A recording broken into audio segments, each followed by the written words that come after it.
Let us discuss Mortarion, the Pale King, the Death Lord, closest ally to Horus, and later the Daemon Primarch of Nurgle, the Prince of Decay, whose bitter ambition threatens to rot the foundations of the Imperium. Yet, he was not always so. Peace and loyalty were always options, even for him. As we noted when we talked about him previously, Mortarion was initially raised by the psychic Xenos overlord Nekare on Barbarous, a great and terrible figure, about as bad as non-daemons get in 40k. Before we move on to Mortarion's life among the humans of Barbarous, let us first examine this earliest period of his life. Were there any good things about his early childhood with Nekare? Was his character improved in any way by this part of his upbringing? Was there any emotional relationship to be found between Nekare and Mortarion? Mortarion's early traumatic childhood under the rule of Nekare on Barbarous was brutal and tragic, filled with suffering, trauma, and manipulation. But I think it's possible to tease out at least a few potential positive elements, or at least aspects that shaped his character in complex ways. Nekare was a sadistic, tyrannical figure who ruled his portion of Barbarous with an iron fist, using fear, violence, and hideous magic to maintain control over the population. The planet itself, of course, was a harsh place, with an inhospitable environment and a population subjugated by the alien overlords. Mortarion's early life was thus defined by frequent pain, constant oppression, and the experience of living under an individual who embodied the worst aspects of inhuman cruelty and manipulation. Mortarion was a victim of Nekare's abuse in many ways, not just physically and emotionally. Despite the horrific nature of his childhood, it can be argued that Mortarion's experiences with Nekare were the foundation of his strong sense of justice as a counteraction to his upbringing. Nekare ruled through fear and violence, and Mortarion grew to loathe this form of leadership. His rebellion against Nekare and his eventual overthrow of the various Xenos overlords of Barbarous could be seen as a positive development in his character, a desire to rid the world of an unjust and tyrannical ruler, later the desire to rid the galaxy of such. This rebellion very well may have occurred alongside a sense of moral clarity in Mortarion, emphasizing the importance of order and discipline, while also giving rise to the values of freedom from oppression and liberty. Mortarion saw Nekare's rule as a lesson in the dangers of absolute power and hideous cruelty. The lesson that stayed with him as he grew older and sought to establish his own form of leadership over his legion and Imperium was the very same. In some ways, it shaped his later actions to resist the excesses of the Emperor's own dictatorial leadership. While he was an advocate for strict discipline, his methods were not as overtly cruel as Nekare's until he himself was a demon. Now, although Nekare was a despicable and abusive figure, Mortarion's exposure to his rigorous, unforgiving rule did instill a deep sense of discipline and resolve in him. Mortarion was exposed to the harsh realities of survival from a very early age and learned to withstand adversity. His time under Nekare was formative in shaping Mortarion's self-reliance, perseverance, and his belief in the value of personal strength and endurance. In this sense, Mortarion's ability to endure hardship and to view suffering as an inevitable part of existence which could be worked through to achieve one's goals can be traced back to this early period. His stoicism, which was often cold and detached, may have been born out of the psychological scars left by his childhood under Nekare. Now, though Mortarion's methods did later diverge from Nekare's tyranny, There may have been some influence in terms of his view on leadership. Nekare saw Mortarion as a tool for his own purposes, grooming him to take over the role of ruler. And although Mortarion did ultimately rebel, there may have been some unconscious adoption of leadership skills, how to command authority, how to instill fear, how to demand loyalty, and how to show that you deserve loyalty by showing personal strength. Though these qualities were later tempered by the lessons he learned from the humans of Barbarous. Mortarion's world was one where death and suffering were constant. While this created deep emotional scars, it also gave him a unique view of life and death. Many other Primarchs, notably Guilliman, grew up in environments of wealth and luxury, tutoring and privilege. Mortarion, rather, was exposed to the harsh realities of survival from the beginning.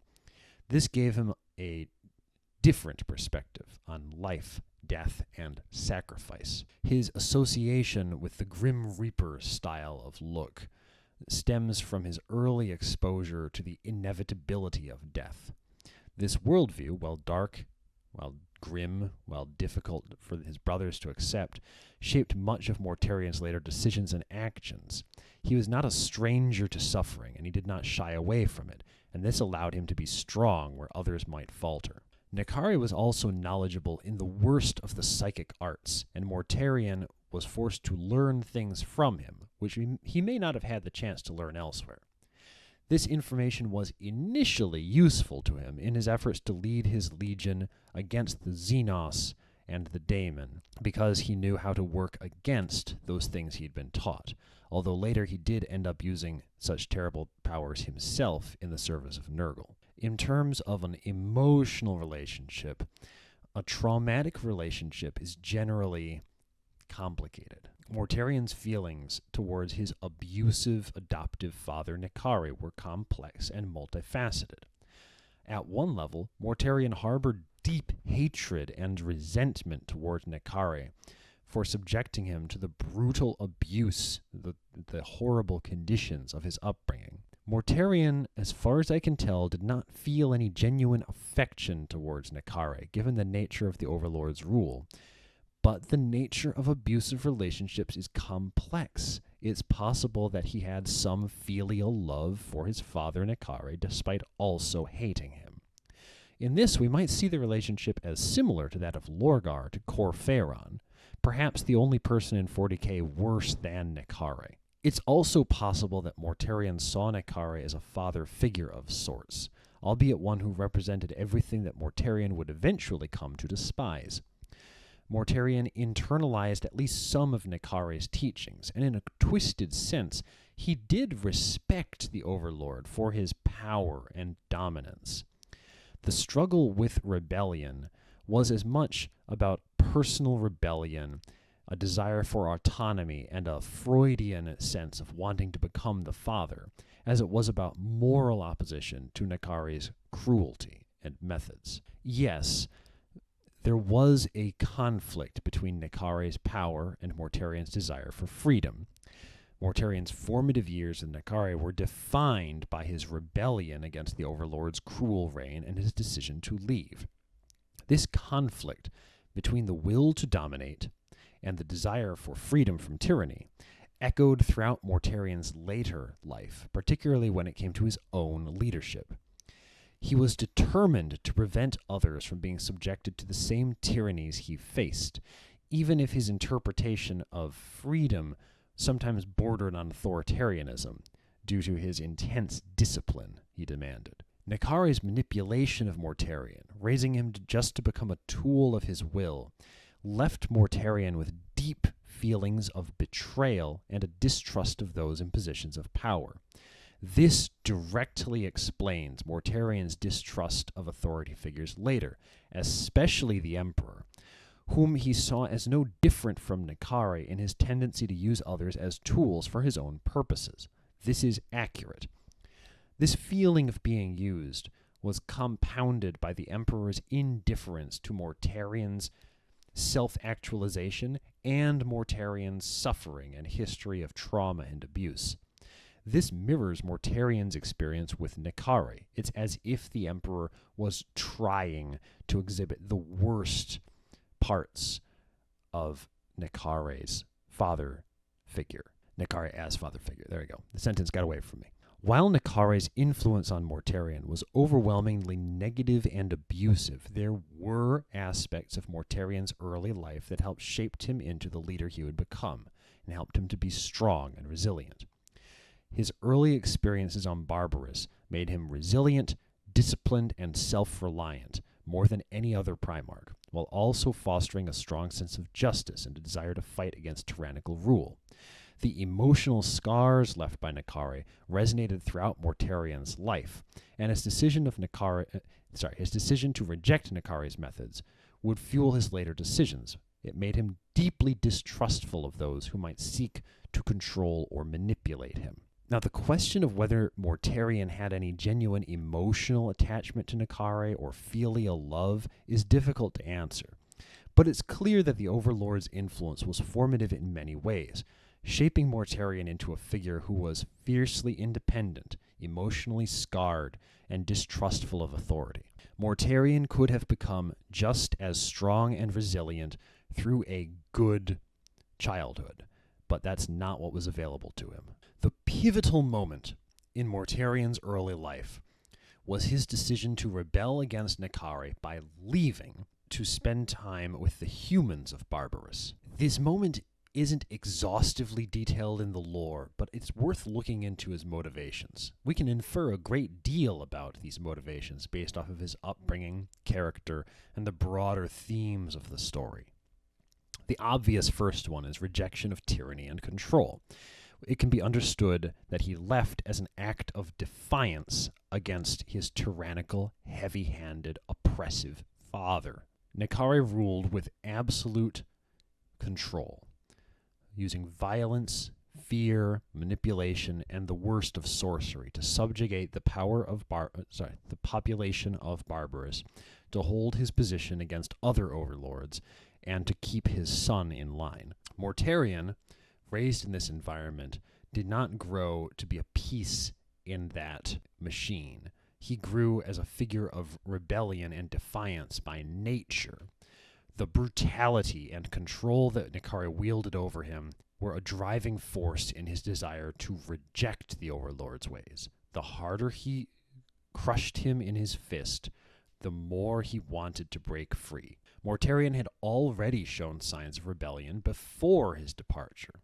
His hatred for Nekare was clear, and Mortarion, even in those formative years, was driven by a desire to break free from that oppressive, manipulative authority. This is a theme which, as we discussed, will continue throughout Mortarion's life, his tendency to oppose those he perceived as authoritarian, but often without realizing the more subtle ways that one can become entrapped under an oppressor. Mortarion's central motivation was a yearning for autonomy and independence, freedom. The decision to leave Nekare's side and immerse himself among the humans of Barbarous, strangers to him, is an assertion of his desire for self-determination. He refused to be controlled or shaped anymore by Nekare. By aligning himself with the humans who were living under oppressive regimes from the various different overlords, Mortarion could begin to form his own identity, distinct from the alien overlords. This contributed to his rejection of the idea of a single ruler or leader making decisions for everyone. Throughout his life, Mortarion would take issue with any form of power he saw as overly centralized or monopolistic, except, hypocritically, his own, and he often sought to ensure that people had the opportunity for their own survival and advancement, even if it came at the cost of rigid control. Mortarion had a distant and harsh upbringing, quite removed from the humans of Barbarous, and because of that, he knew that they must represent something very different from the alien overlord. He felt an instinctive connection to them. Mortarion's introduction to the humans of Barbarous, then, after he fled Nekare, exposed him to the struggles and resilience of everyday people. These humans were victims of Nekare's cruelty as well, and this sparked something in Mortarion, a deeper connection to humanity, and a realization that his destiny would lie with them, not with his alien captor. Spending time with the humans taught him about human life and human interconnectedness, human emotions, and it revealed to Mortarion the strength of human resilience and the idea that they could one day rise above their subjugation. He saw their continued survival against insurmountable odds as evidence of their potential, and thus that helped him develop a sense of empathy for them, influencing his later decisions regarding loyalty to the Imperium. He never felt much loyalty to the Emperor, but he saw himself as loyal to the humanity. That's how Nurgle was able to get him. Nurgle convinced Mortarion that he was freeing humanity from the Emperor.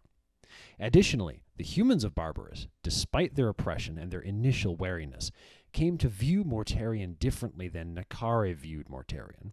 He was a symbol of power and rebellion to them, and that connection nurtured a sense of solidarity between them.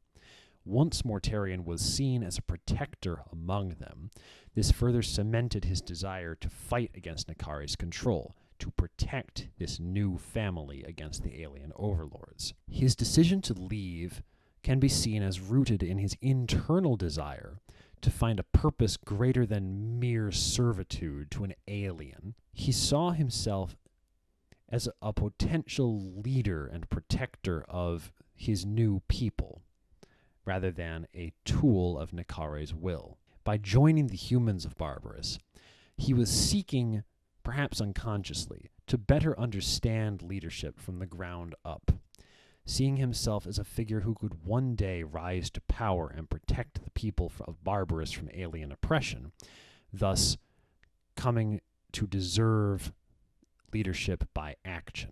By leaving Nekare, he was searching for something more meaningful, an opportunity to lead on his own terms rather than being a puppet of an overlord. His eventual rise to power would later reflect this, establishing himself as a figure who sought to bring order and control, stability, through his own methods of leadership, rather than simply accepting the structures imposed upon him by others. His early life was marked by suffering and cruelty. Perhaps his decision to turn away from Nekare's rule could also hint at an innate desire for compassion. His interactions with humans of Barbarous are poorly described in canon, but what we do have shows a more empathetic side of him, one that cared about the welfare of those under his care. This side of Mortarion would only become more apparent later when he sought to bring stability to the galaxy and the Imperium through his own style of leadership. His desire to protect the humans of Barbarous from Nekare's cruelty might also be interpreted as a sign that Mortarion's emotional needs were beginning to shape his character. Although he was born into hardship and became a symbol of survival against the odds, the willingness to embrace humanity and fight for their rights marks a pivotal emotional turn for him. Ultimately, Mortarion's decision to leave Nekare was a foreshadowing of his own later decisions. It wasn't about rebellion for the sake of rebellion. It's about taking action, regardless of the cost, to create the conditions necessary for long-term stability and survival. He carried this spirit of rebellion against Nekare into his role as a Primarch. He valued strength and endurance and leadership because he could use those things to protect his people, leading them by example, even if it meant doing things others would consider harsh or brutal. Unfortunately, this self-righteousness also made him vulnerable to manipulation. Nurgle convinced Mortarion that protecting humanity required killing the Emperor.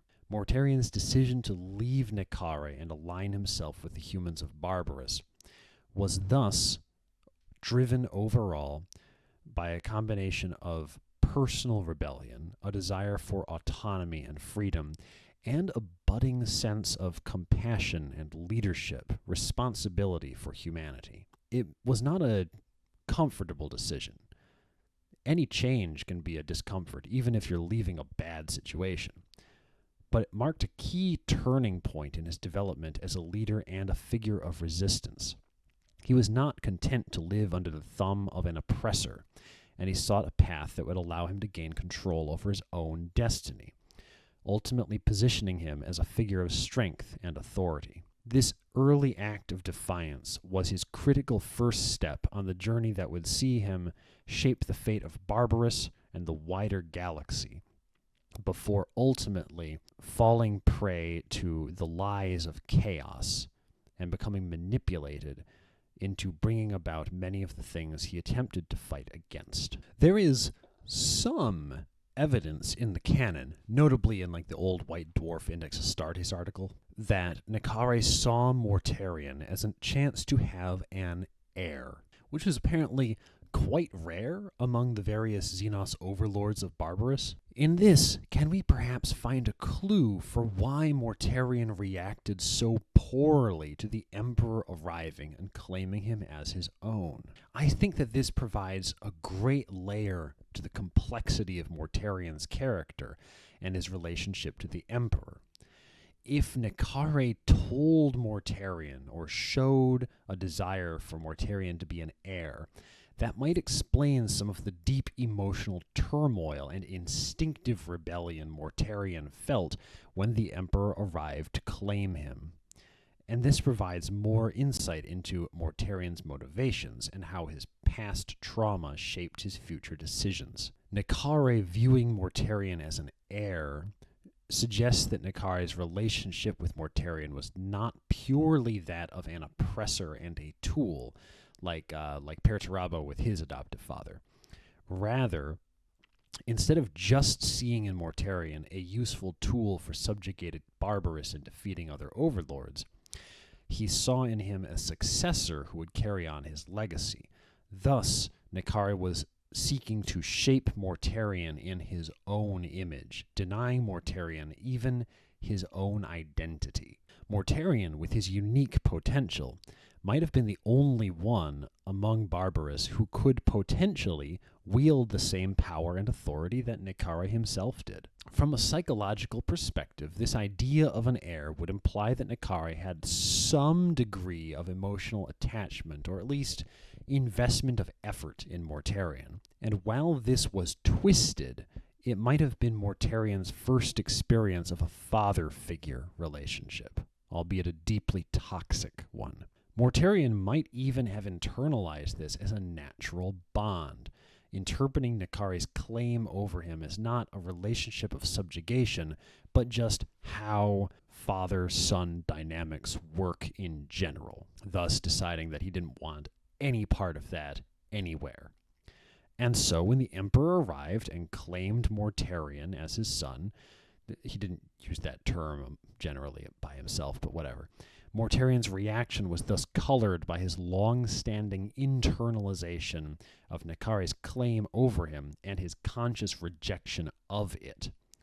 Mortarion saw the Emperor claiming him as a child to be a direct challenge to his identity. The Emperor's arrival as the true father shattered the sense of ownership and control that Nekare had over Mortarion, only to replace it with yet another father-son dynamic to work against. Mortarion's whole point of the rebellion against Nekare and working to kill the overlords was driven by a desire to free himself from a toxic and controlling relationship, and Freud's style, to kill his father. The Emperor's arrival, asserting his dominance and right place as Mortarion's true father, felt like a replacement or even betrayal of Mortarion's autonomy and identity. He had fought for independence and to establish his own person, and here the Emperor came, claiming him to force him into a new family and a new system of control, and he did not want that. The Emperor's claim to Mortarion was an imposition, a forced role that Mortarion was not ready to accept and did not want.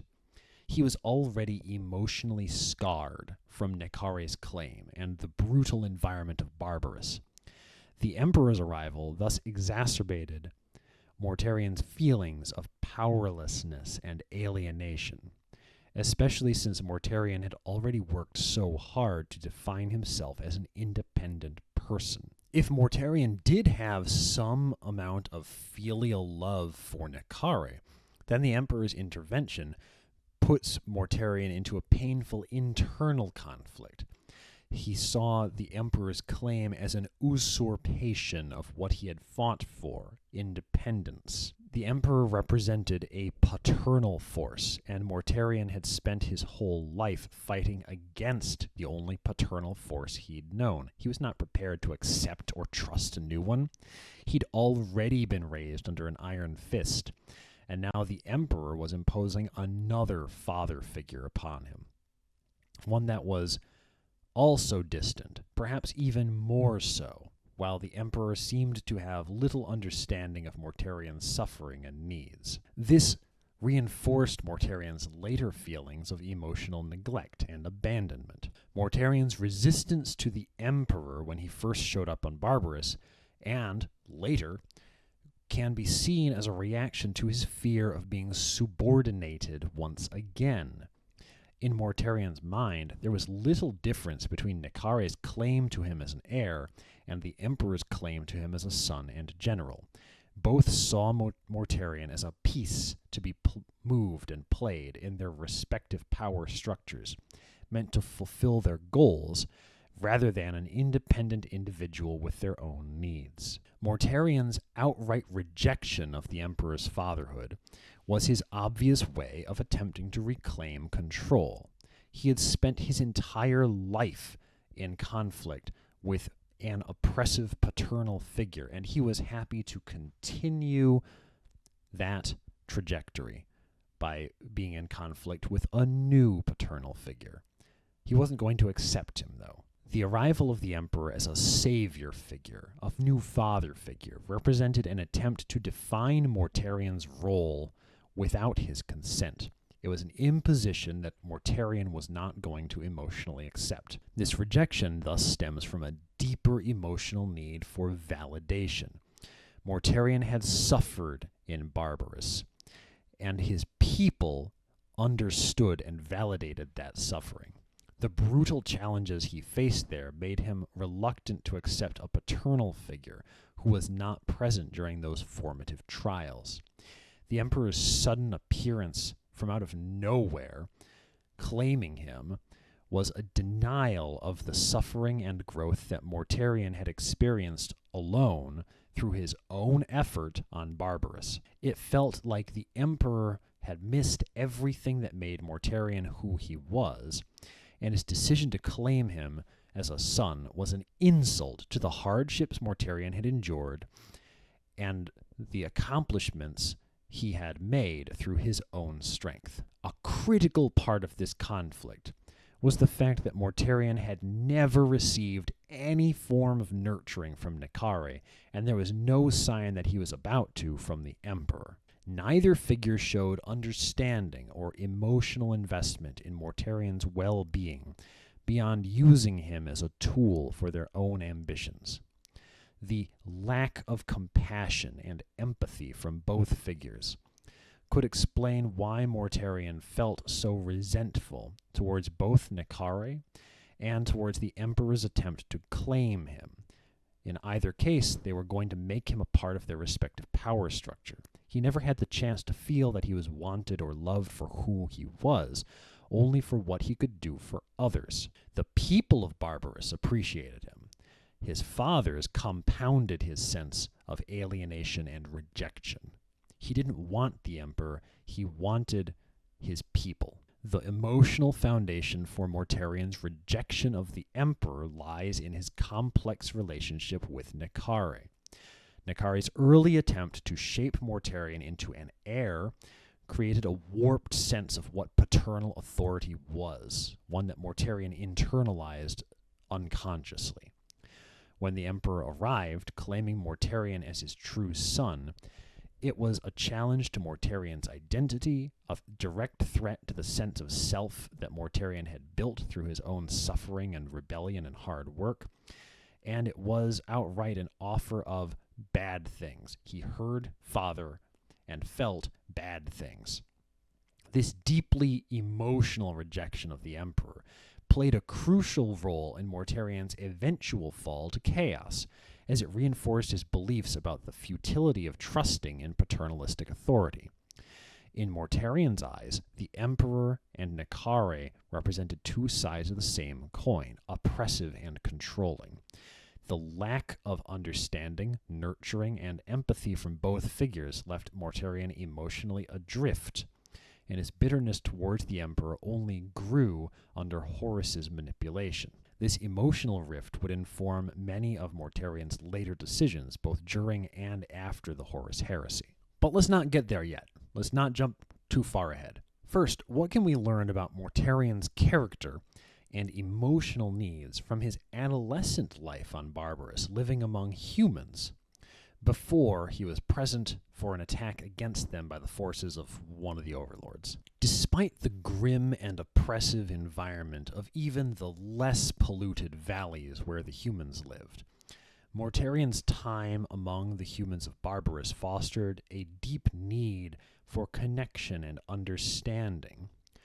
Unlike his time with Nekare, where he was raised in isolation from humans, under harsh, controlling conditions, the presence of human beings around him and his position within the emotional network of society sparked his first feelings of belonging and empathy. But this connection was ultimately doomed so long as the overlords threatened humanity. Because of the extreme conditions on Barbarous and the ever-present threat from the overlords, Mortarion needed violence.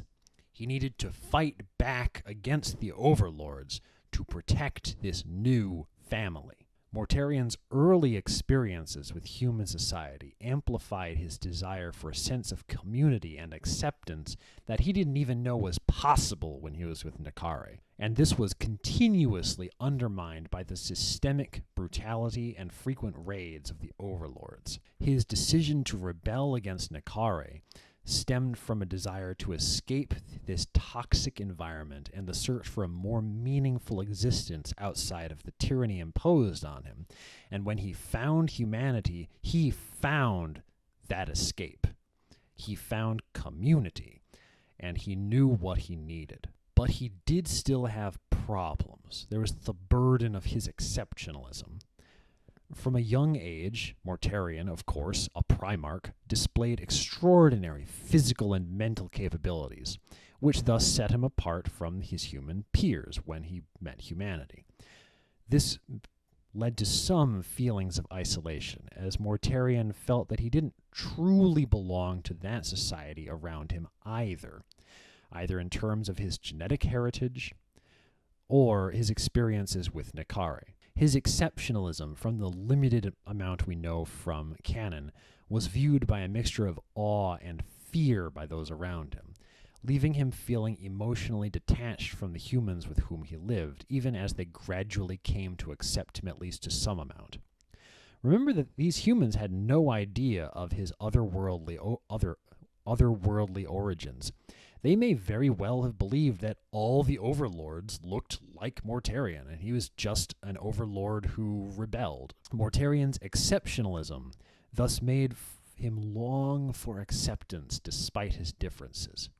He desired understanding from his fellow humans and sought camaraderie, but his status as a semi-divine being left him constantly at least some distance from those he wanted to connect with. This isolation was a difficult thing for him to deal with, considering his extant sense of abandonment and mistrust of authority figures, even mistrusting himself as an authority figure sometimes. What is clear is that Mortarion felt a deep sense of responsibility for the humans who lived on Barbarous. He saw himself as their protector, Even if the methods he used to protect them were born out of necessity and shaped by the harsh realities of Barbarous and by the lessons in violence he had learned from Nekare.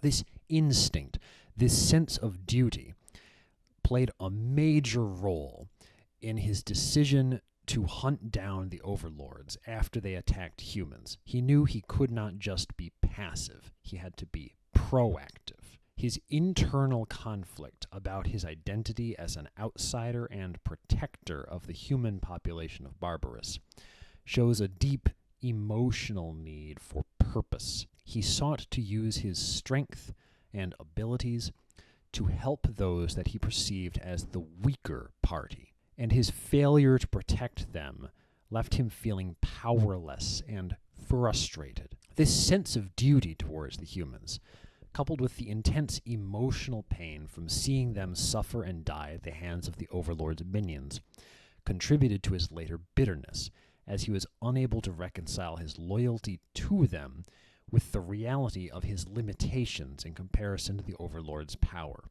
He couldn't save all of them, and that ate at him. The traumatic attack on the humans of Barbarous by the forces of one of the Overlords provided the second turning point in Mortarion's life, the first, of course, being his rebellion against Nekare. Witnessing the devastation and brutality inflicted upon the humans, Mortarion decided to attack violently, to go on the offensive against the Overlords.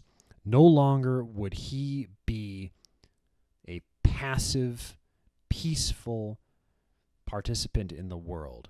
No, he had to reject all forms of authority that led to the subjugation of his people, and he needed to take up arms against the Overlords. He was set on a path to seek the deaths of all the Overlords, because as long as one of them lived, the people were not safe. His rebellion, then, was driven by a need for autonomy, and his proactive violence was driven by a deep desire to protect the humans who had been subjected to the Overlord's cruelty.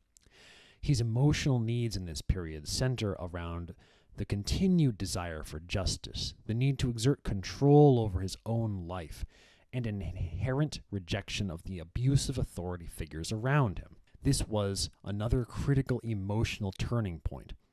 He sought the liberation for the people of Barbarous and personal freedom from the oppressive forces that had shaped his life. Because of his sense of duty, though, the sense that he owed the people protection, his experiences thus contributed to an underlying feeling of inadequacy. Yes, he was stronger, faster, more resilient, and more capable than the humans around him, but he was still unable to protect all of them from the Overlords. The attack led to the slaughter of some of the humans under his care, and he saw this as a failure on his part.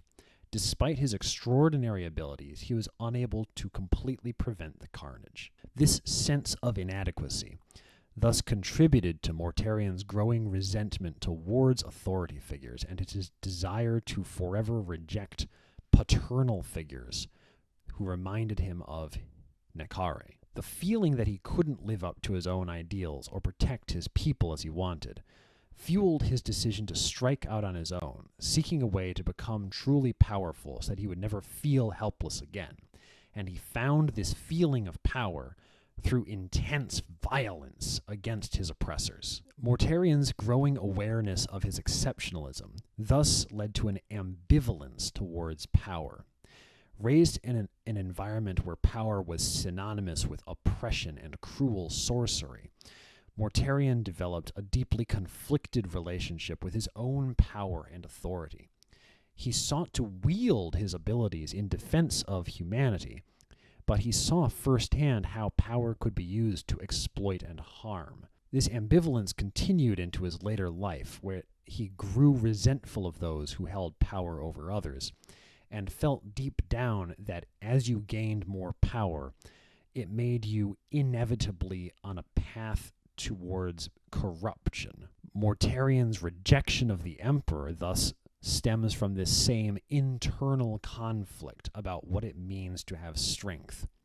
while he sought to wield power for the protection and betterment of others, he was also painfully aware of how power could be abused, and he was conflicted about the idea of accepting power offered to him from an untrustworthy source if that power could then be used to further his own goals. The emotional need for a just use of power, free from corruption and abuse, ironically played a significant role in his later decision to follow chaos. He was manipulated into believing that he was embracing power on his own terms, when in actual fact, he was becoming a slave just like he'd always feared. Mortarion's early life on Barbarous, living among the humans, thus shaped his later emotional journey. We can see that he had a deep sense of responsibility towards humanity.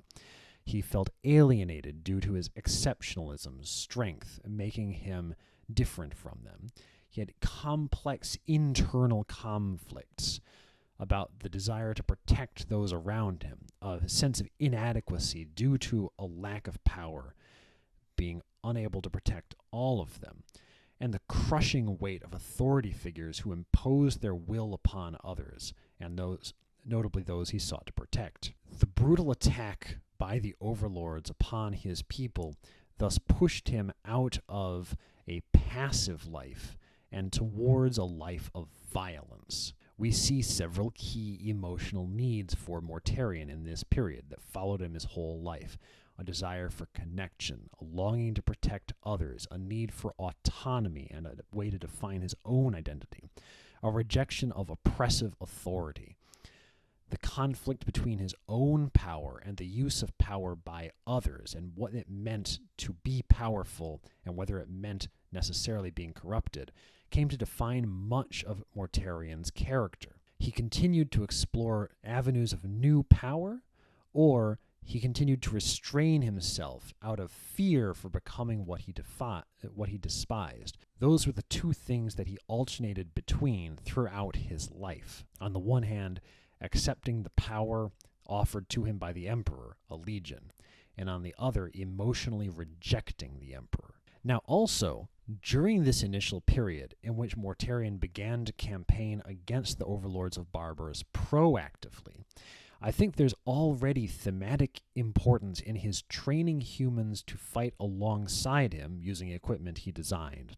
respirators and stuff, versus fighting on his own, unaided, Conrad Kurz style. This choice reflects key aspects of his psychology and worldview. It gives us great insight into the bones that define his story. Training the humans of Barbarous to fight for their own freedom alongside him signifies Mortarion's commitment to the idea that liberation must be achieved through the collective effort of those who seek it. We can see a very Angron and the Gladiators idea here.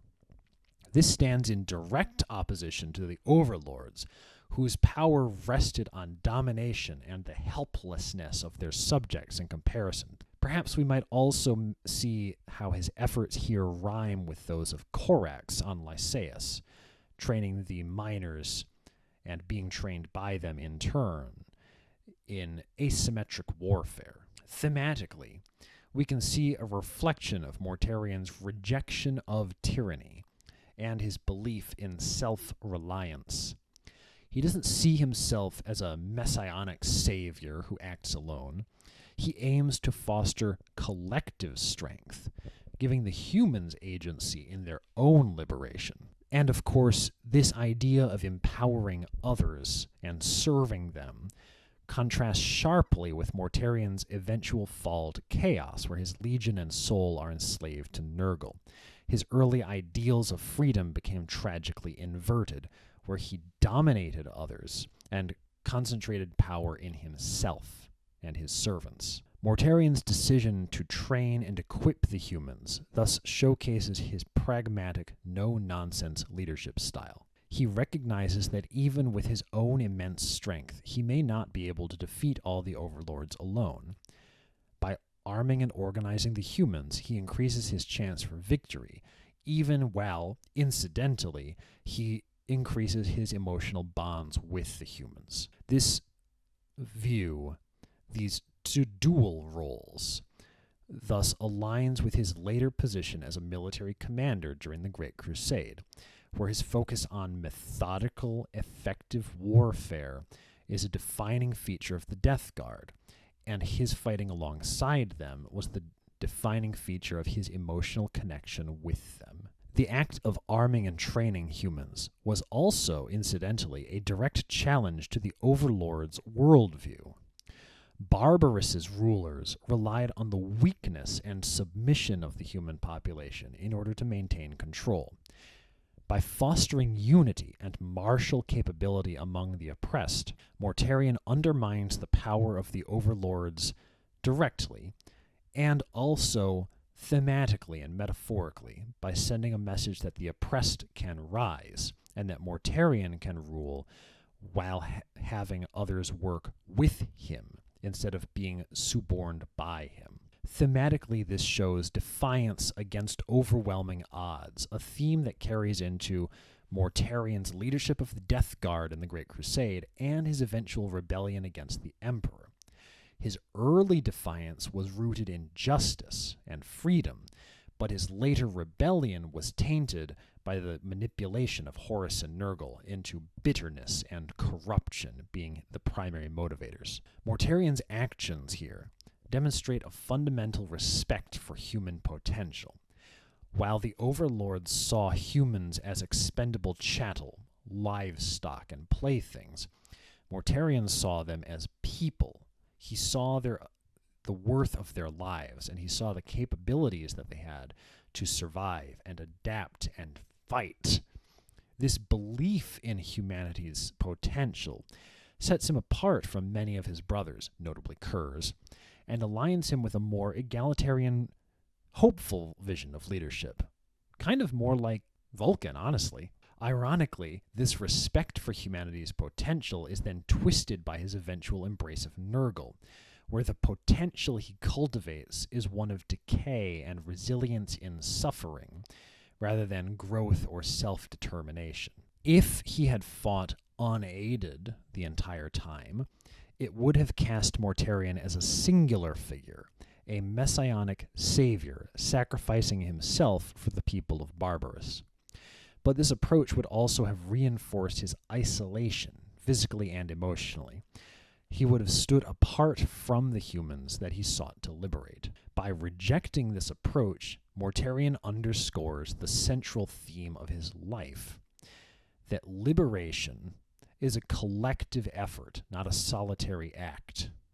There's a reason why he rebelled against the Emperor with Horus, not by himself. We can see an emotional need for connection and belonging, which he seeks throughout his entire life through shared struggle and martial brotherhood. Choosing to fight alone might have allowed Mortarion to see himself as the sole protector of humanity on Barbarous, but it would have also reinforced a paternalistic relationship with those he sought to save.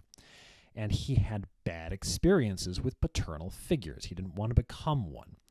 So thus, he trained humans to fight, to elevate them to the status of partners in the struggle against the Overlords, rather than as passive beneficiaries of his power. This decision shows us again his desire to avoid becoming like a tyrant, such as the Overlords, even as he struggled with the weight of his own exceptionalism. And so, this experience equipped Mortarion to be a truly excellent commander of the Imperial army, as well as his own legion, the Death Guard. All of the Primarchs were responsible for their own compliance campaigns, in which they were not only leading their legion, but also the Imperial army and Imperial navy. He was just really good at it.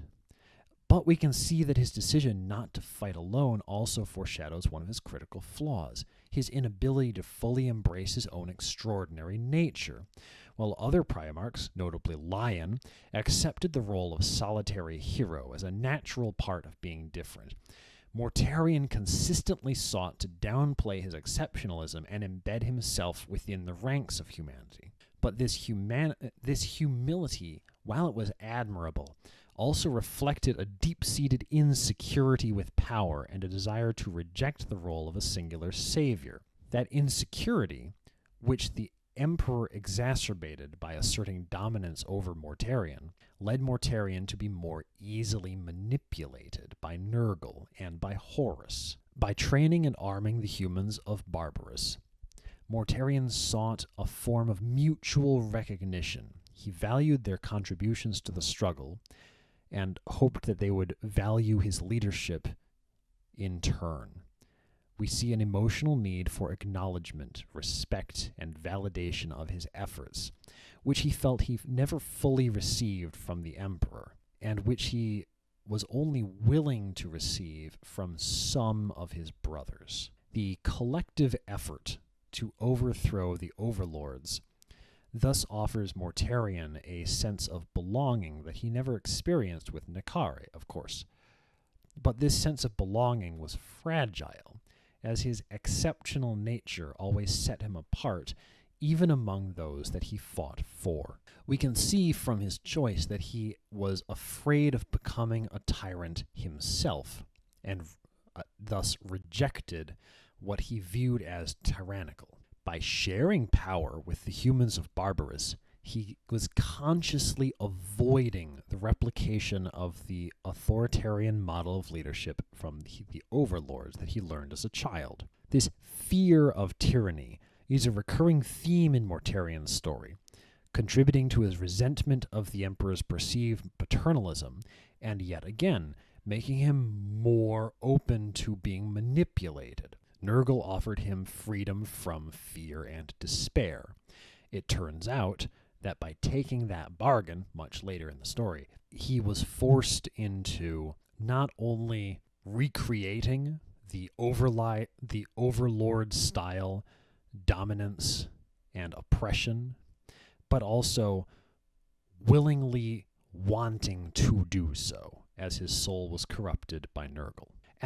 Anyway, the decision to train and arm humans rather than to fight alone is the third defining moment in Mortarion's early life. It shows us his pragmatic leadership, his idealism, his respect for human potential, a desire for collective liberation, and a desire for validation and brotherhood and emotional connection through fighting alongside someone. It highlights his rejection of tyranny, his commitment to justice, and his need for belonging, but it also foreshadows the insecurities and emotional wounds that would later drive him towards rebellion. He had inside of him tensions that he could not reconcile. His exceptional nature, immense strength and power, and his discomfort with authority, because he viewed that power and strength and authority were inherently corrupting, led him to then be more likely to accept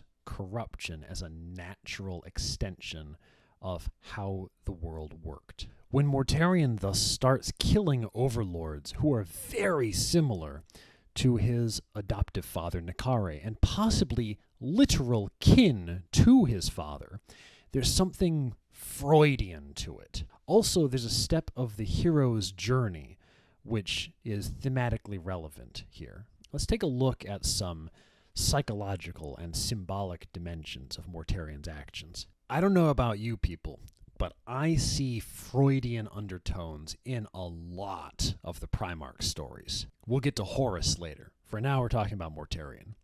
Killing the father figure. Mortarion's decision to rise against the overlords carries unmistakable Freudian elements.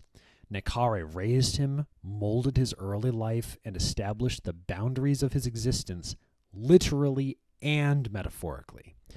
By killing overlords very similar to his father, Mortarion was symbolically rejecting the dominance of a paternal figure who oppressed and confined him, and was literally killing people very similar to his father figure, possibly his uncles. From a Freudian perspective, this is an enactment of the Oedipal struggle, I hope I'm pronouncing that right, where the son seeks to overthrow the father to assert his own identity and autonomy. We will talk about Horus later In Mortarion's case, this is not driven by personal rivalry or competition for affection, because the mother figure is absent here, but rather a desperate need to free himself and others from the oppression of the tyrannical father. We can see a conflict between dependency and rebellion, then.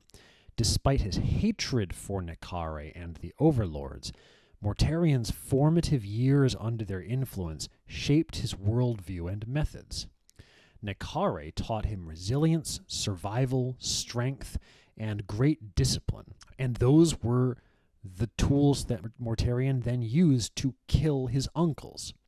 This duality, abhorring the father figure while unconsciously inheriting parts of his ethos, adds more complexity to Mortarion's character. This mirrors Mortarion's later relationship with the Emperor, another father figure who exerts control and whom Mortarion ultimately rebels against. The Emperor also gives him great power, a legion, which he reluctantly takes and then uses to rebel against his father. It's the same story twice. It rhymes. I'm calm now. The overlords represent more than just oppressive rulers. They are projections of Mortarion's deepest fears and insecurities. By literally killing them, Mortarion is attempting to figuratively kill the parts of himself shaped by their cruelty. This psychological projection underscores his struggle with his identity, both as a son of Nekare and later as a son of the Emperor. Now, meanwhile, in Joseph Campbell's hero's journey style of story, there's a step called the atonement with the father. It represents the hero's confrontation with a powerful authority figure, often literally a father, embodying power, wisdom, judgment. This encounter is a test of the hero's growth and ability to reconcile their personal values with those imposed by their father. For example, Star Wars Episode 5, Luke meeting, spoiler alert, Darth Vader, his father. He'd met Darth Vader before, but meeting Darth Vader as his father. You've seen the fucking movie. It's been 50 years. It's not a spoiler. Anyway, for Mortarion, Nekare, and thus the overlords, serve as the archetypal father figure whose power must be confronted and overcome in order for Mortarion to achieve liberation and identity. His meeting the Emperor also then qualifies as this step of the hero's journey a second time. Now, in many heroic narratives, the father figure imparts wisdom or offers reconciliation. So think Anakin Skywalker meeting Luke Skywalker in Star Wars Episode 6. In contrast, Mortarion's confrontation is marked by rejection and violence, which is in keeping with the grimdark tone of 40K, where ideals of reconciliation are often unattainable. Mortarion does not seek understanding or a deeper bond with Nekare. He seeks to annihilate him as a symbol of oppression and as a person. This lack of emotional closure, we'll get to the Emperor, leaves scars on Mortarion's psyche, contributing to his later inability to fully trust or accept paternal figures like the Emperor. Again, we will get to how the Emperor messes up meeting him. The atonement with the father is traditionally a transformative moment for the hero, where they integrate the lessons of the father figure into their own identity. In Mortarion's case, he adopts some of Nekare's traits, his strength and resilience and stuff, while killing the overlords. But he doesn't resolve the trauma of their relationship.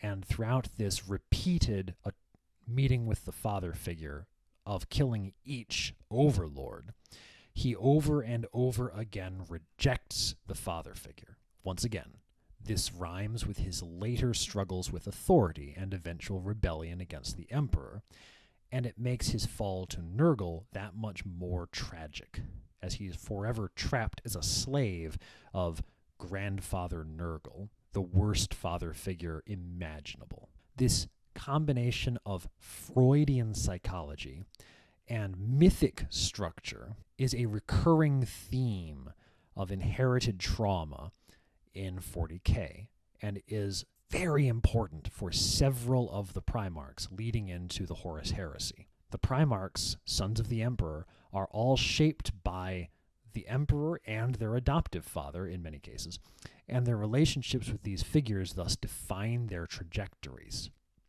Mortarion's rebellion against Nekare mirrors his later rebellion against the Emperor, illustrating the cyclical nature of unresolved trauma. And just as Mortarion could not reconcile with Nekare, he could not reconcile with the Emperor's paternalistic rule. If any of you have played God of War, sometimes called God of War 4, you should see the same sort of idea here. There was the idea of the cycle, where a son kills the father. You know, with like, whatever. Some of you might not have actually played that one. I'm not going to get into spoilers. Okay, anyway, back to Mortarion and his emotional needs. He had a desire for autonomy. Once again, his rebellion against the Nekare, as evidenced and lived by his killing of the overlords, reflects his deep-seated need for independence and control over his destiny. This need was unfulfilled under the Emperor, fueling his later resentment and making him more vulnerable to manipulation. Mortarion's confrontations with father figures consistently end in violence, highlighting his struggle to reconcile with authority. This is a fundamental emotional wound that shapes his actions throughout his life. The Emperor needed to redefine how Mortarion thought about authority and power, and he was never able to do that. He didn't even try to do that. By killing the overlords, Mortarion, over and over again, frees himself and his people physically, but not emotionally. Nekare's influence lingers in Mortarion's mind, his authoritarian tendencies, his harsh worldview, his inability to fully connect with others, and also in those parts of himself that he values the most, his strength, his resilience, his discipline. From this, we can see that Mortarion's campaign against the overlords is both a personal, military, and symbolic journey. The Freudian dynamics of rebelling against a father figure and the mythic structure of atonement with the father provide powerful lenses through which to view his actions, and also those of Perturabo and Lorgar, etc. Ultimately, this period of Mortarion's life highlights the complex relationship with authority, his yearning for freedom, his emotional scars, and his idea that you can't have power without being corrupted, and all of those drove him into rebellion against the Emperor. By the time the Emperor arrived on Barbarous, Mortarion had succeeded in killing the other overlords, but had not yet attempted to kill Nekare.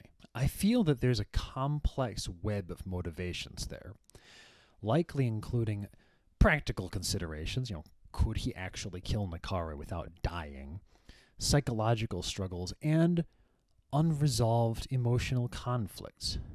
Maybe concern that he might fail and die in the attempt, fear, and also some part of filial love. The first and most salient of the motivations was fear of failure. Nekare was the most powerful of the overlords.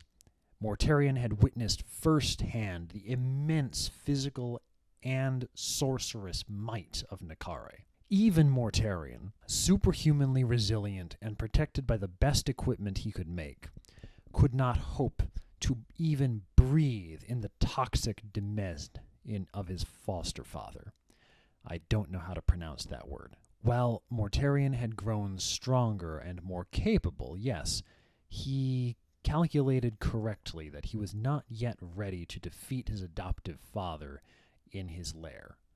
There we go, lair. I know how to pronounce the word lair. This hesitation may have been from a pragmatic fear of failure, because if Mortarion died in the attempt, the humans of Barbarous would lose their champion, and Nekare would thus continue his tyranny unopposed. He felt that his responsibility to the humans outweighed his personal desire for vengeance. But also, despite his defiance and despite his immense successes against the other overlords, Mortarion had a lingering fear of Nekare, rooted in the psychological scars of his upbringing. Nekare was a powerful psyker, a physically imposing figure, deeply manipulative and oppressive, and had tyrannized Mortarion throughout his childhood, instilling in Mortarion a sense of vulnerability during his childhood that was difficult to overcome.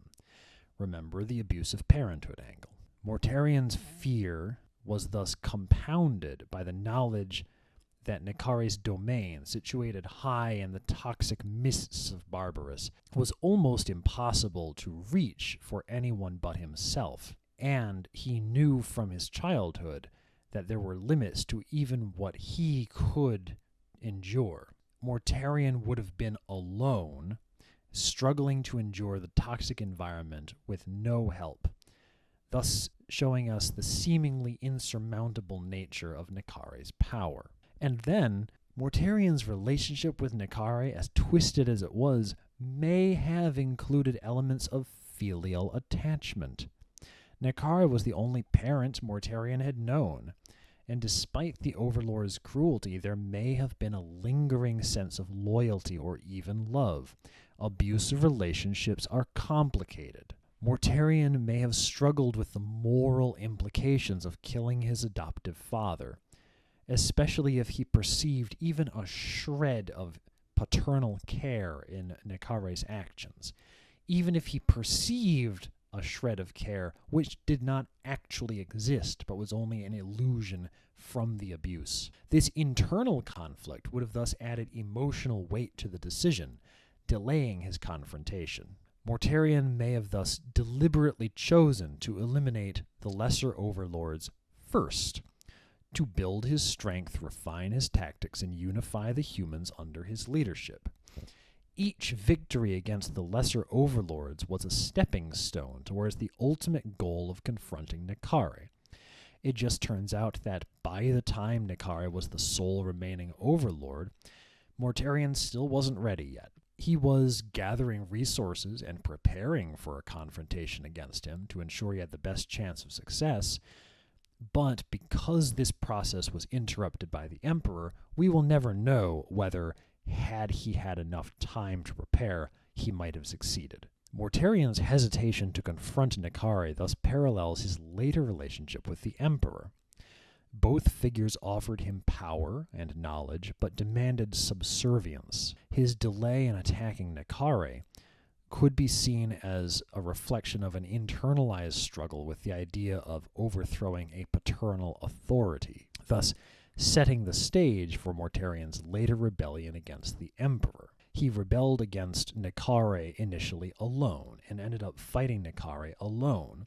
Thus, when he rebelled against the Emperor, he had 8 of his brothers with him. The unresolved emotional wounds from his relationship with Nekare influenced his perception of authority and autonomy, yes, but they also gave him practical lessons, like, you gotta have allies who can fight alongside you in the worst of it. Mortarion's decision not to confront Nekare immediately shows a pragmatic and cautious strategic nature. He was not reckless or impulsive.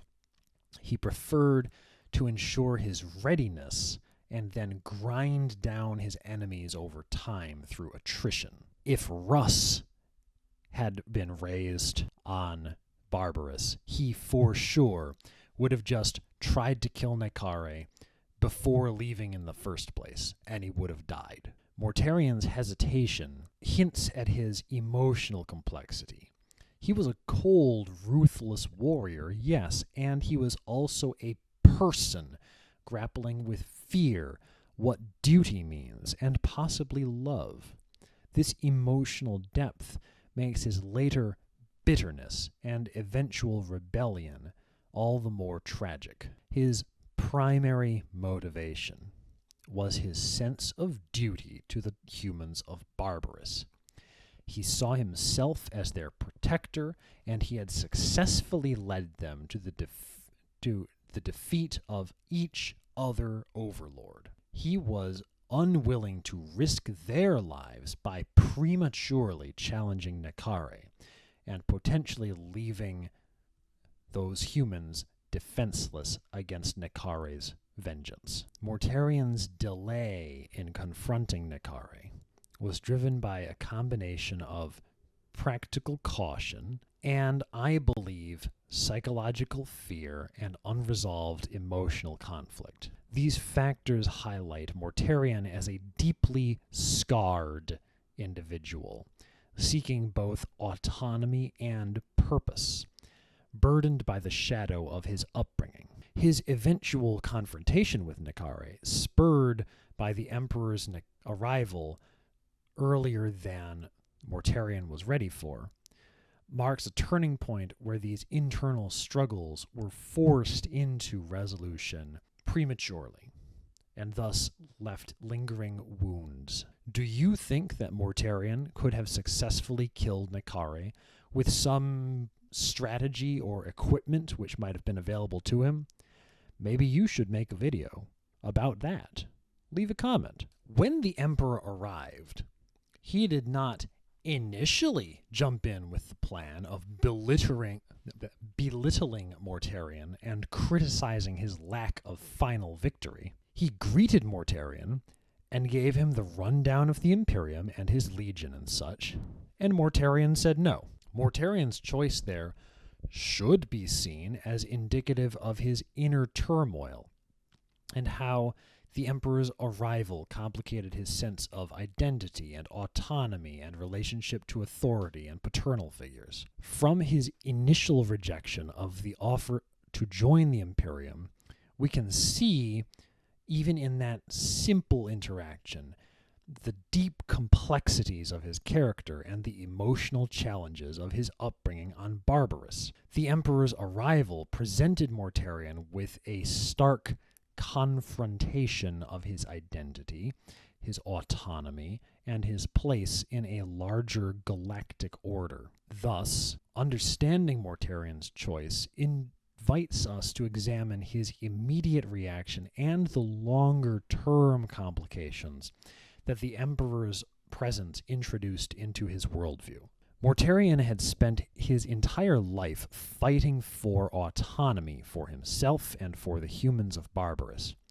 He had positioned himself as their savior and leader, one who had risen against seemingly insurmountable odds without outside aid. When the Emperor arrived, offering to rescue him, Mortarion viewed this as undermining his achievements and questioning his capability. His rejection of the Emperor's offer reflects his desire to maintain control over his destiny and avoid subjugation and subordination. I hope subordination is a word. Subordination. Yeah, there we go, that's a word.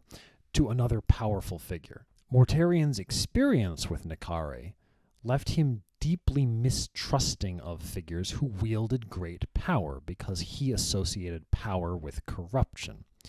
The Emperor, a godlike figure arriving with an offer of allegiance and fealty, may have seemed too similar to Nekare in Mortarion's eyes, a powerful being who would demand obedience and strip Mortarion of his hard-won autonomy. This distrust was exacerbated by the Emperor's aura of invincibility, which Mortarion viewed as a threat rather than as a reassurance. Mortarion's sense of identity was rooted in his role as a liberator and protector of the oppressed.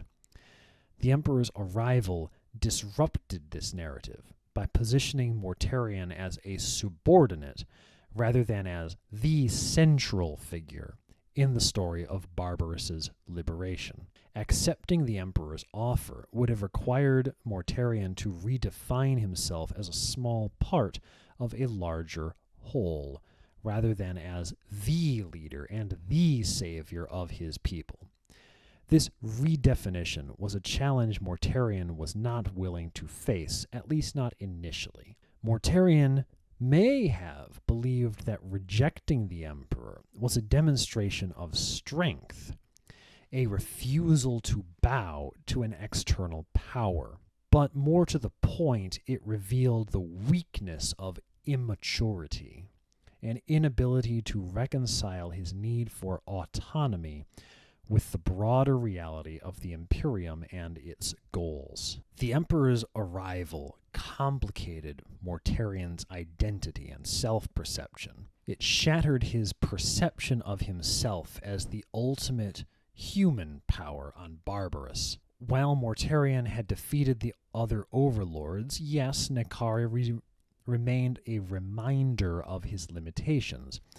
But the Emperor, in contrast, presented himself as a figure so powerful that even Nekari was beneath him.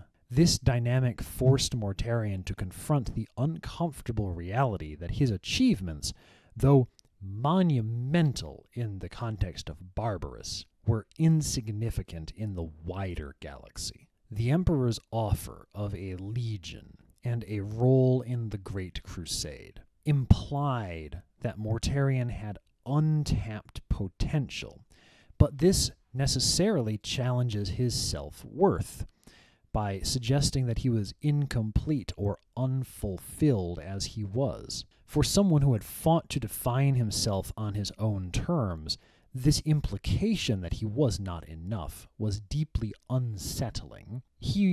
Mortarion was immature due to his poor father figure.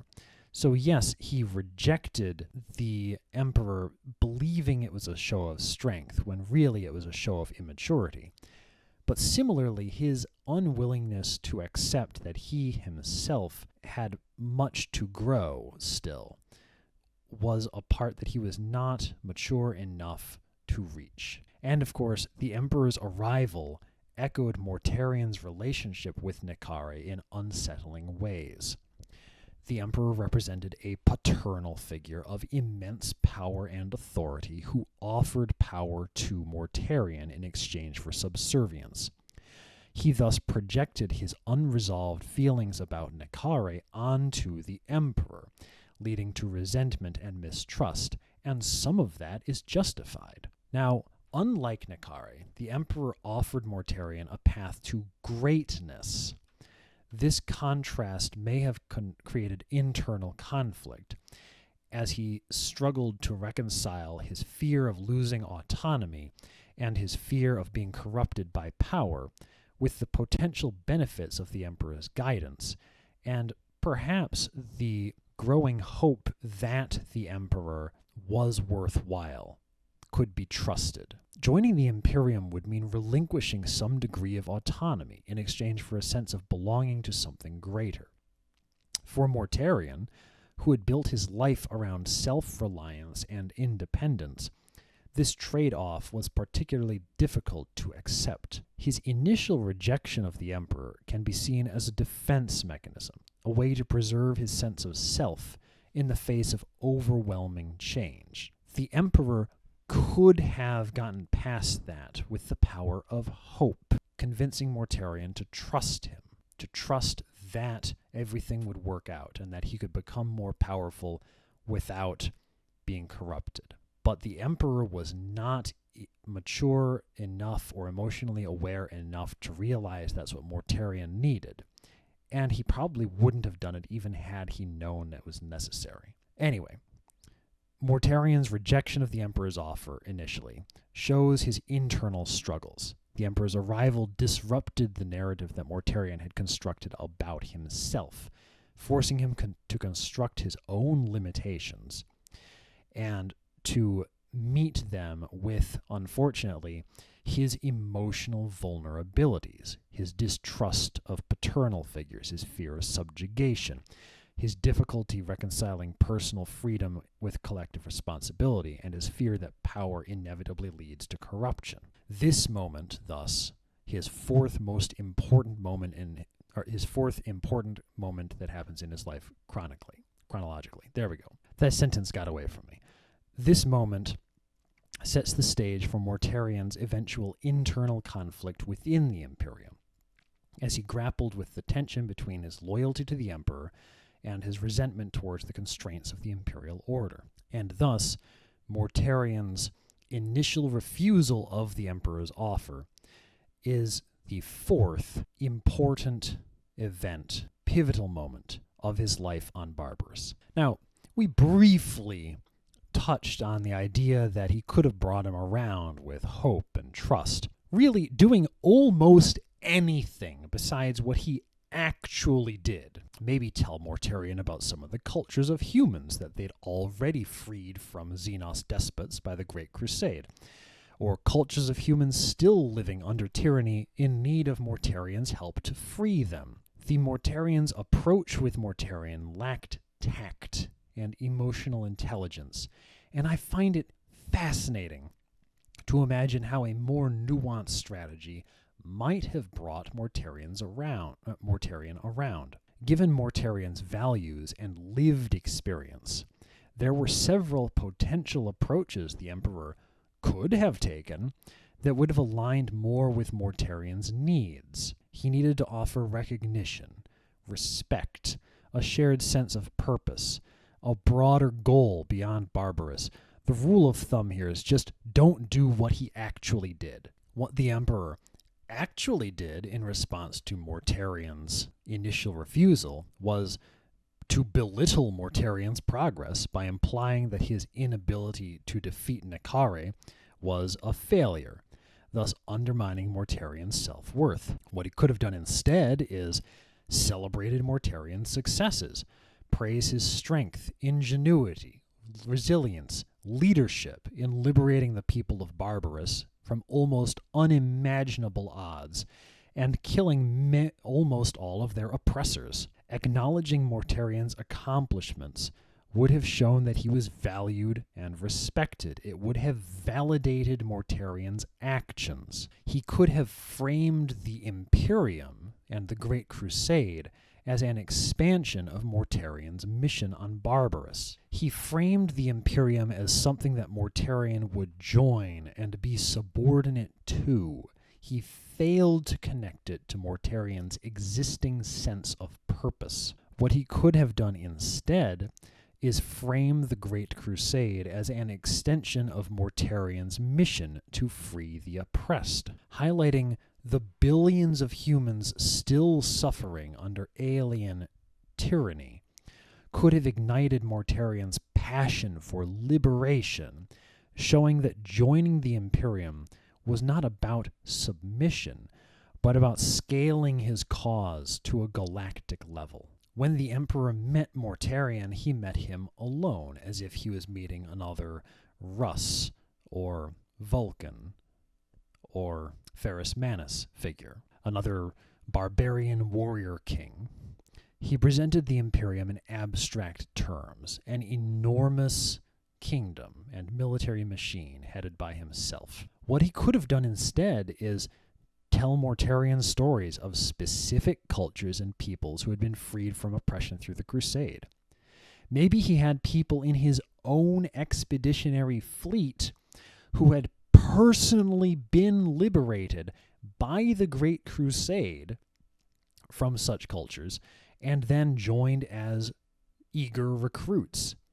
By making the Imperium personal and showing its tangible benefits to real people, the Emperor could have connected with Mortarion's sense of empathy and justice. The Emperor treated Mortarion as another subordinate in a vast machine, despite his achievements and leadership on Barbarous. Yes, he offered him leadership of a legion. Mortarion didn't know what that meant. What he could have instead done is emphasize Mortarion's role in the Great Crusade as the Emperor's liberator general, emphasizing his unique perspective and strengths. By positioning Mortarion as a partner in the mission rather than just a subordinate, the Emperor could have appealed to Mortarion's need for autonomy and respect. The Emperor positioned himself in that meeting as an infallible authority figure, distant and unapproachable, to be obeyed. What he could have done instead is share his own struggles against oppression during the Unification Wars, drawing parallels between his mission and his conflicts that he'd already fought and won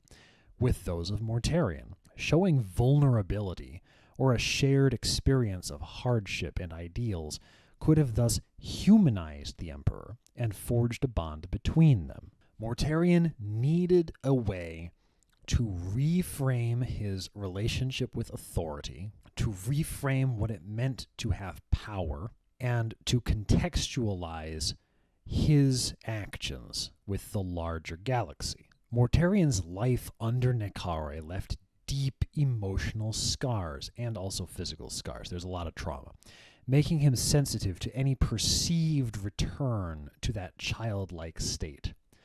If the Emperor had acknowledged this and showed empathy, he might have avoided triggering Mortarion's defenses. Mortarion needed to feel like he was choosing to join the Imperium, not being forced into it.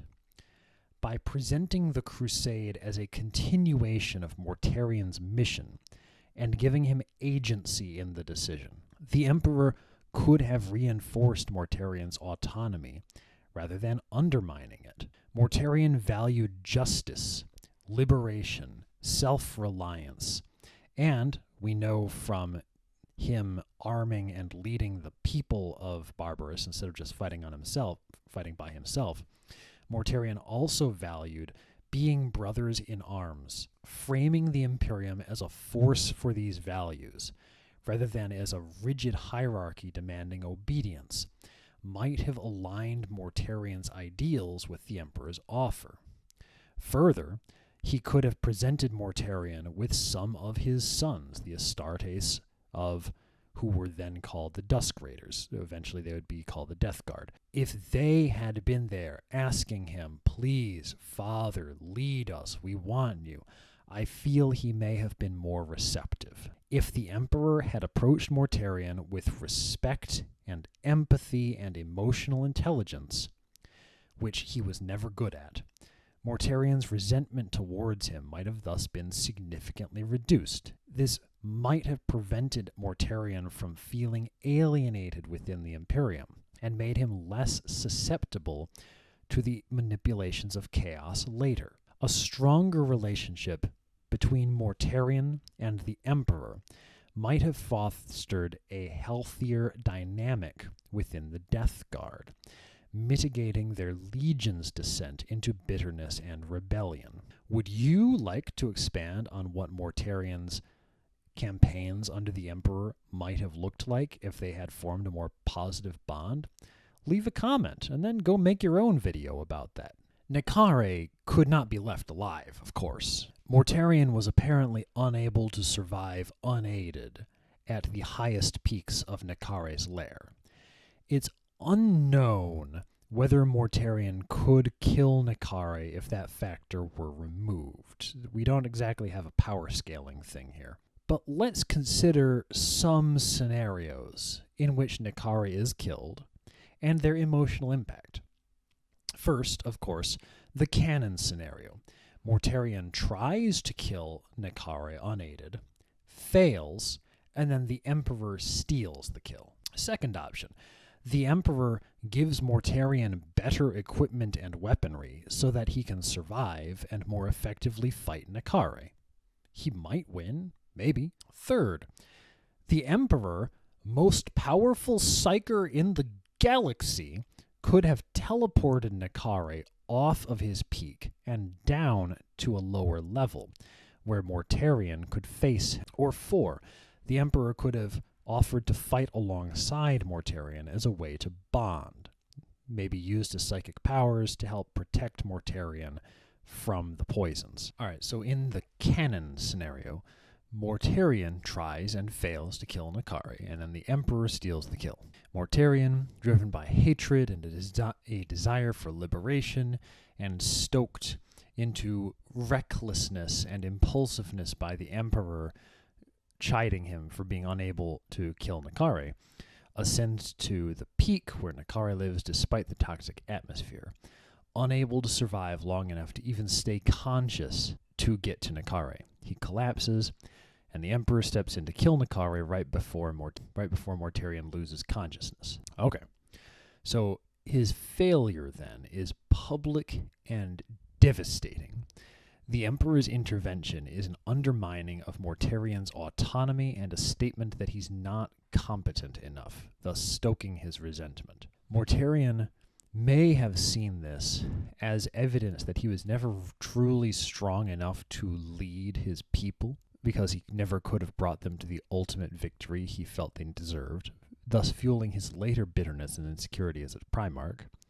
And certainly, the Emperor's act, while it did save his life, was patronizing, thus reinforcing Mortarion's disdain for hierarchical power structures where others hold power over him. So instead of fostering trust or collaboration, the Emperor alienates Mortarion further, setting the stage for their future animosity. It's a terrible idea. Second option, the Emperor provides Mortarion with advanced gear, such as an archaeotech respirator perhaps, and weapons capable of confronting Nakari's power, thus allowing Mortarion a chance to face Nakari alone and possibly win. Maybe he could have lent Mortarion his own sword, as later Guilliman borrowed in the Indomitus Crusade. You know, just it's an idea to throw out there. This would have made Mortarion feel respected and validated. The Emperor would be acknowledging Mortarion's autonomy and agency while offering practical support. Mortarion would see the Emperor as an ally who values his abilities, fostering a sense of partnership rather than subjugation. And if Mortarion were thus able to kill Nakari himself, even with physical aid in the form of equipment, it would have allowed Mortarion to fully exorcise that trauma of his upbringing and claim his identity as a liberator and protector. Trauma and emotional scars sometimes never truly go away, but it would have at least gotten him closure. This approach would align with Mortarion's core values of self-reliance and aggressive action, thus making him more likely to remain loyal to the Emperor in the future. Okay, or instead of making Mortarion stronger, you make Nakari weaker.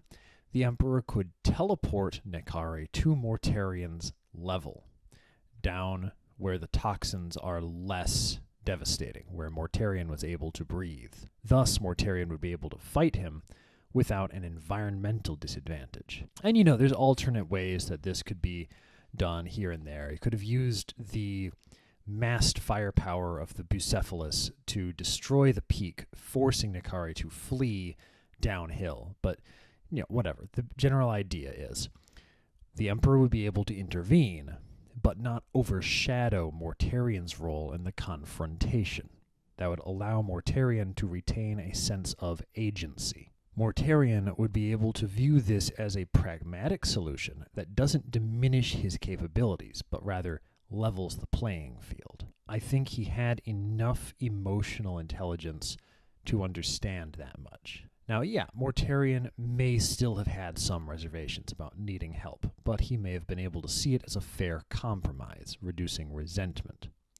If framed as a collaborative act, it would have been an opportunity for them to trust each other more, building trust between Mortarion and the Emperor through collaboration. That sentence got away from me. Okay, fourth, I'm not super sure Mortarion would have gone along with this one, but whatever. The Emperor could have proposed that he and Mortarion face Nakari together, presenting it as a way to bond and overcome Mortarion's final challenge. Fighting alongside the Emperor would offer Mortarion a rare opportunity to see him as an equal and partner, fostering a sense of camaraderie. The Emperor would be able to acknowledge Mortarion's strength and determination by treating him as a peer and partner instead of a subordinate. And yeah, Mortarion might struggle with accepting help due to his self-reliant nature. But if he did, the shared experience might mitigate feelings of resentment. This scenario would create a foundation for mutual respect and collaboration, potentially averting the antagonism that later defined their relationship. The scenarios of the Emperor fighting alongside him or the Emperor equipping him might be the most emotionally fulfilling for Mortarion, as they would align with his core values while fostering trust and respect between him and the Emperor. Bringing Nekare down to the surface might have struck a middle ground, offering Mortarion a chance to prove himself without entirely undermining his autonomy. And the canon scenario of just the Emperor kills Nekare, preventing Mortarion from getting closure, is the most damaging. It amplifies Mortarion's insecurities, ramps up his resentment, continues his distrust of authority, thus directly contributing to his eventual rebellion. It's a terrible idea. And thus, how the Emperor handled Nekare's death speaks volumes about his ability to connect with his sons on an emotional level, or, that is, inability. A more thoughtful approach could have fundamentally altered Mortarion's trajectory, preventing the deep bitterness that made him vulnerable to chaos. This is a general, broader theme in 40k. The Emperor's inability or unwillingness to address the emotional needs of his Primarchs, with devastating consequences. Now, perhaps we might see a parallel to be made here. The Emperor had the potential option of fighting alongside Mortarion against Nekare. Similarly, the Emperor had the potential option to have he and a force of Custodes fight alongside Angron and the gladiators at Fidan Mor on Nuceria, which Angron directly mentions in a quote later as being an option the Emperor could have done. So, if the Emperor fought alongside Mortarion against Nekare, that is Nekare, Mortarion's adoptive father and symbolic representation of his traumatic past, it would have avoided the scenario of killing Nekare after Mortarion failed due to environmental limitations, as we mentioned before. The Emperor fighting alongside Mortarion as an equal, empowering him to face his greatest challenge while providing support, could have thus fostered trust and respect between Mortarion and the Emperor, transforming their relationship into camaraderie rather than just hierarchy. It would have validated Mortarion's struggles, his journey to overthrow the overlords, thus showing the Emperor's recognition of his efforts and abilities. A shared victory might have allowed Mortarion to process his trauma more constructively, as the Emperor would have been seen as a helper rather than as undermining him. Even if all the Emperor did is walk beside him and use his psychic powers to psychically purify the air around them so it wasn't as dangerous to Mortarion, that would have been something. Now, yeah, there are some problems here. Mortarion was fiercely independent and self-reliant. It would have made him resistant to accepting help, even if the offer was well-intentioned. It would have still risked Mortarion's death. Combat is a tricky thing. Sometimes the strong fall in battle. So to compare, remember, Angron, enslaved and forced into the gladiatorial games on Nuceria, led a rebellion alongside his fellow gladiators. They ended up trapped at the plateau of Fidan Mor, waiting for the final battle where they would seek their deaths in honorable, glorious combat. Okay, so instead, the Emperor forcibly teleported Angron to his ship, thus abandoning the gladiators to be slaughtered. The Emperor had the option of teleporting a force of Custodes with him down to Fidan Mor to fight alongside Angron and the gladiators as allies. Fighting alongside Angron would thus demonstrate solidarity, reinforcing the Emperor as a father figure who values loyalty and shared struggle. By helping the gladiators, the Emperor would thus be honoring Angron's bond with his comrades and his core identity as a liberator of the oppressed. Maybe that would have mitigated Angron's bitterness, reducing his susceptibility to chaos manipulation later by fostering loyalty to the Emperor. Now, there are some risks there. It was possible that such an act could have led to the deaths of one or more custodes. We don't know from canon the strength of the forces arrayed against Angron. A battle against the forces of the slaveholders of Nuceria could have resulted in significant casualties, potentially including Angron. Again, combat's a tricky thing. Sometimes the strong die by accident. In either case, the Emperor fighting alongside the Primarch would reinforce the Primarch's self-worth, addressing the deep-seated need for respect and recognition. In Angron's case, it would affirm his loyalty and commitment to his comrades, the gladiators, thus addressing his profound sense of betrayal and abandonment. Mortarion might have been able to see the Emperor as an ally in his mission to liberate humanity from tyranny. Angron might have viewed the Emperor as a comrade rather than a tyrant, reducing his hatred for authority and fostering trust between them. Supporting Mortarion would align with the Emperor's broader goal of uniting humanity under a meritocratic and liberatory banner. Supporting Angron would symbolize the Emperor's commitment to the ideals of freedom and brotherhood, enhancing his moral authority. And in each case, there were horrible consequences for inaction, as in canon. By not fighting alongside Mortarion, the Emperor fueled resentment and distrust. By removing Angron from the ability to help his gladiators, by thus abandoning Angron's gladiators, the Emperor cemented Angron's hatred towards the Emperor, thus exacerbating his instability. Both of these scenarios underscore the Emperor's failure to recognize the emotional needs of his sons. His reluctance to engage personally in their struggles reflects a larger pattern of detachment, contributing to the eventual fracturing of the Imperium. In Mortarion's case, a collaborative victory might have reshaped his view of the Emperor as a mentor and ally rather than just another overlord. For Angron, sharing the blood shed in battle could have honored his bonds and values, fostering a sense of kinship and trust, instead of making the Emperor seem to him like just another slaver. The Emperor's refusal in each of these cases shows his lack of foresight regarding the personal and emotional stakes of his Primarchs. The Emperor inadvertently placed himself into the lives of Mortarion and Angron in the position of the type of person they hated the most, the overlords of Barbarous and the slavers of Nuceria. Now, one more thing here.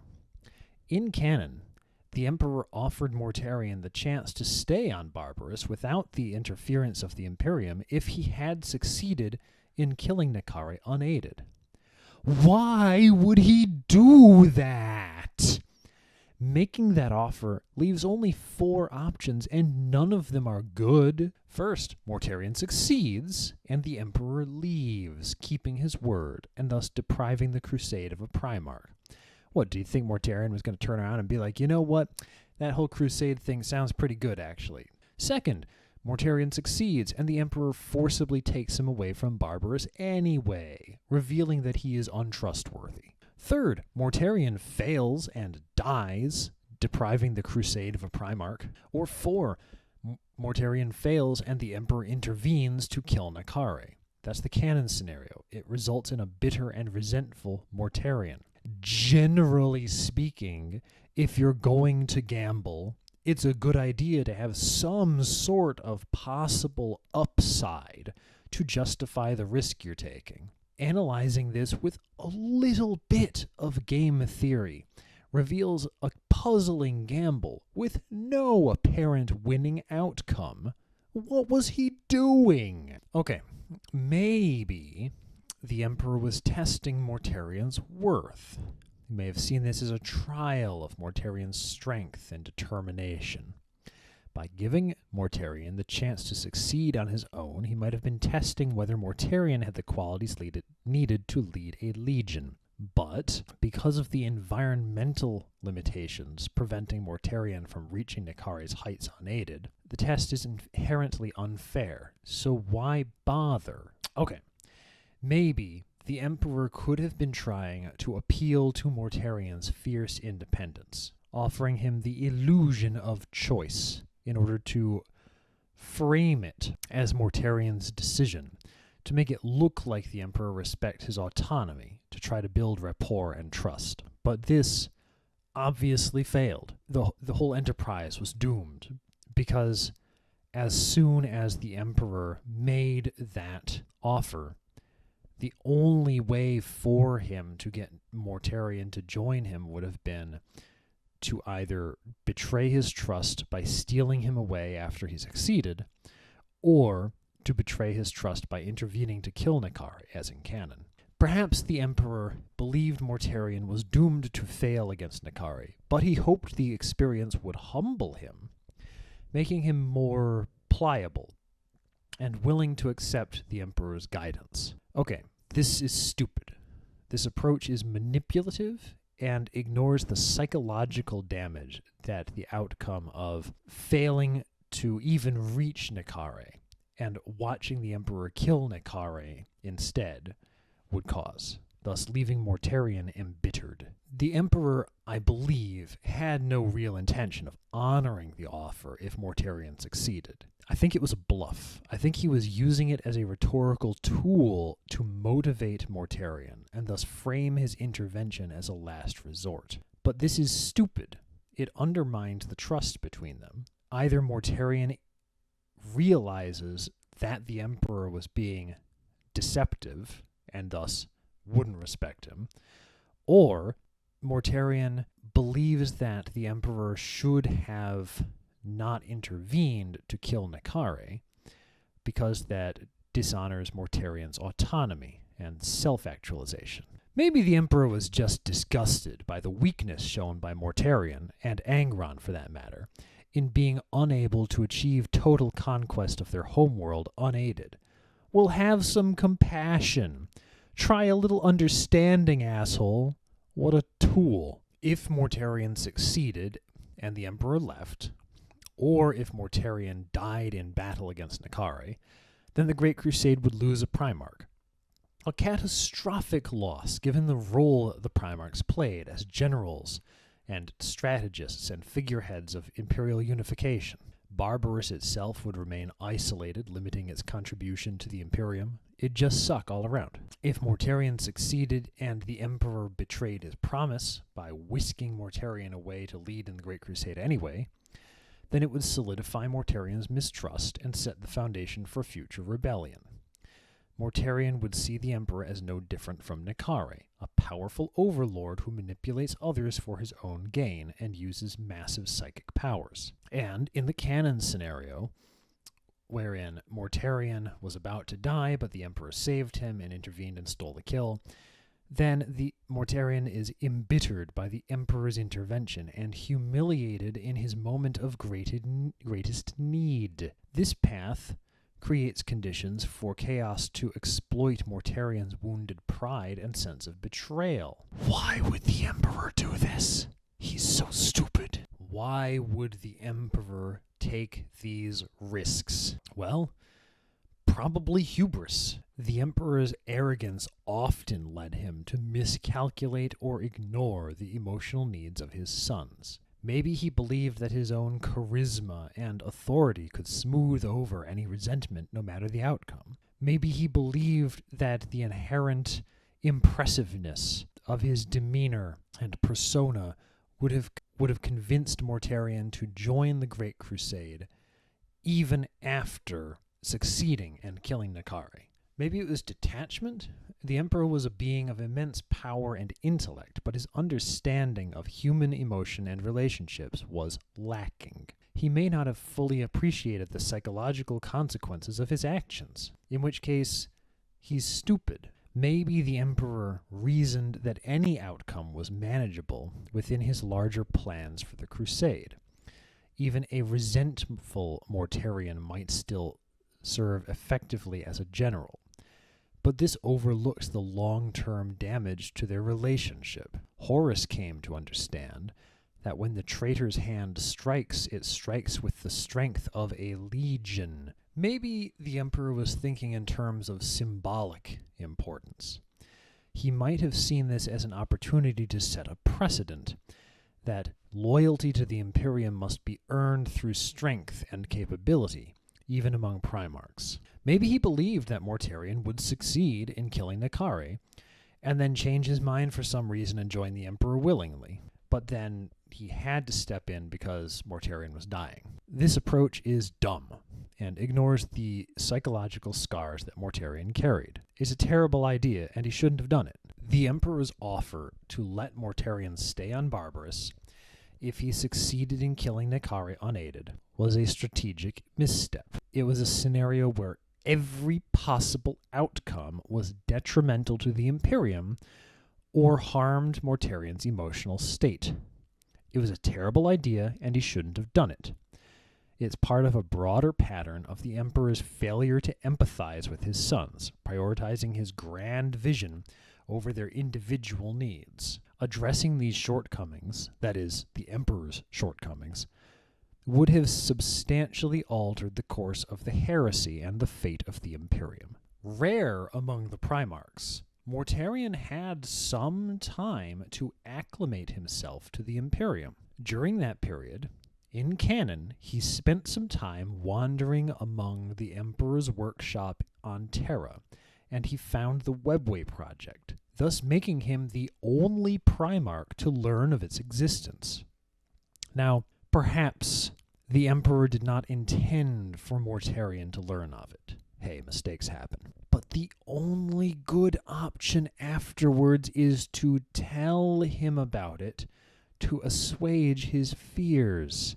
He was already suspicious of warp-related matters. Was this miscalculation on the part of the Emperor and Malcador really that bad? I argue, yes. This was a critical error in light of Mortarion's deep-seated aversion to the warp and the need for transparency as a foundation of trust. Mortarion's only exposures to the use of the warp thus far had been the use of the warp as a weapon and tool of oppression by the overlords. And yeah, maybe he saw astropaths and navigators on the trip from Barbarous to Terra. Maybe. But overall, his upbringing on Barbarous had instilled in him a profound distrust of the warp and its influence. Mortarion associated the warp with oppression and corruption and the sorcery of the overlords.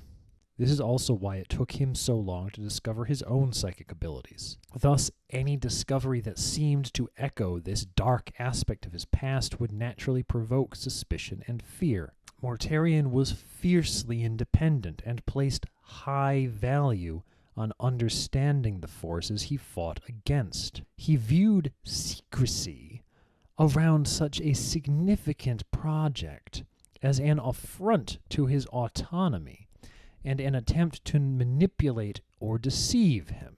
In this, he's understanding it correctly. Malcador was definitely attempting to manipulate him. Their silence there was a misstep. It was a missed opportunity to build trust. Mortarion accidentally learning of the Webway Project should have been treated as an opportunity to involve him in the Emperor's grand vision. Explaining the project could have helped Mortarion to see the necessity of certain actions he might otherwise question, thus fostering a sense of inclusion. By refusing to address Mortarion's concerns, the Emperor and Malcador thus deepened his perception that they were withholding vital information, which is accurate, thus aligning them in his mind with the manipulative overlords of his youth. The Emperor demanded loyalty and trust from the Primarchs, yet withheld key information that would enable them to make informed decisions. This inconsistency thus undermined his authority and sowed resentment, particularly in a figure already primed for skepticism like Mortarion. Being left out of the Webway Project's true purpose emphasized to Mortarion his outsider status. Mortarion already felt isolated within the Imperium because there were a bunch of people in the Imperium who were more at ease with the Emperor's grandiosity and mystical elements. This just made it worse. The Emperor could have explained the Webway Project as a means of protecting humanity from warp-based dangers, thus framing it as an extension of Mortarion's own mission to shield people from the warp's influence. The Emperor and Malcador could have acknowledged Mortarion's concerns about the warp, and showed him how the Webway Project was a tool to eliminate humanity's reliance on warp travel. He might have even invited Mortarion to contribute to the project, for example, seeking out Eldar ruins during his conquests on the Great Crusade, so that the Emperor could then recover any useful information or technology from them. This would have given him a sense of agency and involvement.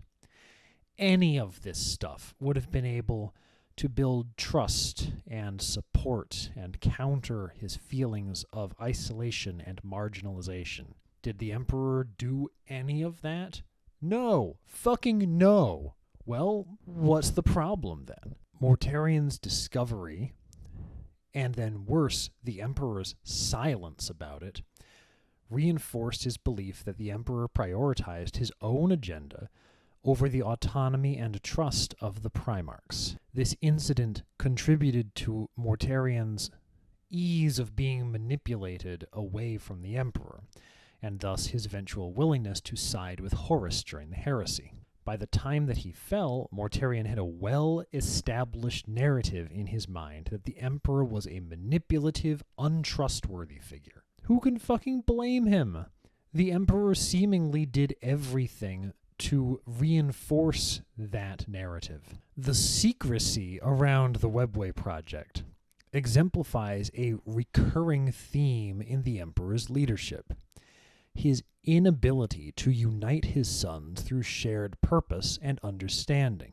This is what ultimately fragmented the Imperium during the Horus heresy. The Emperor and Malcador handling Mortarion's accidental discovery of the Webway Project was a major miscalculation, the way they did it, especially given Mortarion's specific sensitivities and distrust of the warp from his childhood.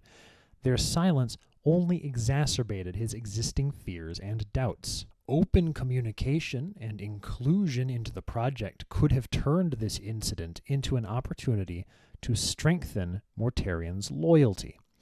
But instead, it became another wedge in an already strained relationship. The Death Guard's reaction to meeting Mortarion was shaped by their own identity and traditions from when they were the Dusk Raiders on Old Earth. In many ways, they aligned with Mortarion's nature and philosophy, which makes sense. They had gene-forged predilections and efficiencies. The union between Mortarion and his legion was smoother than it was for some of the other Primarchs, but not without its complexities. Their pre-Mortarion culture, when they were initially known as the Dusk Raiders, they were already known for their resilience, grim determination, and effectiveness in toxic and hazardous environments. They had developed a stoic, practical outlook, valuing strength and endurance above all else. Their preference for slow, relentless warfare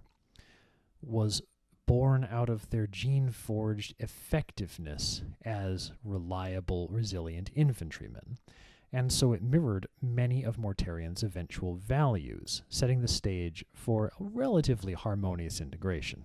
The Death Guard recognized Mortarion as a kindred spirit. His grim demeanor, practical mindset and focus on resilience resonated with the Legion's existing culture. His background on Barbarous, where he fought against overwhelming odds in a poisonous environment, mirrored the Death Guard's own experiences and their own methods of warfare, thus leading them to quickly understand and admire his struggles against the overlords on Barbarous. His rise from a poisoned wasteland to overthrow tyrants embodied the kind of determination that the Death Guard valued deeply. While the overall integration was smoother than in some other legions, there was some initial skepticism, particularly from veterans who had already established traditions within the Dusk Raiders. Mortarion's disdain for nobility and privilege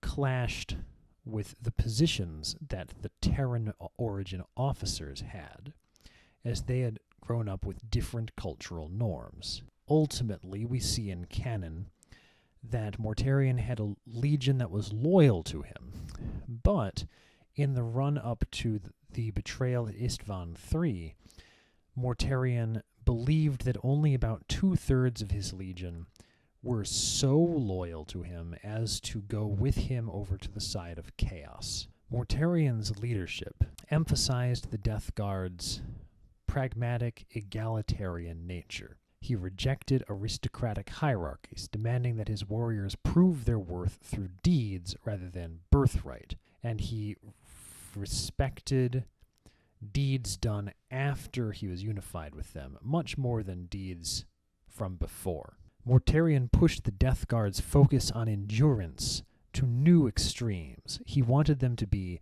the perfect infantrymen. He reshaped the Legion to thrive in the most hostile environments. Their already impressive tolerance for pain and poison were honed into being a defining trait that set them apart from other legions. Mortarion instilled in his Death Guard a sense of purpose rooted in liberation from tyranny. This gave the Legion a clear and cohesive mission, and their practice of war was rather similar to the Iron Hands. They would fight and move, resupplying on the move, and then fight and move again, and not stay behind to rebuild or remake societies. They left that to the humans. For Mortarion, meeting the Dusk Raiders and making them into his Death Guard was one of the few times in his life that he felt genuinely understood and accepted. He had felt validated by his efforts on Barbarous, by the people there, but they were not transhumans. He stood apart from them.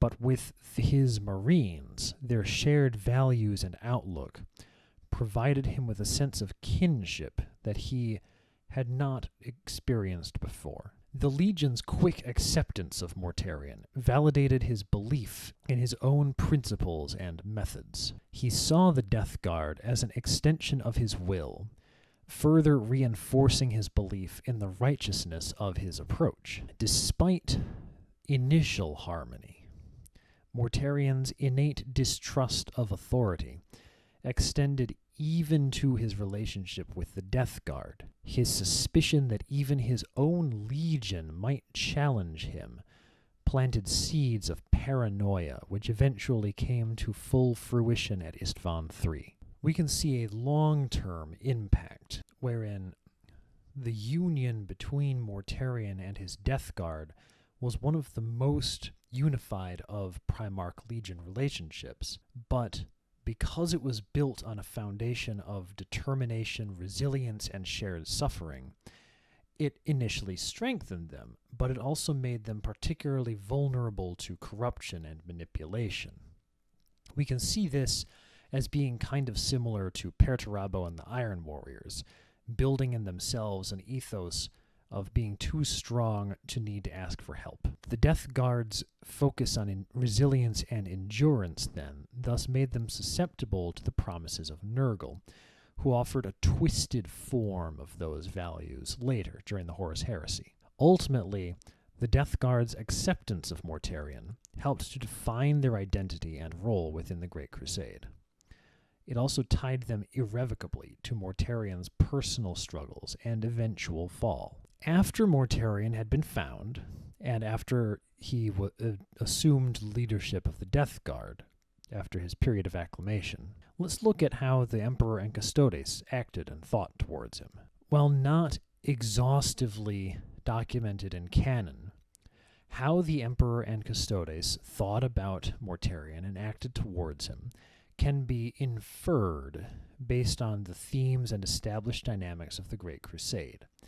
And if you don't think that this is a valid method of interpretation of canon, that's too bad. It's my video. Make your own video. We can see from how the Emperor treated his other Primarchs that the Emperor viewed Mortarion as an asset in the Great Crusade, a tool with a purpose. From how he deployed the Death Guard, we can see that he valued Mortarion's expertise in conquering harsh, toxic worlds. Mortarion's pragmatism and tactical skill, along with the effectiveness of his legion, made him well suited for campaigns requiring attritional warfare, with the Death Guard's reputation for endurance complementing the needs of attritional warfare perfectly. But the Emperor saw Mortarion and his legion as limited in scope. They were a brutal weapon best deployed in specific scenarios, rather than a visionary or charismatic leader. We can see this from how he didn't place Mortarion into any particular leadership role or give him any special assignment. Mortarion's deep-seated hatred of Psykers and the Warp, of course, clashed with the Emperor's secret reliance on both. While the Emperor officially promoted secularism and his rejection of religion, his hidden agenda, especially the Webway project, depended heavily on warp manipulation and psychic power. Thus, he kept Mortarion at arm's length from any of the really important stuff. We can see this in the Emperor's unwillingness to explain the Webway project when Mortarion accidentally stumbled upon it. Instead of addressing Mortarion's fears and anxieties, the Emperor maintained characteristic aloofness, deepening the gulf between them. We can see evidence in that later at the Council at Nicaea, where he explicitly makes policy everything Mortarion wanted about making psychic powers banned, while also refusing to validate and congratulate Mortarion, meaning he wanted to maintain distance from Mortarion even while he did what Mortarion wanted by accident. The Emperor's relationship with Mortarion was thus shaped by strategic detachment rather than emotional connection. Thus, when Horus put some time into fostering a personal relationship, he and Mortarion became close friends and allies. This approach, of course, was consistent with his treatment of many of the Primarchs, but it further alienated Mortarion, who already struggled with feelings of isolation and inadequacy. Mortarion would have benefited from a close relationship with the Emperor, like what the Emperor had with Sanguinius or Guilliman or Horus. The Custodes, of course, did not like the Astartes or the Primarchs. They were the Emperor's personal guardians, and they viewed the Primarchs with respect, for they were very capable, but as tools, imperfect tools, of the Emperor's will. To the Custodes, then, Mortarion was another powerful weapon in the Emperor's arsenal, and they respected his battlefield prowess. But his disdain for Psykers must have been unsettling to them, given how much they relied on the Emperor, the greatest Psyker in the galaxy. If they didn't feel like that, then they would have fought alongside the Death Guard more often, like how they fought alongside the Sisters of Silence against the enemies of the Warp. The enemies using warp power. The Custodes were known to monitor the Primarchs for signs of disloyalty, albeit that they did a bad job of it. Mortarion's staunch opposition to Psykers and his concomitant critical attitude towards many imperial policies may have raised red flags, but none so large as to result in outright censure as documented in canon. Thus, it's likely that they viewed Mortarion with a measure of suspicion due to his ideological rigidity and potential to resist imperial directives involving psychers.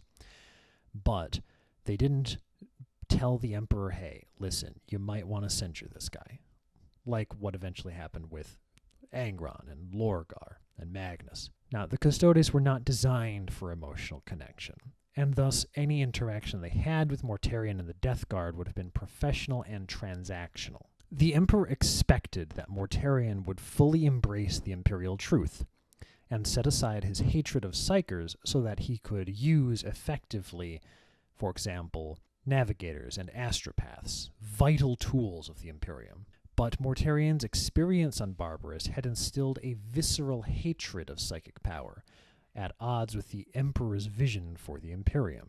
Mortarion likely perceived the Custodes' arrogance and ideas that they could oversee the Primarchs as an insult to his own autonomy. The way that the Custodes treated the Primarchs would have reminded Mortarion that the Emperor didn't fully trust any of them, further fueling resentment. Unlike Horus or Sanguinius, Mortarion received little in the way of personal mentorship or affirmation from the Emperor, despite that he did have a period of acclamation. This lack of connection thus made it easier for Mortarion to grow resentful and disillusioned over time, especially as he observed other Primarchs receiving more attention, personal accolades, and professional titles, notably Dorn, the Praetorian. And so from the limited evidence we have in canon,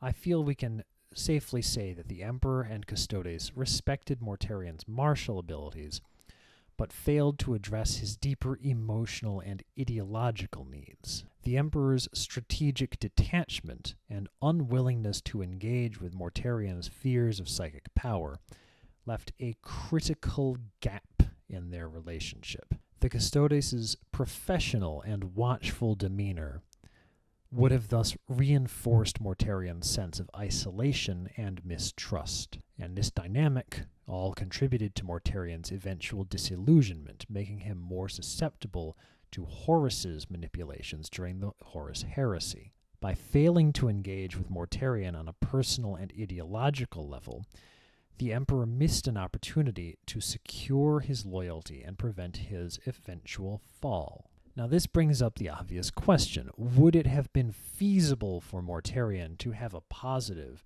or even a neutral relationship with a Custodes advisor or observer? I feel it would have been possible, but quite challenging. Such a relationship would have depended a great deal on the approach of the individual custodian or custodians involved, as well as the context of their interactions, because we know that Mortarion would not have been very willing to engage on his end. Mortarion's experience on Barbarous instilled in him a deep distrust of authority figures, particularly those who wielded unchecked power, and thus he viewed the Custodes as extensions of the Emperor's control of him. They were surveillance and oversight rather than camaraderie or guidance. The Custodes were designed as incorruptible guardians and executors of the Emperor's will. Their rigid professionalism and lack of emotional engagement would have made it difficult for them to form meaningful connections with someone as emotionally complex as Mortarion. His hatred of psychers and his focus on just the pragmatic aspects of war, much like the Iron Hands, would have clashed with the Custodian's loyalty to the Emperor's broader vision and his greater ideals, including his reliance on psychic power. This ideological divide would have thus created tension and mistrust. But there were pathways to a positive relationship that we can imagine. It might have required the rarest thing in the galaxy, a custodian with empathy and understanding. If the Custodes advisor was particularly perceptive, empathetic, and skilled in diplomacy, they might have been able to bridge the gap between themselves and Mortarion. By showing respect for Mortarion's values and engaging with him on his terms, a custodian could thus earn his trust. If a custodian had, for example, recognized Mortarion's hatred of psychers as a product of his traumatic upbringing, and thus framed their discussions in terms of safeguarding humanity from psychic enemies, they might have found common ground. Mortarion valued results and effectiveness, so a custodian who proved his worth by providing actionable insights, strategic support, or other tangible benefits perhaps might have gained his respect. This is not impossible. The custodes held tremendous political weight, so they might have been able to help smooth things over in the imperial bureaucracy regarding reinforcement and resupply for his campaigns. Or, if a custodian had helped the Death Guard to achieve victory in a campaign by fighting alongside them, or by advising Mortarion on tactics, perhaps Mortarion might have come to see them as an asset. If a custodian had focused on shared goals, like the liberation of humanity, the destruction of Xenos tyrants, or the stability of the Imperium, rather than on ideological differences, they might have been able to foster a working relationship with Mortarion. It would have taken a while. It might have taken a long time, but a relationship that developed naturally over time in the context of a custodian who remained consistently respectful, patient, useful, and non-obtrusive, then Mortarion might have warmed to the custodes once he saw that they were not there to control him, but rather to support the Imperium's broader goals. It's kind of a long shot. The most likely positive outcome would have been a relationship rooted in mutual respect rather than personal affection. Mortarion might never have fully trusted a custodes advisor, but he might have come to see him as a reliable ally and a source of wisdom. Unfortunately, that's not what the custodes were usually like. They were usually condescending, officious, and interfered in the autonomy of anyone they ever met, because they were made in the Emperor's image. They were just like that. And so, while a fully positive relationship between Mortarion and the custodes would be improbable, perhaps a neutral or cautiously cooperative relationship may have been feasible, with the right combination of respect, pragmatism, and shared purpose. The custodes' professionalism and Mortarion's practicality thus offers a potential foundation for mutual understanding, even if personal warmth would remain out of reach. Though rarely among the Primarchs, Mortarion did have a period of acclamation, he did not have a formal mentor figure. His development as a leader and warrior lacked that kind of formal teacher that some of his brothers received, such as Fulgrim from Horus or Vulcan from Ferris. His upbringing on Barbarous, his experiences at the very early days of the Great Crusade, and his strained relationship with the Emperor meant that he had to forge his path largely on his own. Though there are several figures and influences which shaped Mortarion's character in ways which we might talk about even though they weren't his mentor. First, obviously, Nekare was a kind of negative mentor. It was Mortarion's first experience with an authority figure, and it instilled a deep understanding of strength and survival, but also taught Mortarion what he didn't want to be like. He had a hatred of tyranny and psychic power because of Nekare's example. His dominance and cruelty taught Mortarion the dangers of unchecked power and the necessity of defiance. Much of Mortarion's philosophy was formed directly in opposition to Nekare's example. Mortarion had a great deal of autodidaction regarding leadership on Barbarous. While living among the oppressed humans of Barbarous and leading them in their rebellion against the overlords, Mortarion had to teach himself the principles of command, strategy, and loyalty.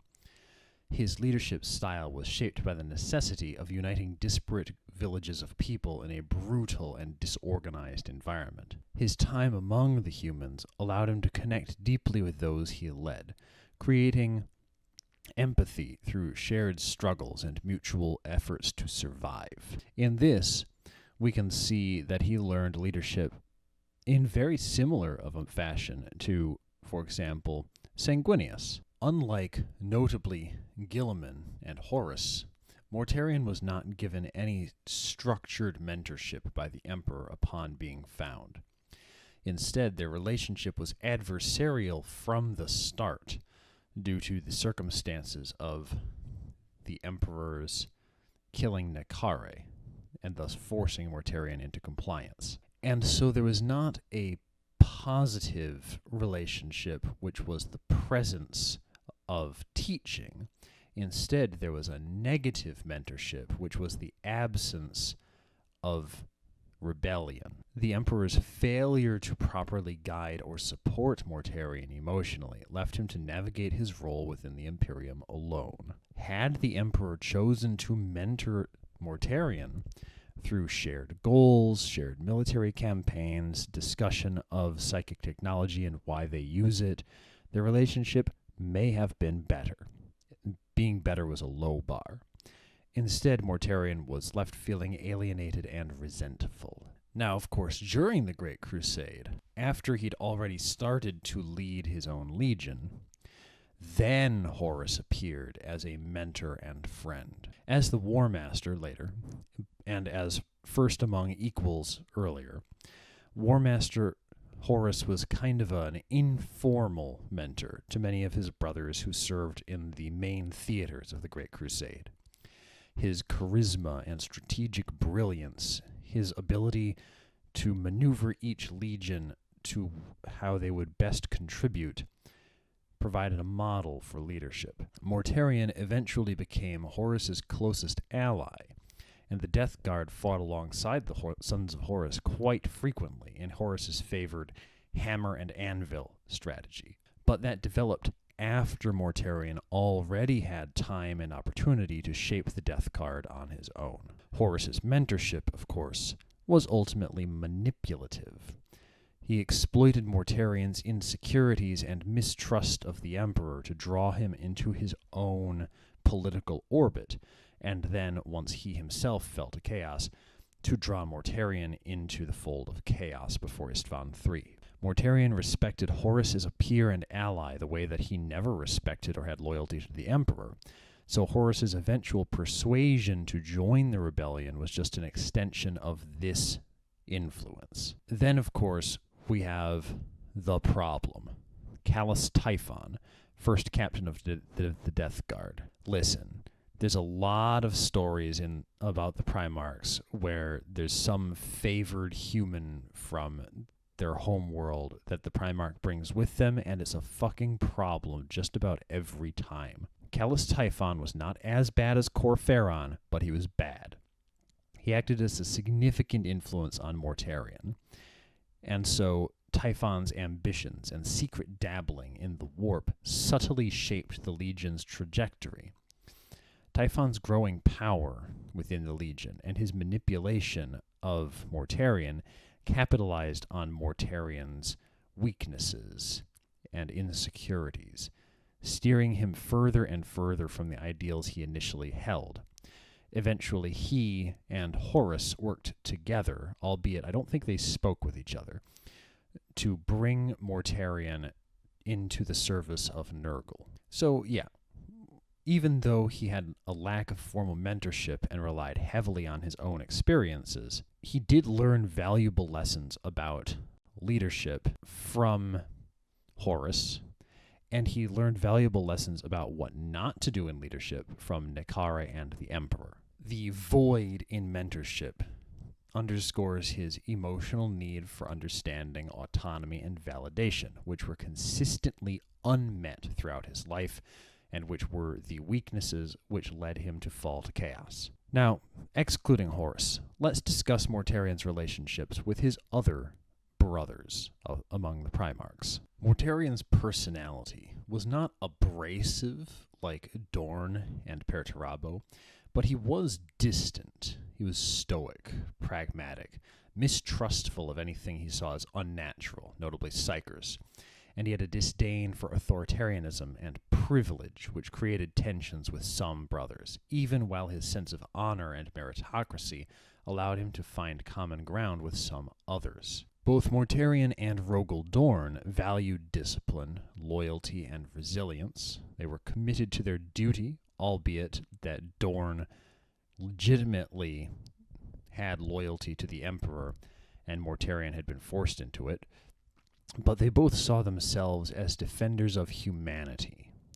Their shared focus on practicality and military efficacy created a baseline respect. In new canon, Dorn grew up on Inuit in what could be described as privilege, but that's new. We're not going to discuss that too much. Even in old canon, Dorn's rigid adherence to hierarchy and his unwavering loyalty to the authoritarian figure of the Emperor grated on Mortarion, who viewed the Emperor's authority, like all authority figures, with suspicion. And then, of course, Mortarion had a disdain for what he saw as the self-righteousness of Dorn's pride in his own stoicism.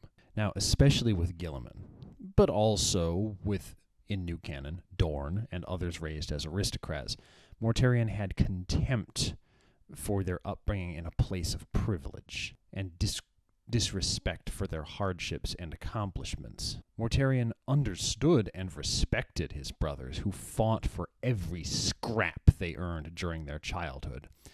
But Guilliman was raised on third base and acted like he had hit a triple. For those of you in the audience who don't watch baseball, that's fine. Vulcan, meanwhile, was in some ways an ideological counterweight to Mortarion.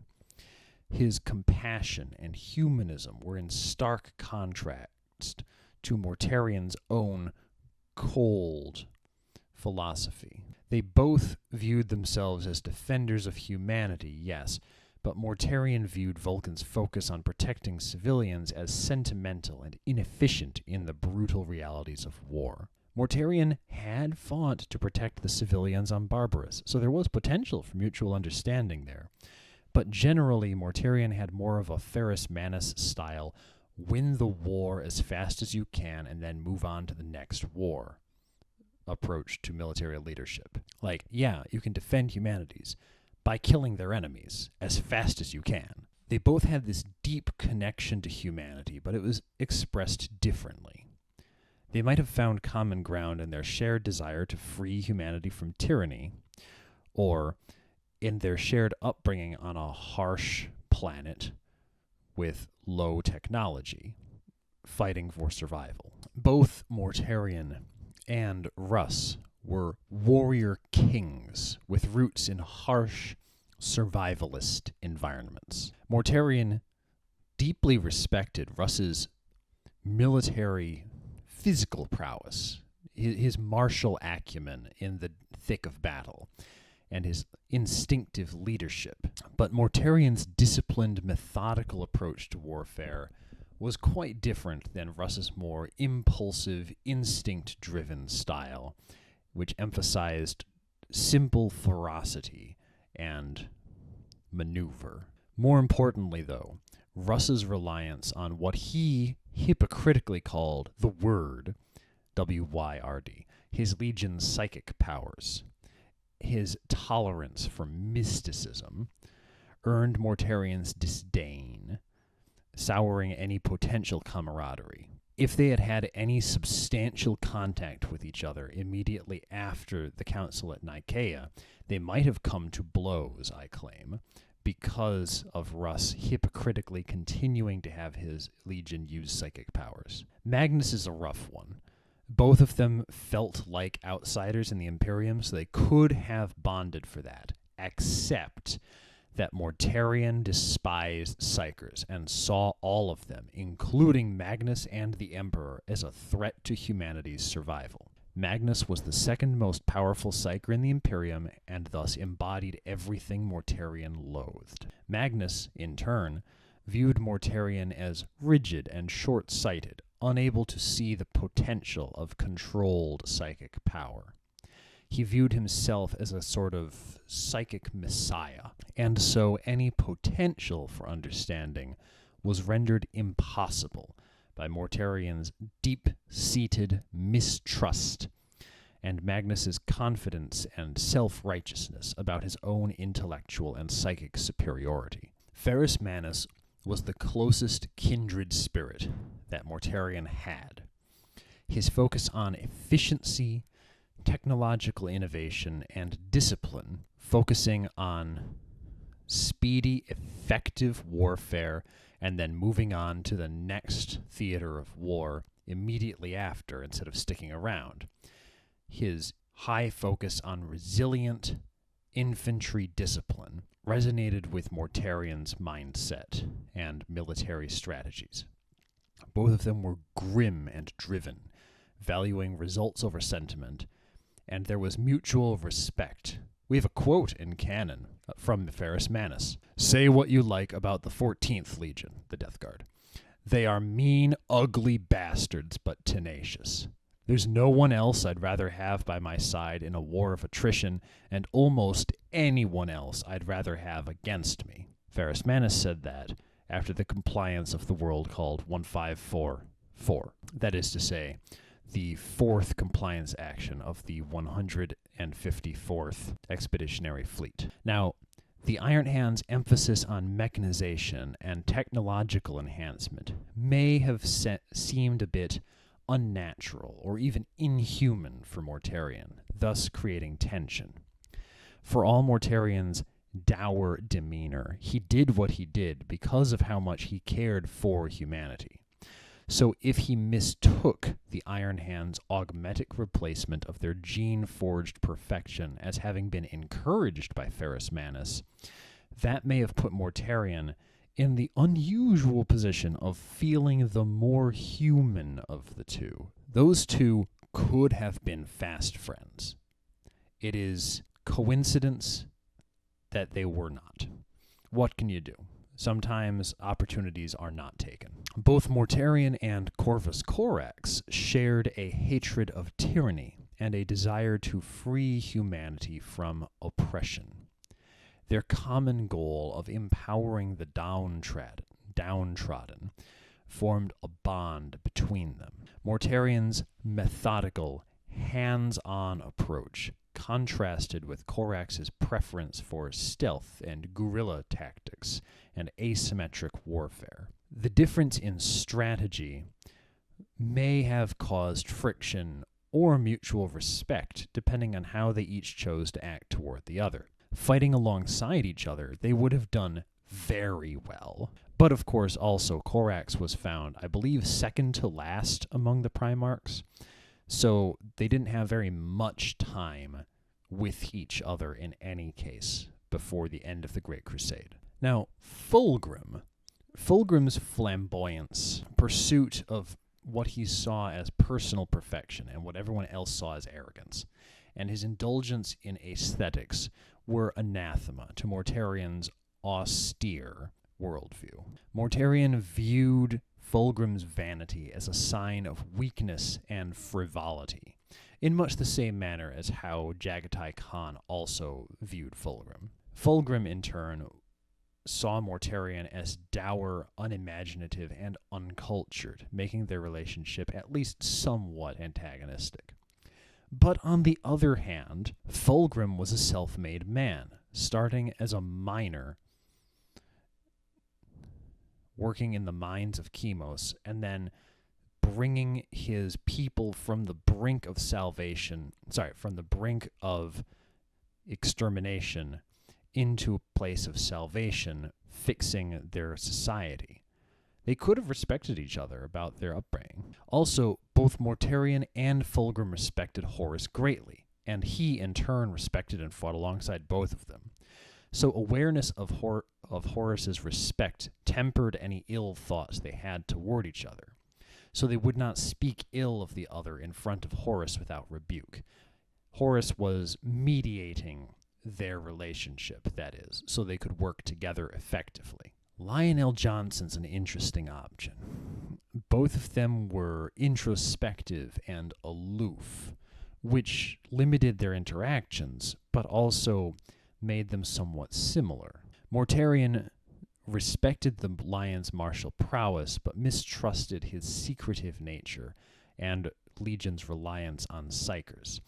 So it's an interesting thought that maybe they could have gotten along, but realistically, probably not. Interestingly, we don't have much in canon about how Mortarion related to Sanguinius. Sanguinius's nobility and charisma might have stirred conflicting feelings in Mortarion. Admiration for his leadership, resentment of his apparent perfection in the Emperor's favor, envy about how others see him, maybe. Barbarous was similar in many ways to the deadly irradiated moon Baal Secundus, so that may have left open the possibility for Mortarion to find common ground with Sanguinius. Mortarion's grim resentment and bitterness clashed with Sanguinius's idealism and emphasis on hope and inspiration. Though their legions fought both in the main theaters of the Great Crusade, and thus likely were quite near each other a great deal of the time, it happens that in canon they didn't spend much in the way of time together and didn't speak with each other in things that I can quote. At least that I found anyway. Angron's a weird one. Mortarion sympathized with Angron's suffering as a gladiator, and his desperate fight as an insurrectionist echoed Mortarion's own desperate battles against the overlords on Barbarous. These parts of their lives mirrored each other, but Mortarion's disciplined approach to leadership clashed with Angron's unbridled rage, thus limiting any meaningful relationship. They were able to fight alongside each other, with Horus as a mediator, much in the same way as he was able to get along with Fulgrim because of Horus. Mortarion's methodical, infantry-based warfare contrasted with the Khan's mobile, lightning-fast maneuver warfare, thus leading to differing tactical philosophies. Also, the Death Guard fought in the main body of the Great Crusade, while the White Scars fought on the fringes. The Khan's love of freedom and disdain for authority would have resonated with Mortarion had they spent any substantial time together, but their differing personalities and the physical distance between them prevented a deeper connection. We'll get back to that one. That one is a promising option. Perturabo was a huge asshole all the time, who was bitter and resentful. They would have understood that they were very similar to each other. They were both shaped by feelings of being undervalued and misunderstood. Mortarion, as far as I can tell in canon, respected Perturabo's expertise and contributions as well as anyone did. But Perturabo may not have understood or appreciated the extent of this respect. If they had put in the time and effort to bond, they might have had some amount of mutual understanding and grudging, though quiet, respect for one another. Given their shared emphasis on attrition warfare, endurance, and resilience in long campaigns, there was significant lost opportunity for Perturabo and Dorn to bond with Mortarion. While each of these three Primarchs had unique qualities and background, they shared common ground in their understanding of the necessity of enduring hardship and suffering in battle. It just turns out that they did not form any such potential bond, and we can see some reasons why. Perturabo's legion, specializing in siege, fortification, and grinding attrition warfare, the Iron Hand's strengths lay in outlasting enemies and making steady, methodical progress, often at the cost of great sacrifice and suffering. Dorn's legion was renowned for its unyielding defense, turning every battlefield into a bastion of resistance. The Imperial Fist's commitment to holding ground and defending the Imperium with resilience thus mirrored the approaches of the Iron Warriors and Death Guard in some respects. Mortarion's legion, the Death Guard, also specialized in enduring hardship, focusing on attrition warfare, particularly in campaigns on horrible death worlds and hazard zones, withstanding prolonged engagements, fighting against enemies using biological or chemical warfare. Mortarion valued endurance and the willingness to fight through any adversity. This linked them thematically to the Iron Warriors and Imperial Fists. All three of these legions endured great hardships and suffering. The Iron Warriors were accustomed to grinding siege warfare, the Imperial Fists to defensive warfare with the occasional stupid last stand because they never retreated, and the Death Guard to campaigns of attrition and slow but inevitable victory. Mortarion especially had a personal understanding of suffering, having been raised in a toxic, oppressive world where survival required unflinching endurance. This shared experience between them could have been a foundation for camaraderie, but it was not. While their legions had similar styles of warfare, the Primarchs themselves were quite different in terms of personality and outlook, thus contributing to their lack of connection with each other. And that lack of connection, of course, then trickled down. Perturabo was bitter and deeply resentful of the Iron Warriors' lack of recognition in the Great Crusade, causing him to become isolated and disdainful of others. Dorn was steadfast, proud, and somewhat aloof, with a very rigid sense of duty that might have made it difficult for him to relate to the more melancholic Mortarion. And of course, we talked earlier about how Mortarion didn't really have any loyalty to the Emperor, just loyalty to humanity. Mortarion was shaped by a hatred for the Emperor and of the tyrannical excesses of the Imperium. There we go. The sentence got away from me for a moment. Due to his early life on Barbarous, teaching him about how bad tyranny was. His distrust and growing hatred for what he saw as the Emperor's false promises created a divide between him and the loyalist Primarchs. More importantly, though, the three legions just didn't frequently fight side by side in a meaningful way very often. There were occasions where their forces might have fought in close proximity or against similar foes, but the nature of the Great Crusade and the Emperor and Horus distributing legions where they were needed meant that legions often operated in different sectors. The Iron Warriors were sometimes dispersed through a great number of fronts and garrisons. The Death Guard mostly fought alongside Horus, and the Imperial Fists, the Emperor's Praetorians, were mostly fighting on whatever front he was at, or were being used as mobile reinforcements at the Emperor's direction. Furthermore, they fit the same niche in a lot of cases. So why would you put two of the same legion on the same task? If you need attrition warfare, you're just going to use the Death Guard. You're not going to say, hey, can we also get the Iron Warriors for more manpower? You're going to get the Death Guard, and then you're going to get someone else, like the Luna Wolves, to complement them with a different attack style. Anyway, then they also had different attitudes towards how they were interacted with by the rest of the Crusade. Perturabo felt constantly overlooked and undervalued, made it difficult for him to form bonds with any of his brothers, even those that he shared values with, because he felt that those brothers should have been praising him. Dorn was deeply committed to his duty and believed that the job of defense and endurance was an inherently noble and important one, but he was also proud and not inclined to share emotional vulnerabilities or ask for validation.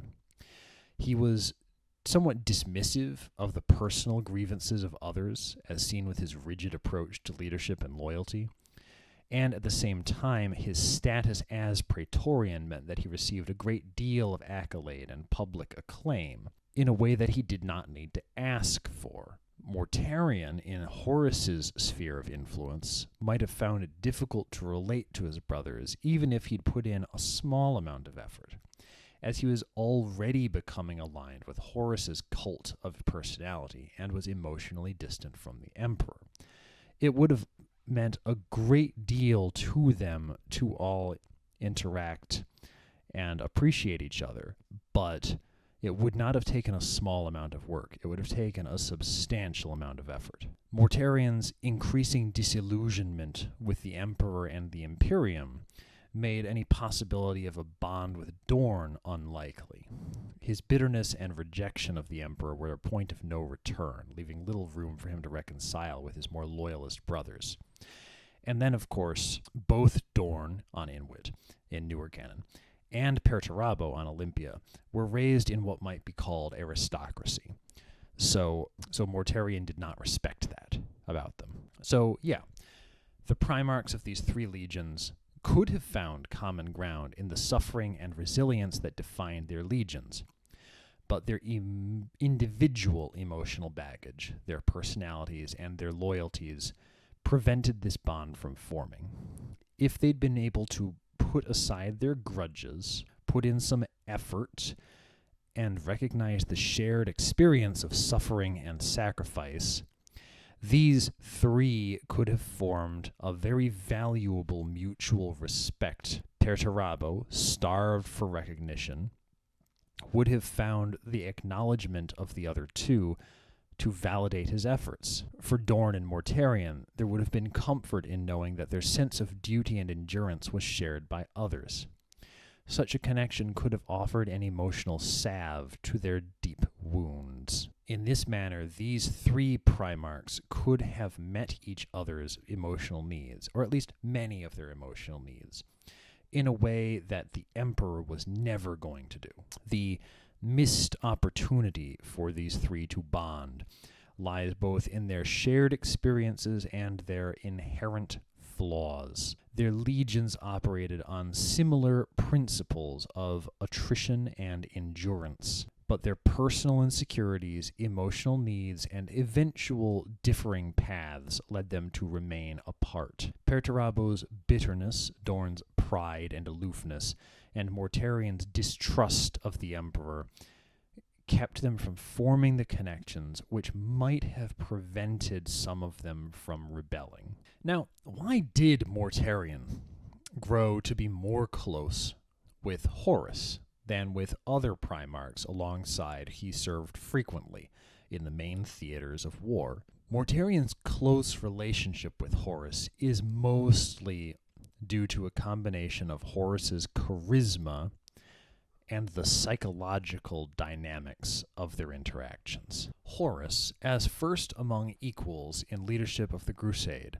and later as War Master, had an extraordinary ability to bring people together, make them feel valued, and put them where they would be most effective. He excelled at building personal relationships, even with those with Mortarion and other such difficult Primarchs, who were predisposed to be mistrustful and reserved. Mortarion was generally viewed as cold and distant, so it was a surprise that Horus took the time to engage him personally and treat him as an equal and peer. He appreciated this, and this fostered a sense of mutual respect. Both Mortarion and Horus, especially after the Emperor returned to Terra, harbored grievances against the Emperor. Mortarion felt that his autonomy had been undermined by the Emperor's actions on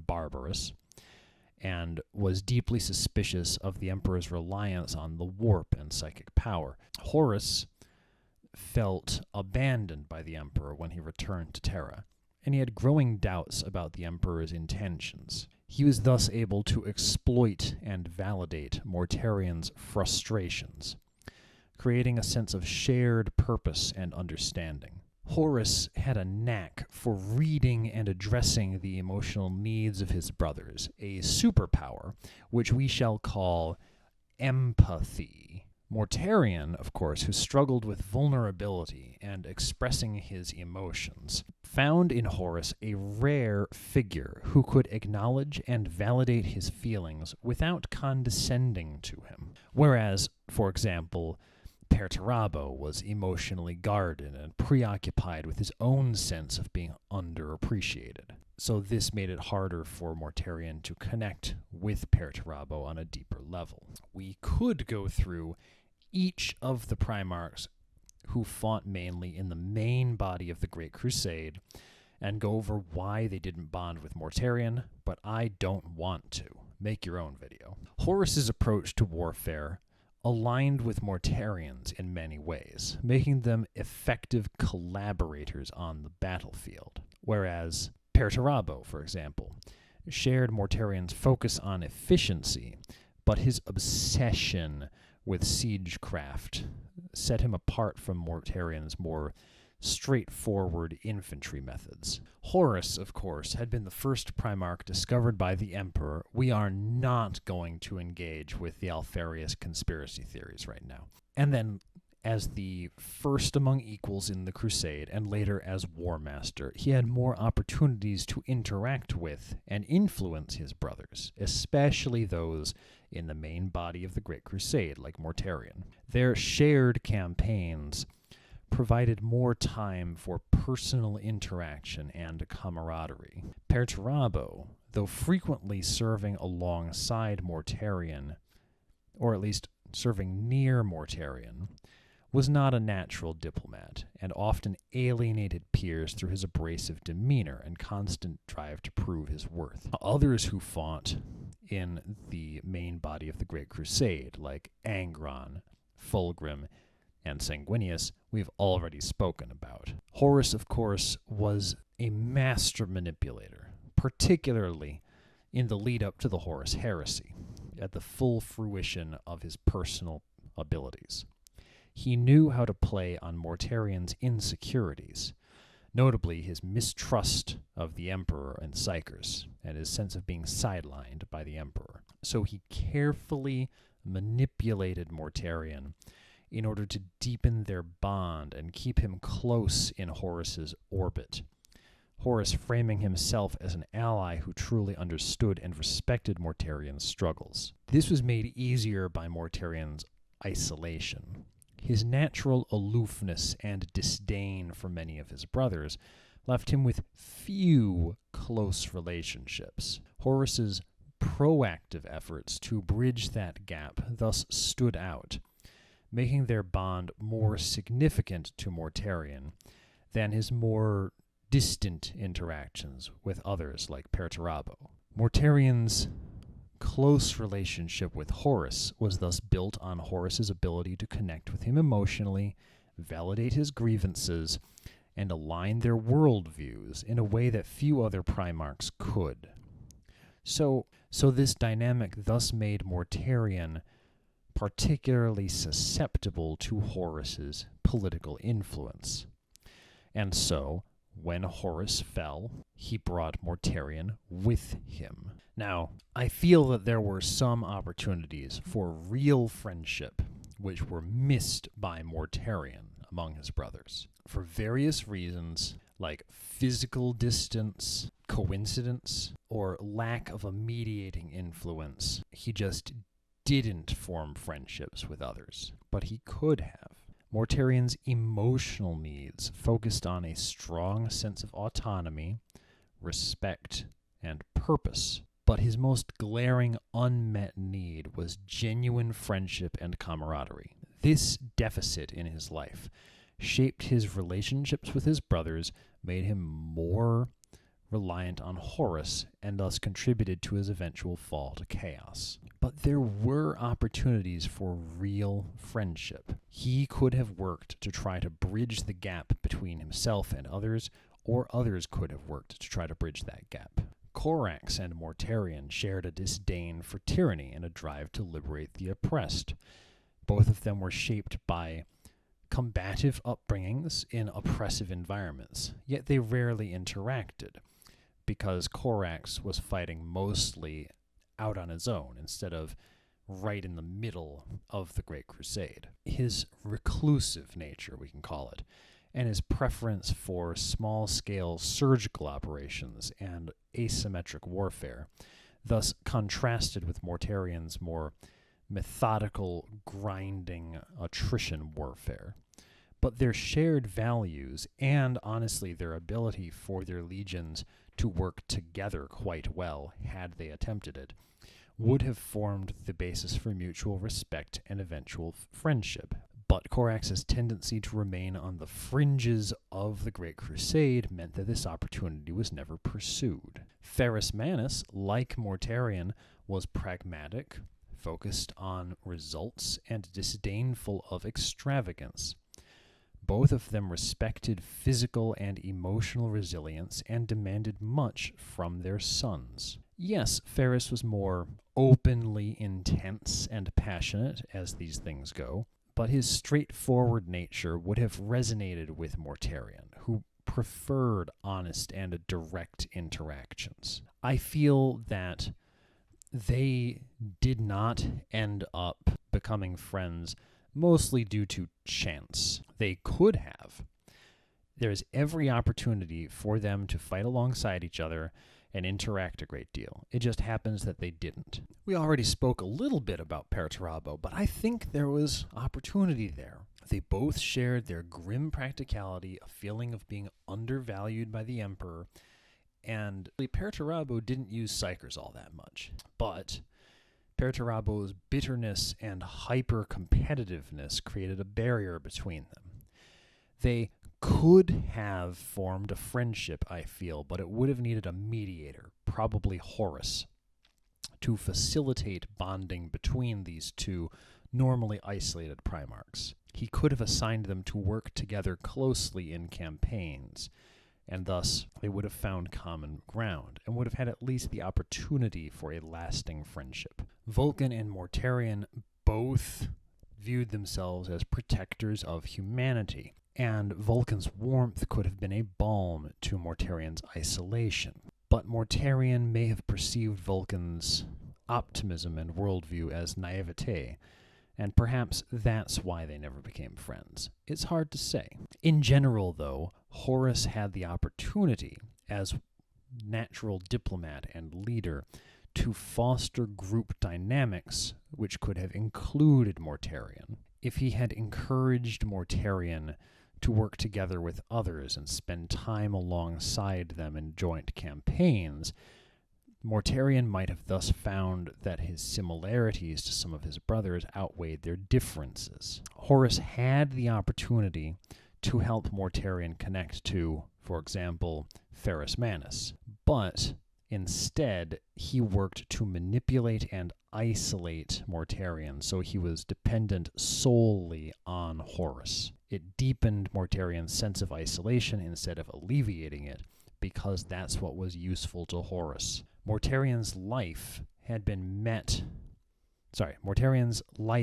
marked by isolation. He had friendship as an unmet emotional need. As in his youth, he was separated from humanity by Nekare's abuse, and he could only truly connect with humans after he rebelled and left. His disdain for the reliance on Psykers that the Emperor and Imperium had alienated him from many of his brothers, especially those who embraced psychic powers, notably Magnus and, though he wouldn't admit it, Leman Russ. His solitary nature and lack of social adaptability made it difficult for him to seek out or nurture friendships with others. But friendship was something he really lacked. He often felt misunderstood, particularly by the Emperor.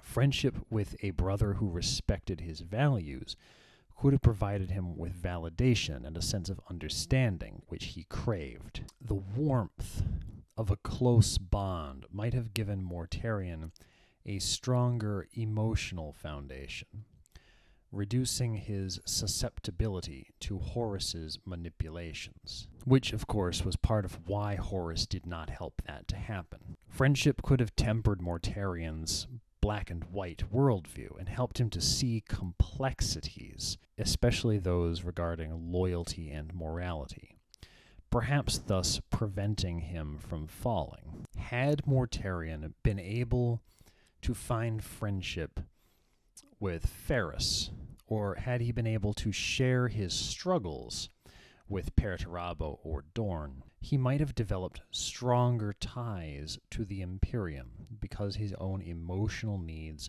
would have been more met. But Horus's manipulations encouraged his isolation, and thus his own internal struggles and unmet emotional needs left him vulnerable to corruption, bitterness, and manipulation by chaos. Had his need for friendship been met, had it been fulfilled, it might have changed his fate. Now, Mortarion's potential friendships with other Primarchs would have been challenging to cultivate, given his grim demeanor, his disdain for perceived weakness, and his deeply ingrained mistrust of authority figures. But there were still opportunities for meaningful connections with specific Primarchs who shared aspects of his values, or who could have complemented his emotional needs. We've spoken already about Ferrus as a potential option for friendship with Mortarion. But why did Ferrus and Fulgrim bond, while neither of them bonded with Mortarion? Chance and happenstance?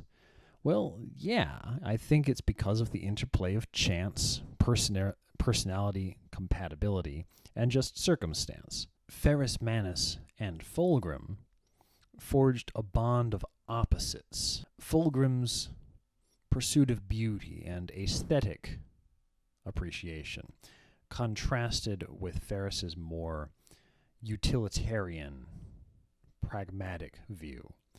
But this contrast sparked mutual admiration. Fulgrim saw Ferrus as a grounded counterbalance to himself, while Ferrus appreciated Fulgrim's drive for improvement and attempts to achieve perfection. Their differences thus complemented each other, rather than clashing. They had a synergy between them. Because they had the initial bit of respect for each other in the Forge, they then had shared experiences later when they worked closely on campaigns. We don't need to get into which ones right now. They recognized and respected each other's abilities, and the chance to fight alongside each other was critical in deepening their friendship. Ferrus respected Fulgrim's relentless pursuit of excellence in both himself and his legion, while Fulgrim admired Ferrus's unyielding resolve. Despite their differing temperament, they found common ground in their shared commitment to the Emperor and to the Great Crusade. They could have bonded with Mortarion. It just happens that they did not. They had few recorded opportunities to interact meaningfully, at least from what I can find. Plus, Mortarion's grim, resentful worldview might have been at least a little bit at odds with Ferrus's direct but less emotionally burdened approach, even though they were more temperamentally similar than were Fulgrim and Mortarion. Fulgrim's flamboyance and Mortarion's asceticism were opposed to one another, with Fulgrim seeing Mortarion as joyless and rigid, which is accurate, and Mortarion viewing Fulgrim as indulgent and vain, which is also accurate. Ferrus and Fulgrim were able to find common ground in their respect for mastery of an art, at first in the Forge, and then later in warfare, whatever you want to call it. Mortarion, meanwhile, scorned anything that he deemed excessive or unnecessary, including and especially Ferrus's aesthetic enjoyments. And because he lacked the focus on craftsmanship that either of them had, instead focusing more on learning about the apothecary side of things than the techmarine side of things, it made it harder for him to connect with those two. Both Ferrus and Fulgrim, despite their own flaws and baggage, were more open to emotional connections with others, and they sought bonds with other people, while Mortarion rarely pursued or nurtured anything of the sort. But even then, there was still options. It's just that chance and happenstance meant that they didn't happen.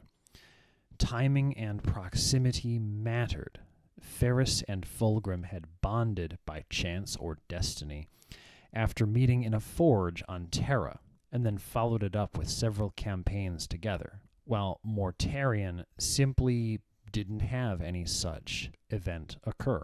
Bonds require repeated interactions, and Mortarion's isolation precluded such opportunities. If Ferrus and Mortarion had fought in a shared campaign, perhaps with Horus, to mediate their interactions, they would have seen each other's determination and strength, and that might have fostered respect. Their shared reserved demeanor, lacking extravagance, might have served as a starting point. Fulgrim's charm, meanwhile, could have softened Mortarion's defenses if presented carefully, but it would have required Fulgrim to adapt his approach substantially to emphasize shared results rather than aesthetic pursuits. This would have certainly required Horus to take him aside and say, hey, I'm trying to accomplish this thing, work with me. And Horus, remember, wanted Mortarion to be isolated, so he was more dependent on Horus. Mortarion could have, and certainly should have, formed a friendship with Ferrus.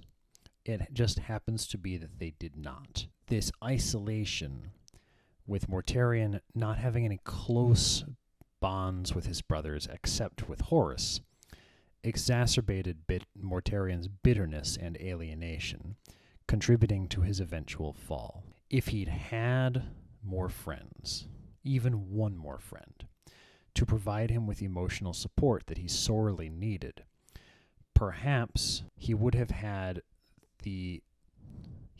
sufficient strength to maintain his loyalty. Now, what can we learn about Mortarion and his emotional needs from the period of his early interstellar leadership? I think looking at the canon, we can see that this era reveals his deep struggles with identity, belonging, and autonomy, as well as his desire for control, respect, and purpose. Mortarion's life had been defined by servitude, first to Nikai, and then, due to the Emperor's wild wager, to the Emperor. As the leader of the Death Guard, he finally had some opportunity to exercise autonomy, though this independence of action was constrained by the Emperor's oversight and the demands of the Great Crusade. Mortarion craved genuine independence and resented interference in his decisions,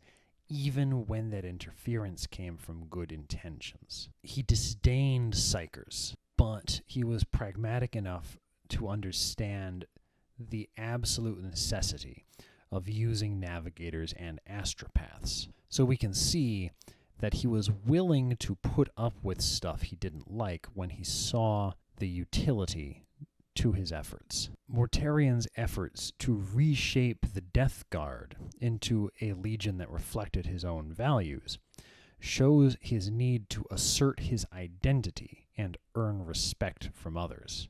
He sought validation of his leadership and worldview, and recognition for his capabilities, which he rarely received from the Emperor or from the broader imperial apparatus. But by placing great importance on his legion's endurance and effectiveness in harsh environments and wars of attrition, qualities that mirrored his own resiliency and stoicism, he was able to achieve acclaim, remember the aforementioned praise from Ferrus Manus, and thus validate his own efforts and his own worldview. We can see that he had a need to prove his worth through measurable success. Mortarion's background left him somewhat alienated and isolated, first due to Nakare, and then because of his differences from the humans of Barbarous, and then later even from his fellow Primarchs. The period of his early interstellar leadership highlights his ongoing struggle to find a place where he truly belonged. We can see this in his efforts to fight against the Order as his first move as a Primarch. He was choosing the war that best made him feel like he was in charge of his destiny. And by being in charge of his destiny within the Imperium, he became more a part of the Imperium. By cultivating a close bond with his legion, he became a part of that. Yet even among the Death Guard and his brothers, he remained emotionally distant.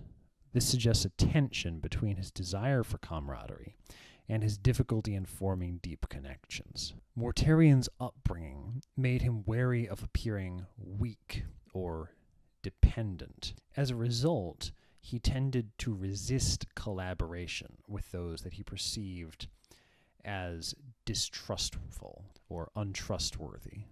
There we go. Yeah, that's the word. Mortarion needed a way to reconcile his stoicism with his underlying emotional vulnerabilities, but he lacked the tools to do so. He needed a way to reconcile his need to achieve and to receive validation for his achievements and accomplishments with his underlying unwillingness to work with others or to ask for help. At least he wasn't so unwilling as, for example, Perturabo.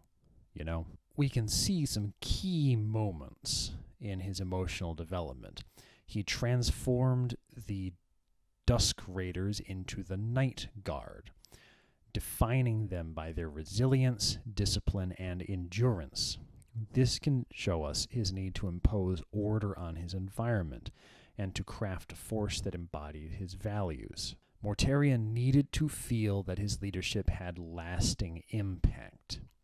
His transformation of the Death Guard was as much about proving his own worth as it was about military pragmatism. During, I hope I'm pronouncing this right, the Battle of Gyros Thravian, the Death Guard fought alongside the Luna Wolves, Imperial Fists, and Custodes, led by the Emperor, against the orcs of Warboss Blackfang. Similarly, at Renimar, the Death Guard, Imperial Fists, and Space Wolves fought together against orcs. These early interstellar campaigns, fighting alongside others, brought him into close contact with his brothers, some of whom embodied values he found alien or objectionable, such as the Space Wolves' reliance on the word. His growing bond with Horus during this period suggests that Mortarion sought understanding from someone who recognized his struggles. Thus, Mortarion craved relationships based on mutual respect and shared experiences, and his mistrust of some of his brothers indicates a deep-seated fear of rejection or betrayal, and also his own rejection of values that he did not share, such as appreciation of psychic powers. Now, at Caldera, the Death Guard and Salamanders fought against the Drukhari, the Dark Eldar, and in the process they learned of the Emperor's ongoing interest in the Eldar Webway. Remember, Mortarion was the only one who had learned about the Webway project. Mortarion often clashed with the Emperor's vision, particularly regarding the use of psychers and the more esoteric aspects of the Crusade, such as the Emperor's interest in the Webway. These tensions highlight his discomfort with being a subordinate, especially to a figure whose methods he did not fully understand or trust. Mortarion needed leaders who valued his perspective and allowed him room to operate independently. The lack of such relationships thus fueled his eventual rebellion. The Kajor Compliance. The Death Guard fought against a low-technology human world, which nevertheless was quite effective in warfare due to widespread use of sorcery and the summoning of daemons. He spoke of this campaign at length during the Council of Nicaea later, in arguments against the use of psychic powers. And at the Battle of Istvan Extremis, this is long before the Battle of Istvan III, the Death Guard and the Emperor's children fought against Slaneshi cultists, and Mortarion was wounded by a psychic attack. This just deepened his mistrust of psychic power and his bone-deep assertion that psychers were bad. bad and should not be trusted. This was, of course, informed by his traumatic past fighting against the psychic overlords of Barbarous.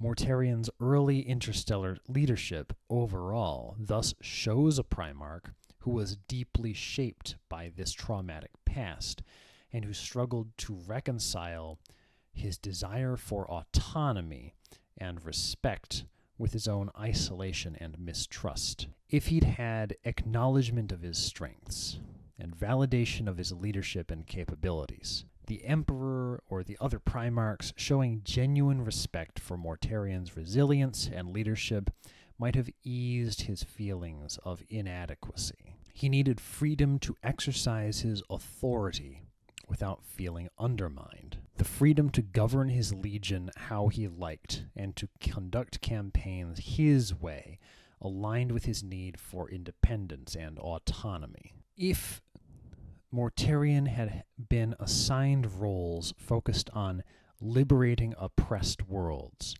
or dismantling tyrannical regimes, that might have given him a sense of purpose and satisfaction through such justice-oriented missions. And he really needed opportunities for connection with his brothers that addressed his feelings of alienation without demanding emotional vulnerability he wasn't ready to give.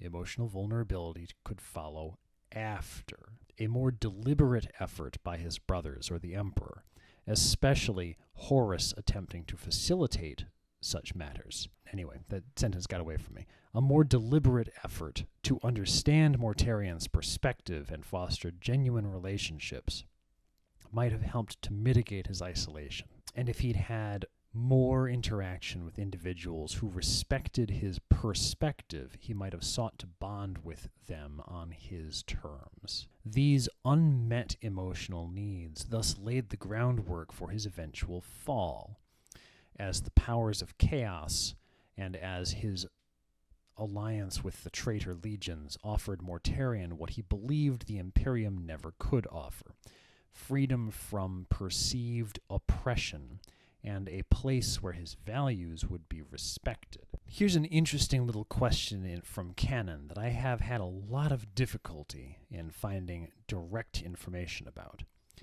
Did the Death Guard use Psykers before Mortarion assumed command?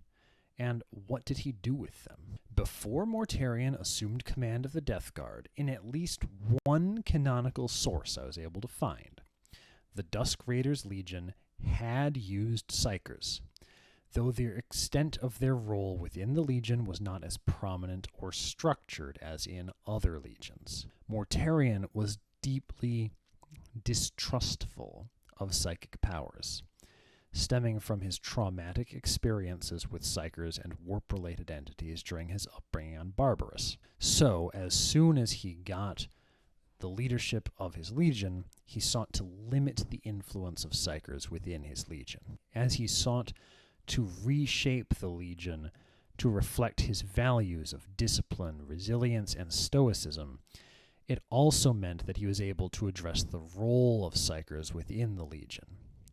He believed that Psykers were necessarily an invitation to warp corruption, and thus that they were dangerous and anathema to humanity. He had straight-up hatred and contempt for the powers of the warp, and as a result, he purged the Psykers within his legion.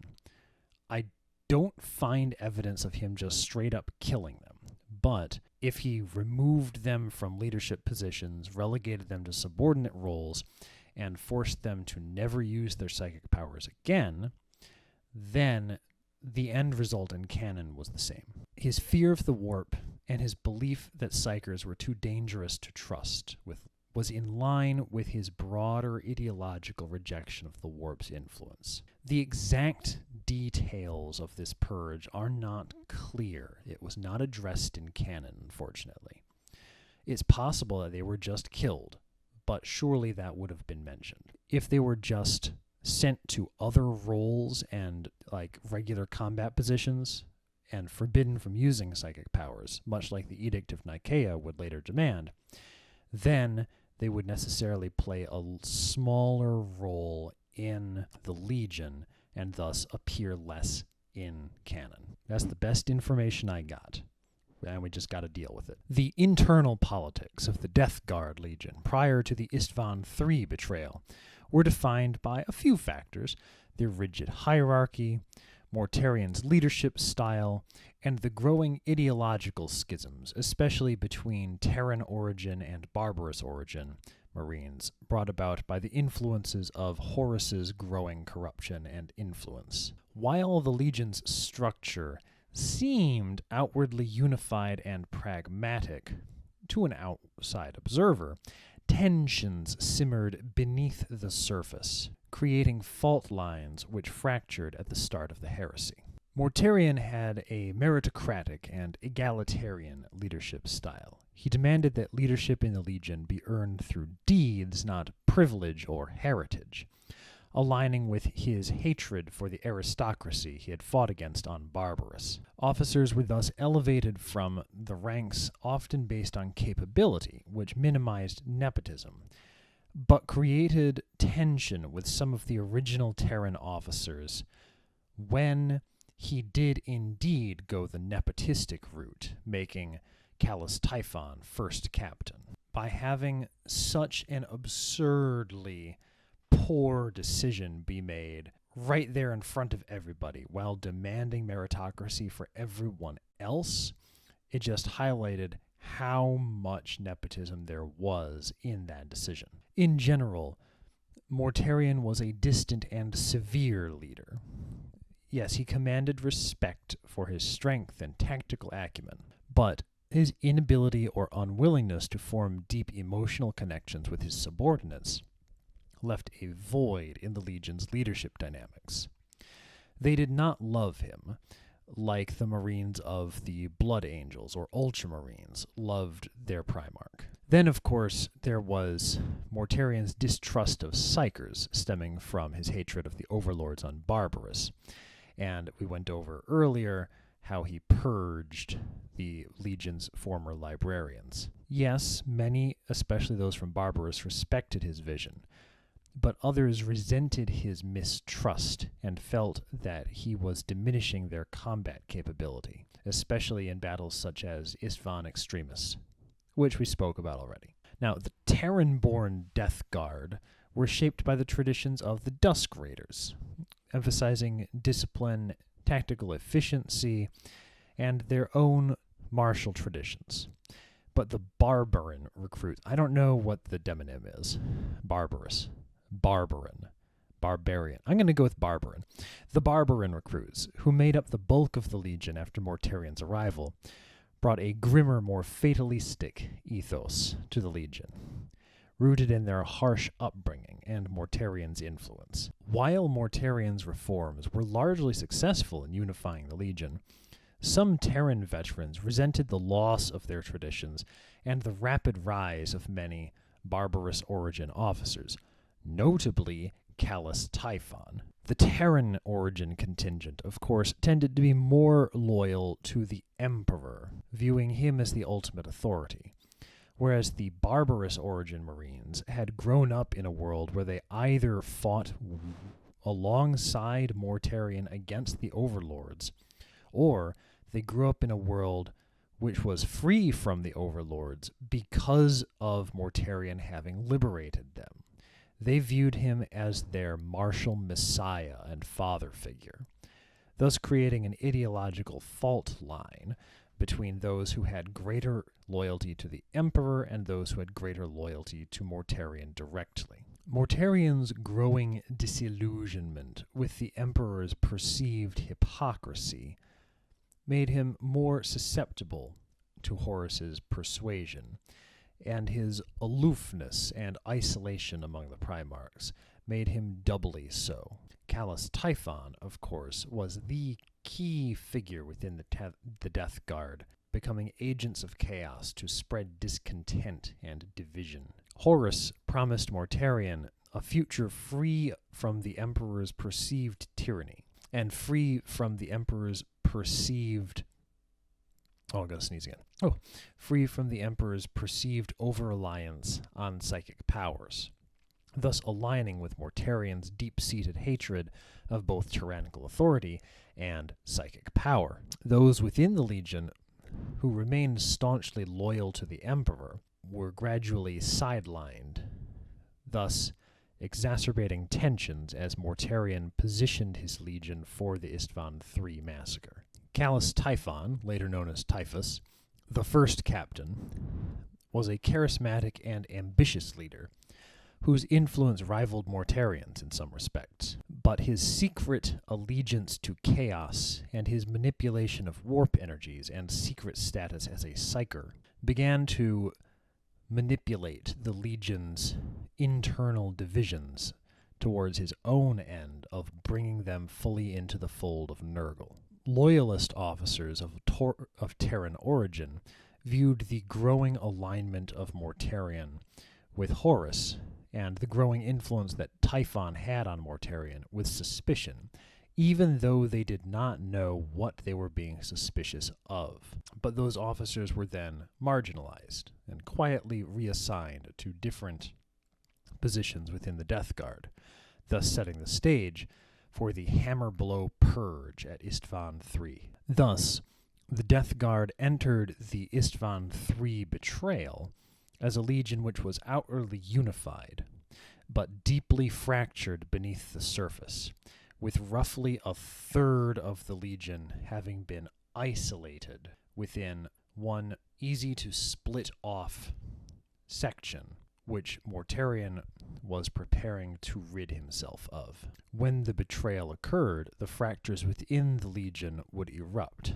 thus allowing the Legion to be reshaped entirely in the image of its Primarch's despair, thus leading to their eventual fall to Nurgle. During the Great Crusade, prior to Istvan III, the Death Guard had achieved a reputation for endurance, resilience, and relentless perseverance during the Great Crusade's battles. They were often assigned the harshest campaigns, requiring physical and mental fortitude. The first and most famous of their actions under Mortarion was their conquest of the Galaspar cluster. Galaspar.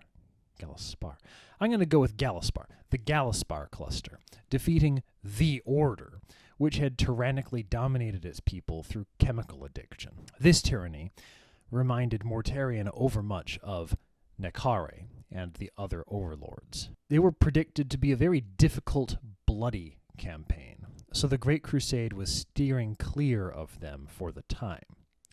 We can see this as being very similar to the Lair, and similar to Fulgrim and the Lair, Mortarion decided to have his legion conquer this foe on their own, in part to make a statement, to demonstrate that he could overcome any foe and outdo any Imperial prediction.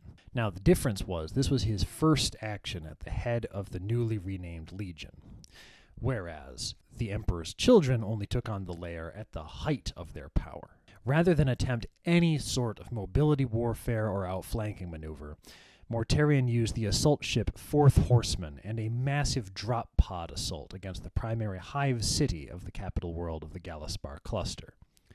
After conquering that hive, he received an offer of surrender from the Order, those who remained elsewhere on the planet. They wanted to stop fighting.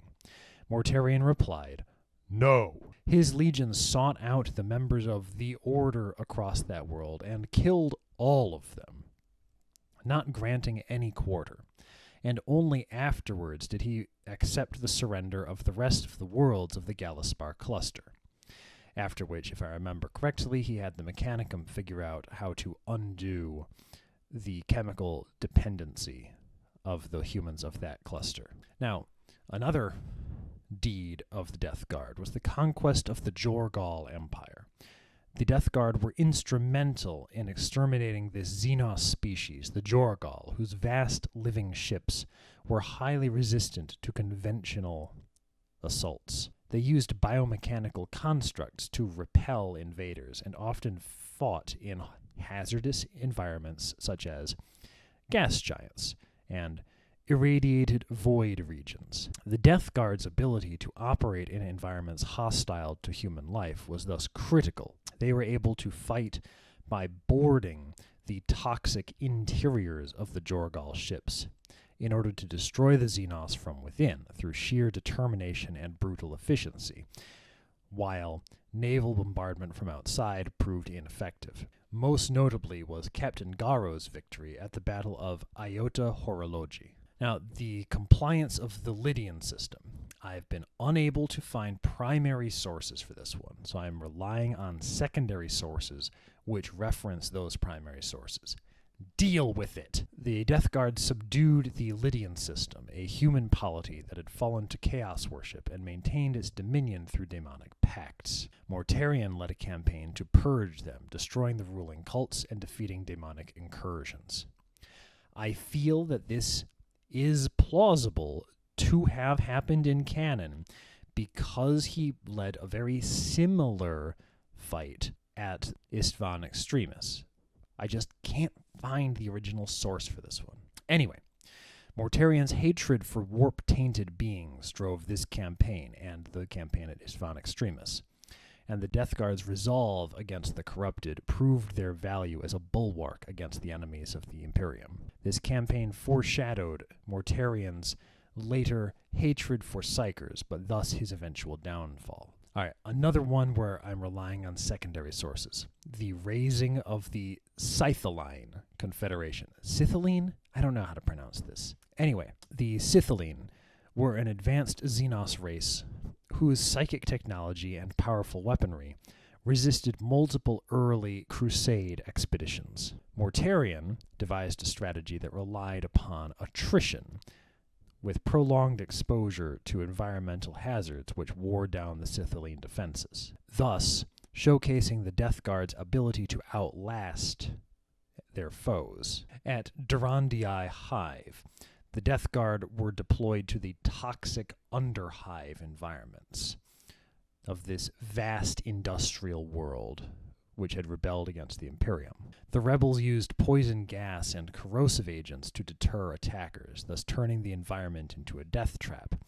But the Death Guard's resistance to chemical warfare enabled them to push through and reclaim the planet with minimal losses. The Kryptos Nebula was infested with the Kryptos, a gaseous Xenos species known to take human bodies as hosts, kind of like the Goa'uld of the Stargate setting. The Kryptos-dominated beings of the nebula utilized advanced ambush tactics and hidden bases within the nebula's radiation-choked void. The Death Guard, led by Mortarion, systematically purged these threats in a prolonged campaign, though the Kryptos were not completely exterminated. Beings like the Kryptos show up in some little references in like Dark Heresy and stuff.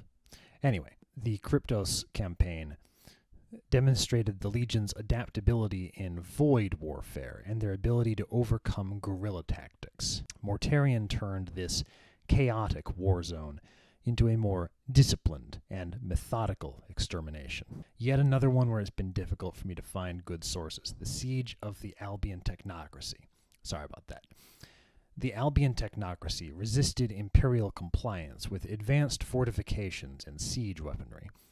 The Death Guard, supported by the Iron Warriors, broke the Albion defenses in a protracted siege, thus solidifying the Death Guard's reputation for attrition warfare, while also showing Mortarion's willingness to adapt his strategies by collaborating with the Iron Warriors. Each of these campaigns highlights the Death Guard's defining characteristic, their ability to endure, whether in toxic atmospheres or against psychic foes or under unrelenting pressure, they were unyielding. The Death Guard's successes reflected Mortarion's personal philosophy, contempt for weakness, reliance on brute strength and attrition, and disdain for anything tainted by the warp. These campaigns thus reinforced his belief in his own methods because he found such success in them. But many of these victories were thus tainted by seeds of future betrayal. Mortarion's hatred of Psykers, mistrust of the Emperor's methods, and growing bitterness towards perceived favoritism and some actual favoritism towards other legions within the crusade all simmered beneath these victories. So the deeds, while impressive, revealed the underlying emotional and ideological fractures which would later lead the Death Guard into rebellion. But while they reveal emotional weaknesses, they also reveal opportunities. I'm in a playful mood today. Let's indulge in some fan fiction. It's been noted how the Death Guard worked together with the Iron Warriors against the Albion technocracy.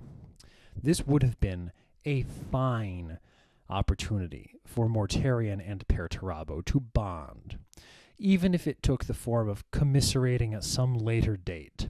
Your sons fought well. They must have learned well from their father. Let's take a look at how the fight against the Albion technocracy might have allowed Mortarion and Perturabo to better appreciate and bond with each other through the complementary strengths and shared struggles of their legions. Both the Death Guard and the Iron Warriors thrived in grueling, methodical warfare, and they were assigned some of the worst war zones that the Imperium could find.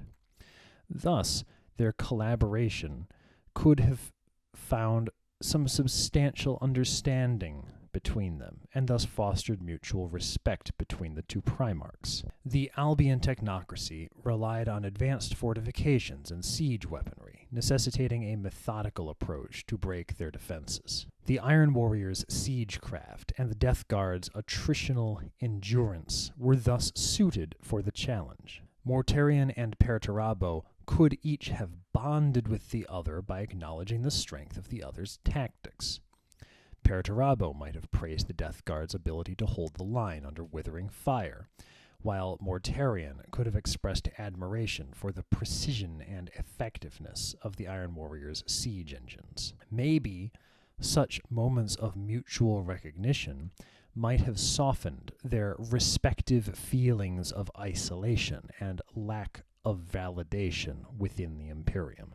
As the Death Guard and Iron Warriors fought side by side, combining their unique strengths, Mortarion and Perturabo could have taken pride in observing their legions working together, seeing in their collaboration a reflection of their own potential camaraderie. Mortarion might have said, "Your sons strike with the precision of a scalpel. They allow my Death Guard to finish the job with head-on force." Perturabo might have said, "Your sons endure where others would falter. I could not ask for more reliable allies." By taking pride in their legions, that might have served as a proxy for their own self-worth, allowing them to connect through shared accomplishments. These two emotionally difficult Primarchs might have thus found a way to find emotional connection, where they generally lacked such. Further, both Mortarion and Perturabo harbored deep resentment toward the Emperor's favoritism and their own roles within the crusade. The Albion campaign's grueling nature and the thanklessness of siege warfare would have thus reinforced these feelings. Perhaps they might have shared their grievances with each other. They call us tools of necessity, yet they shun the hard work we do.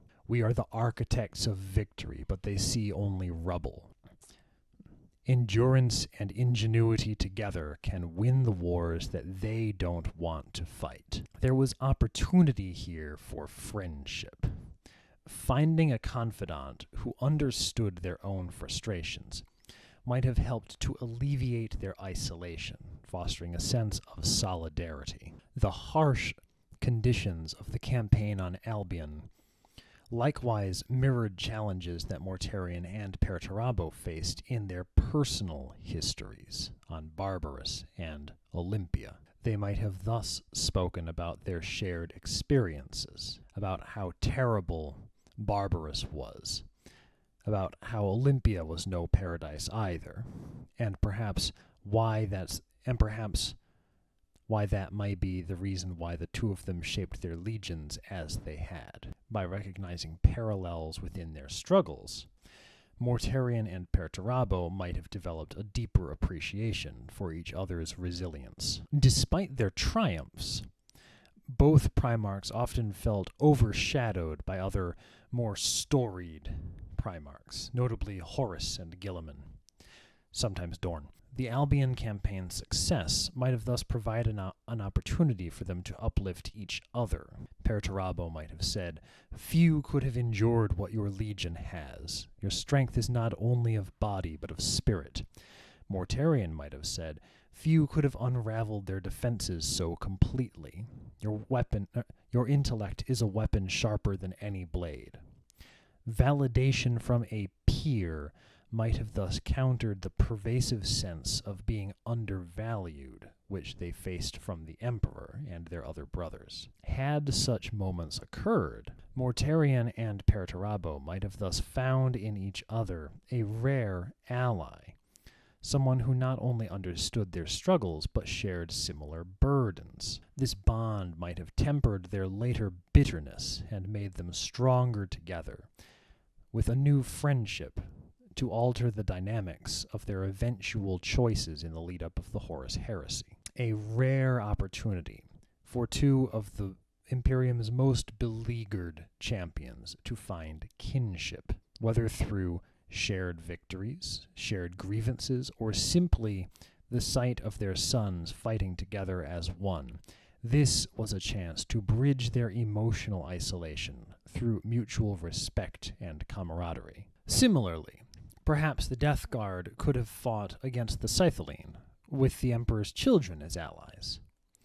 The Emperor's children fought successfully against the Lair, which bore some similarities with the Scytholine, in that they were a powerful Xenos race with advanced technology which resisted early Crusade forces. I wonder how Mortarion and Fulgrim may have bonded through the different complementary fighting styles of their legions. Perhaps their legions' differing philosophies might have provided fertile ground for mutual respect, and the shared triumph over a challenging Xenos threat could have fostered camaraderie. Known for their endurance and resilience, the Death Guard, of course, would have been the bulwark against the Scytholine's advanced technology and firepower. Their resilience could have drawn enemy attention, thus allowing the Emperor's children to exploit openings. The Emperor's children, with its focus on precision and bringing overwhelming focus and force to one point at a decisive moment, could have excelled at exploiting weaknesses in the Scytholine defenses. Mortarion might have said, "Your warriors strike as finely honed blades, Fulgrim. It's rare to see such skill paired with such discipline." Fulgrim might have said, "Your Death Guard, Mortarion, endure where others would falter. You create the opportunity for us to triumph." Fulgrim, a perfectionist and aesthete, might have initially dismissed Mortarion's pragmatic, unglamorous approach. But witnessing the Death Guard's effectiveness under his leadership might have earned Fulgrim's admiration. Similarly, Mortarion certainly regarded Fulgrim's pursuit of perfection and aesthetic matters as frivolous, but may have come to respect the precision and discipline which it instilled in the Emperor's children. Mortarion's disdain for extravagance and Fulgrim's love of beauty would have almost certainly led to initial friction, but fighting against the Scytholine might have forced them to rely on one another's strengths and fostered mutual respect. Perhaps in a strategy meeting, they might have debated tactics and come to realize the necessity of their complementary approaches. Mortarion might have said, "Your plans are overcomplicated. A direct assault is the simplest path to victory." And Fulgrim might have responded, "A well-placed strike can save countless lives. Balance, Mortarion, is key." Perhaps both of them might have learned to value the other's perspective through the crucible of battle. Watching their legions work in tandem would have been a point of pride for both Primarchs.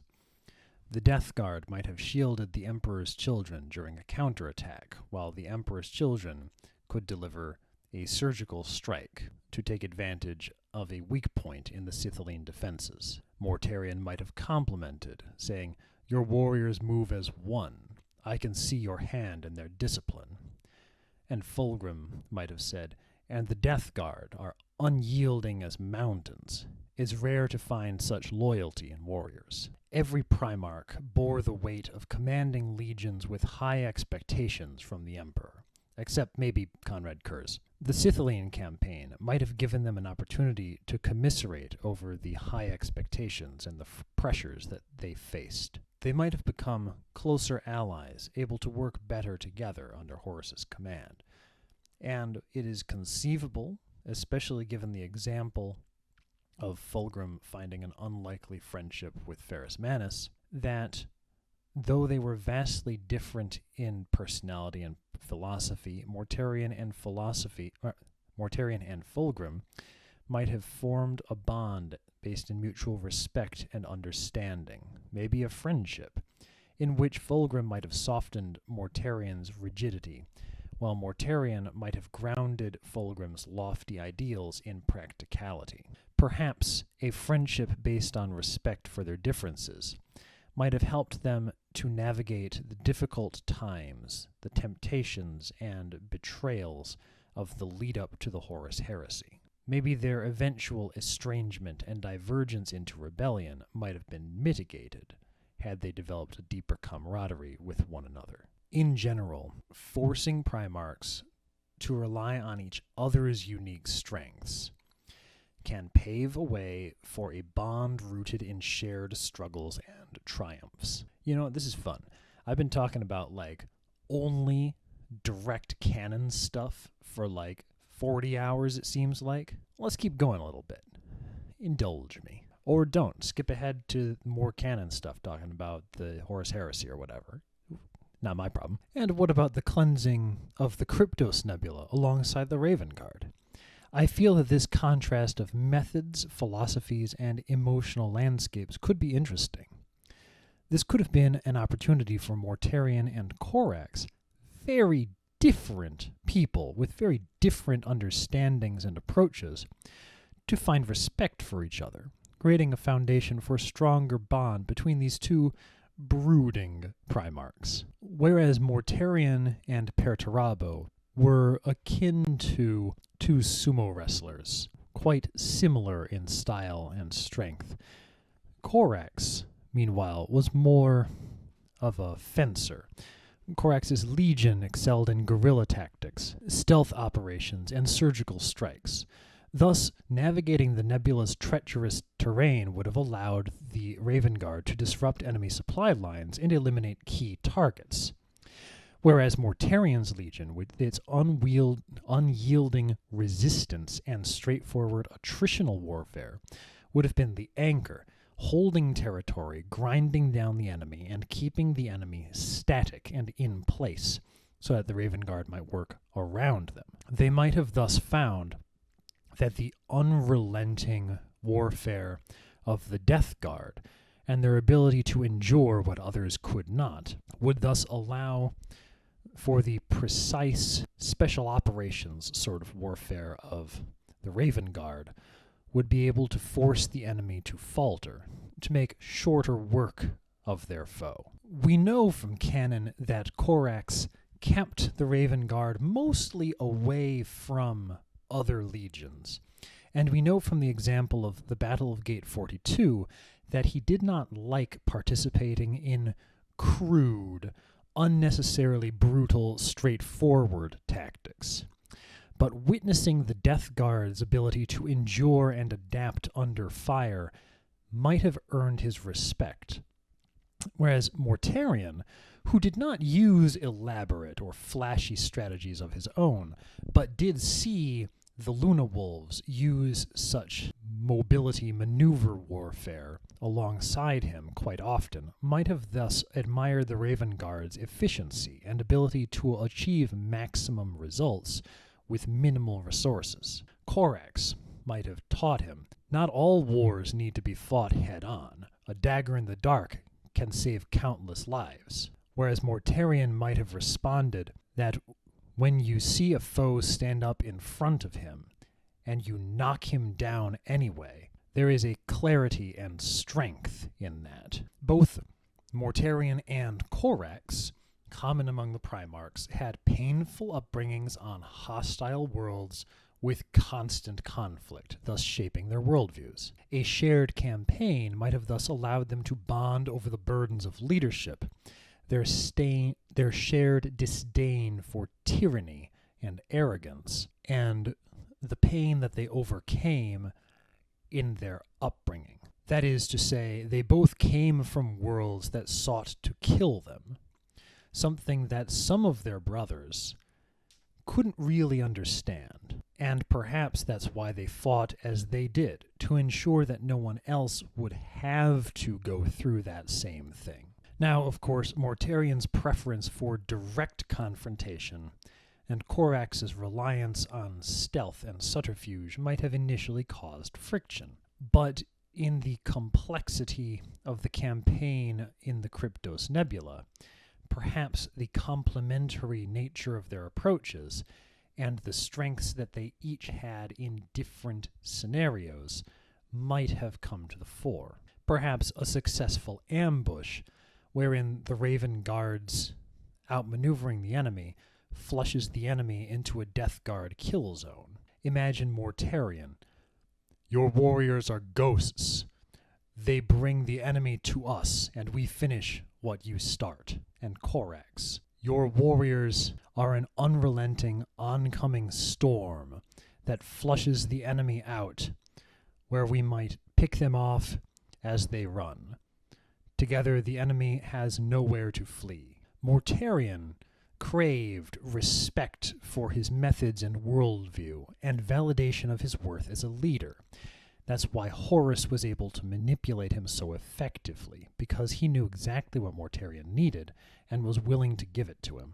A partnership with Corax might have given him an opportunity to see his strengths recognized by this unpretentious brother, and thus broaden his horizons, making him less emotionally dependent on Horus, whereas Corax, often isolated and mistrustful of others, needed allies who respected his methods, unlike, for example, Perturabo dismissing his methods in the preparation for the Battle of Gate 42. Mortarion's straightforward demeanor might have provided a rare point of commonality. They might have found a sense of mutual respect and understanding by working together.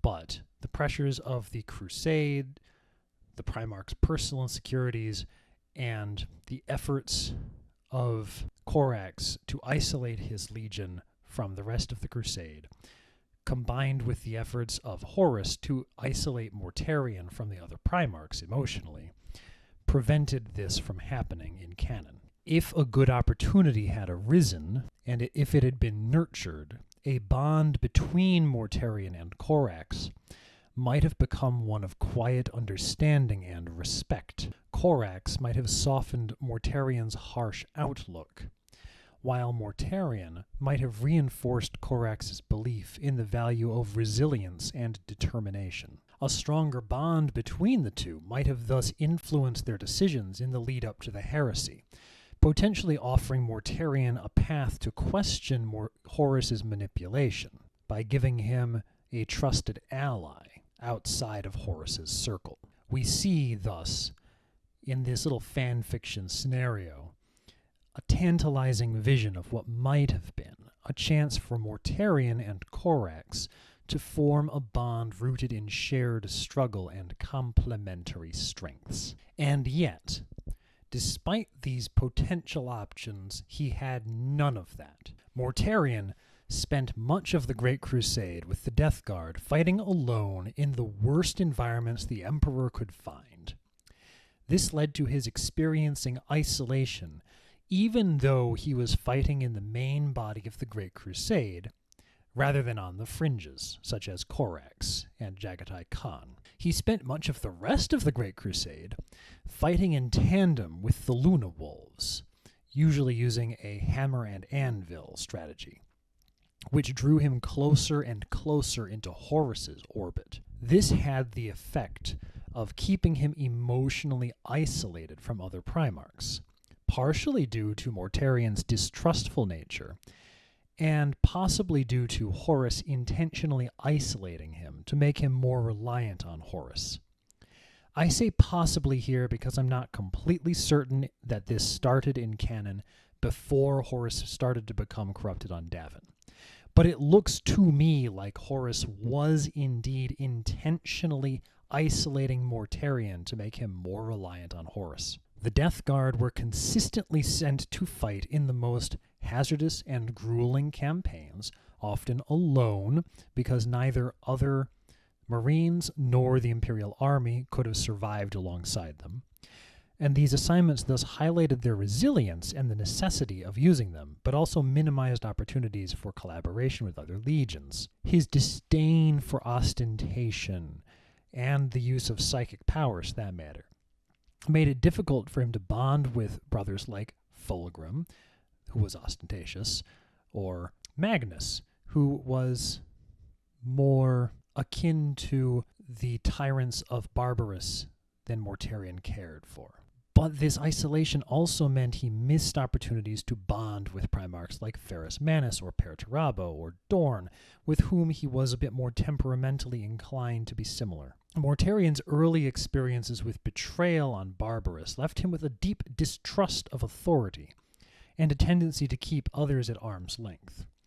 Even among his brothers, he found it difficult to lower his guard. The Death Guard's grueling assignments were, meanwhile, seen by Mortarion as a lack of recognition for their value on the part of the Emperor. Because, yes, they could do this thing that no one else could do, but then they did not get the validation of public accolade for accomplishing what others could not. Now, of course, when he did fight alongside other legions, it was often in the hammer and anvil approach with Horus, wherein the Death Guard would hold the attention of the enemy at the front and the Luna Wolves would attack on the flank. This thus allowed Horus to cultivate a bond with Mortarion, leveraging shared victories to bring the Luna Wolves to the heights of the greatest accomplishments of the Crusade.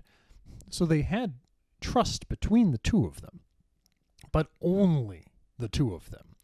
Horus positioned himself as Mortarion's only close confidant. This deepened Mortarion's reliance on Horus as the only one who understood him and respected him and validated him. Mortarion's wariness of others made it difficult for him to seek out or accept camaraderie.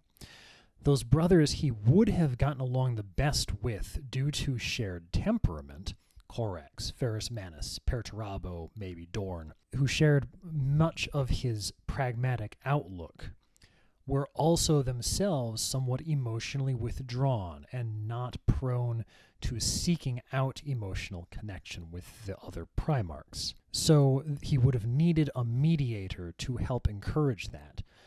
But any budding relationships Mortarion might have formed were undermined by Horus, who emphasized Mortarion's sense of grievance against his brothers, and attempted to isolate Mortarion, making him only dependent on Horus. Horus offered Mortarion the validation and partnership that he craved. So, due to a sense of being isolated from his brothers and undervalued by the Emperor, Mortarion gravitated towards this only source of validation. When the heresy was thus getting a head start, Mortarion's sense of loyalty to Horus made him resistant to questioning the War Master's motives or seeking counsel from other brothers. So even as the war escalated, or descended as you might see it, into madness, Mortarion did not think twice. Feeling abandoned by the Emperor and alienated from many of his brothers, Mortarion's decision to rebel was fueled by a sense of resentment and betrayal, which Horus had skillfully nurtured over long decades.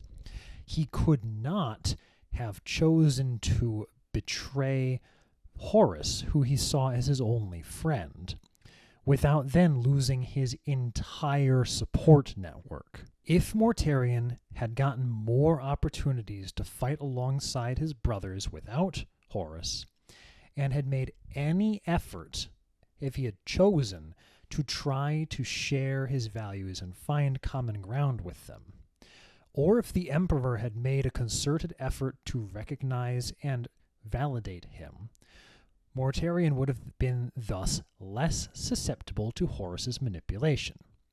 Instead, his isolation became a weapon and a wound used against him by War Master Horus. This brings us nicely to examining Mortarion's reasons for falling, and perhaps sources of strength upon which loyalty could have built, but did not. Mortarion's fall to chaos in the lead-up to the Horus Heresy and during the Horus Heresy was the culmination of a complex interplay of emotional, philosophical, and some practical factors. We got to look at his grievances and his vulnerabilities, as well as the missed opportunities for loyalty which existed. First and foremost, there was his distrust of the Emperor.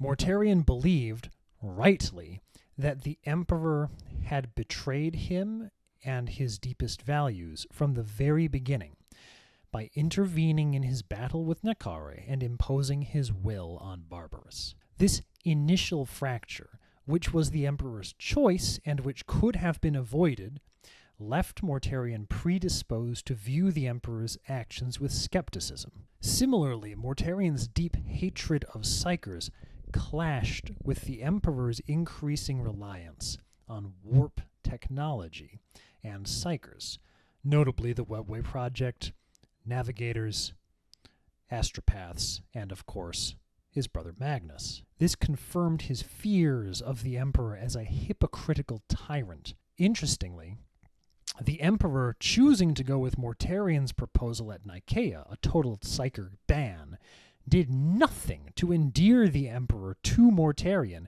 while at the same time it alienated Magnus from the Emperor. But we'll talk about Nicaea later. Horus, meanwhile, preyed on Mortarion's isolation, positioning himself as the only person who understood Mortarion's grievances and shared his mistrust of the Emperor.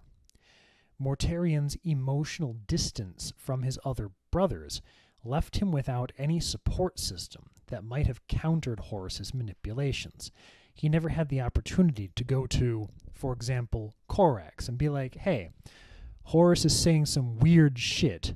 I want you to listen to this and tell me what you think. Mortarion likewise despised the perceived elitism of the Emperor and the actual elitism of many of his brothers, notably Guilliman, believing their vision of the Imperium to be one of tyranny and subjugation. And then Mortarion's hatred of warp corruption made him vulnerable to warp corruption. His rejection of the Emperor's use of the warp, his rejection of the use of librarians, pushed him closer to Horus and made him less able to counteract the powers of chaos by using librarians to fight them, thus leading him towards his own psychic awakening and subservience to Nurgle, slavery to Nurgle, despite, maybe even because of, his initial resistance. We'll talk more about this later, but the Death Guard's suffering during their entrapment in the warp forced Mortarion to turn to Nurgle to save his legion, kind of like Magnus with the flesh change and Tzeentch, whereas Mortarion's pride made him unwilling to admit error or seek reconciliation with the Emperor, even as events spiraled out of control. Mortarion felt vindicated and morally right whenever he toppled a tyrannical enemy regime, and whenever he exterminated an enemy whose civilization was using psychic powers. He was confident in his strength, the strength of his legion, and the rightness of these parts of his cause, and thus he was confident in the rightness of the Great Crusade to the extent that they lined up with this. That's some substantial foundation of strength to build upon. Mortarion's legion, the Death Guard, were fiercely loyal to him, although the Terran Origin Marines also had great loyalty to the Emperor. If he had worked to strengthen the bonds between the Death Guard and other legions, perhaps, as we spoke before, through shared victories or shared recognition, this might have bolstered both their loyalty to the Imperium and Mortarion's loyalty to the Imperium, by making him believe more in the mission of the Great Crusade. Likewise, shared outlook and shared experiences during campaigns might have created a stronger bond between Mortarion and some of the other Primarchs, like we spoke about earlier. The similar background and focus on the welfare of humanity, which some of his brothers also shared with Mortarion, might have offered common ground. Early in the Crusade, Horus, or the Emperor, could have encouraged Mortarion to see the value in his other brothers, thus fostering trust rather than isolation. Mortarion craved acknowledgement of his unique strengths and autonomy in his campaigns. If the Emperor had given him more freedom to lead in his own way, and greater recognition after achieving victories after leading in his own way, Mortarion might have thus felt less constrained and less rebellious. A genuine mentorship from the Emperor could have been transformative. If he had started by explaining the Webway project and its importance in protecting humanity from chaos, if he had thus valued Mortarion's perspective on Psykers and built trust by showing how they had shared purpose in protecting humanity from the perils of psychic powers and the warp, that might have thus prevented Mortarion's later disillusionment. Mortarion's fall was not inevitable, but it would have required a lot of work to avoid, because it was shaped by decades of feelings of betrayal, isolation, and resentment. The Emperor's failure to address Mortarion's emotional needs from the first moment they met, his inability to trust Mortarion, to validate his methods, to support what he was trying to do, and his inability to offer him real camaraderie, left him vulnerable to Horus's manipulations. I think I used him in a couple different ways there, once to refer to the Emperor, once to refer to Mortarion. You understand. Building on Mortarion's strengths, notably his fierce loyalty to his legion and his pragmatism and his desire to save humanity from tyranny, could have provided an opportunity for loyalty. But all such opportunities were missed over and over again consistently for the decades of the Great Crusade. This is not one missed opportunity by the Emperor. He was consistently choosing to do the wrong thing with Mortarion. We have examined several difficult Primarchs and found sources of strength and opportunities for nurturing each of them. Falling to chaos was never inevitable. Healing their emotional wounds and meeting their emotional needs was possible at least early on for each of them. Angron, Kurz, Perturabo, and Mortarion would certainly have taken more emotional labor than Guilliman or Vulcan, but the cost of not doing that work was the Emperor's death and the failure of the Imperial dream. Herein lies the heart of the Emperor's greatest failing, his inability or unwillingness to bond with others emotionally or invest in their emotional well-being, especially the Primarchs, created cracks in their foundations that Chaos eagerly exploited. Each Primarch, no matter how difficult, had the strength and the potential that could have been nurtured into loyalty and greatness. It all comes down to putting in the emotional labor to avoid the catastrophic consequences of disillusionment and betrayal. Angron's agony and alienation could have been mitigated by offering him a chance to fight for his own liberation alongside the Emperor at Fedon Mor, and then followed up with a genuine attempt to bond with him over shared principles of freedom and justice. The Emperor's refusal to engage with Kurz's fears and Kurz's moral absolutism left him feeling abandoned and vindicated in his spiral into despair and darkness. Compassionate mentorship and reassurance might have tempered his excesses. Overlooked and underappreciated, Perturabo's bitterness could have been alleviated through recognition of his achievements and meaningful camaraderie with his brothers. And meanwhile, Mortarion, distrustful and emotionally isolated, needed validation and a counterbalance to his hatred of the warp as his driving goal. Honest communication and stronger bonds with his brothers might have saved him. But the Emperor did not even think to try. He treated the Primarchs as tools of empire, as pieces on a game board, not as sons or people. His focus on the grand vision of the Imperium blinded him to the importance of humanity and the human nature of his sons. Yes, he valued their strength and their intellect and their skill, but he dismissed their emotional complexities and treated any vulnerability they showed as weakness. Each Primarch, even people that we might look at and consider to be lost causes, represent unique perspectives and unique abilities which might have enriched the Imperium. Chaos capitalized on their pain, and thus the heresy led to the Emperor's entombment, the fragmentation of the Imperium, and 10,000 years of suffering for humanity. Imagine an emperor who took any effort to heal the wounds of his sons. He might have facilitated bonds of friendship and mutual respect among the Primarchs.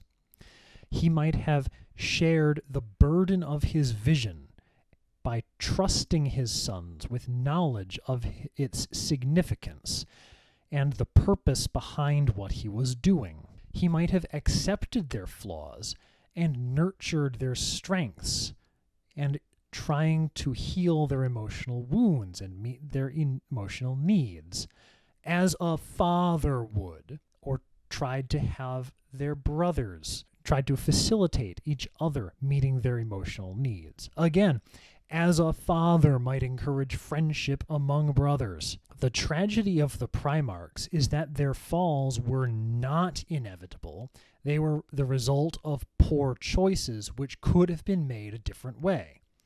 Chaos thrived because the Emperor, for all his genius, neglected the most fundamental aspect of leadership: human connection. The cost of neglecting that emotional labor and ignoring emotional needs was the Emperor's death and the loss of the dream of unity and progress which he had sought to build. The Emperor lost everything, and honestly, he kind of deserves it. Ultimately, the Primarchs were mirrors of their father. Their potential and their flaws were both reflected in the choices he made.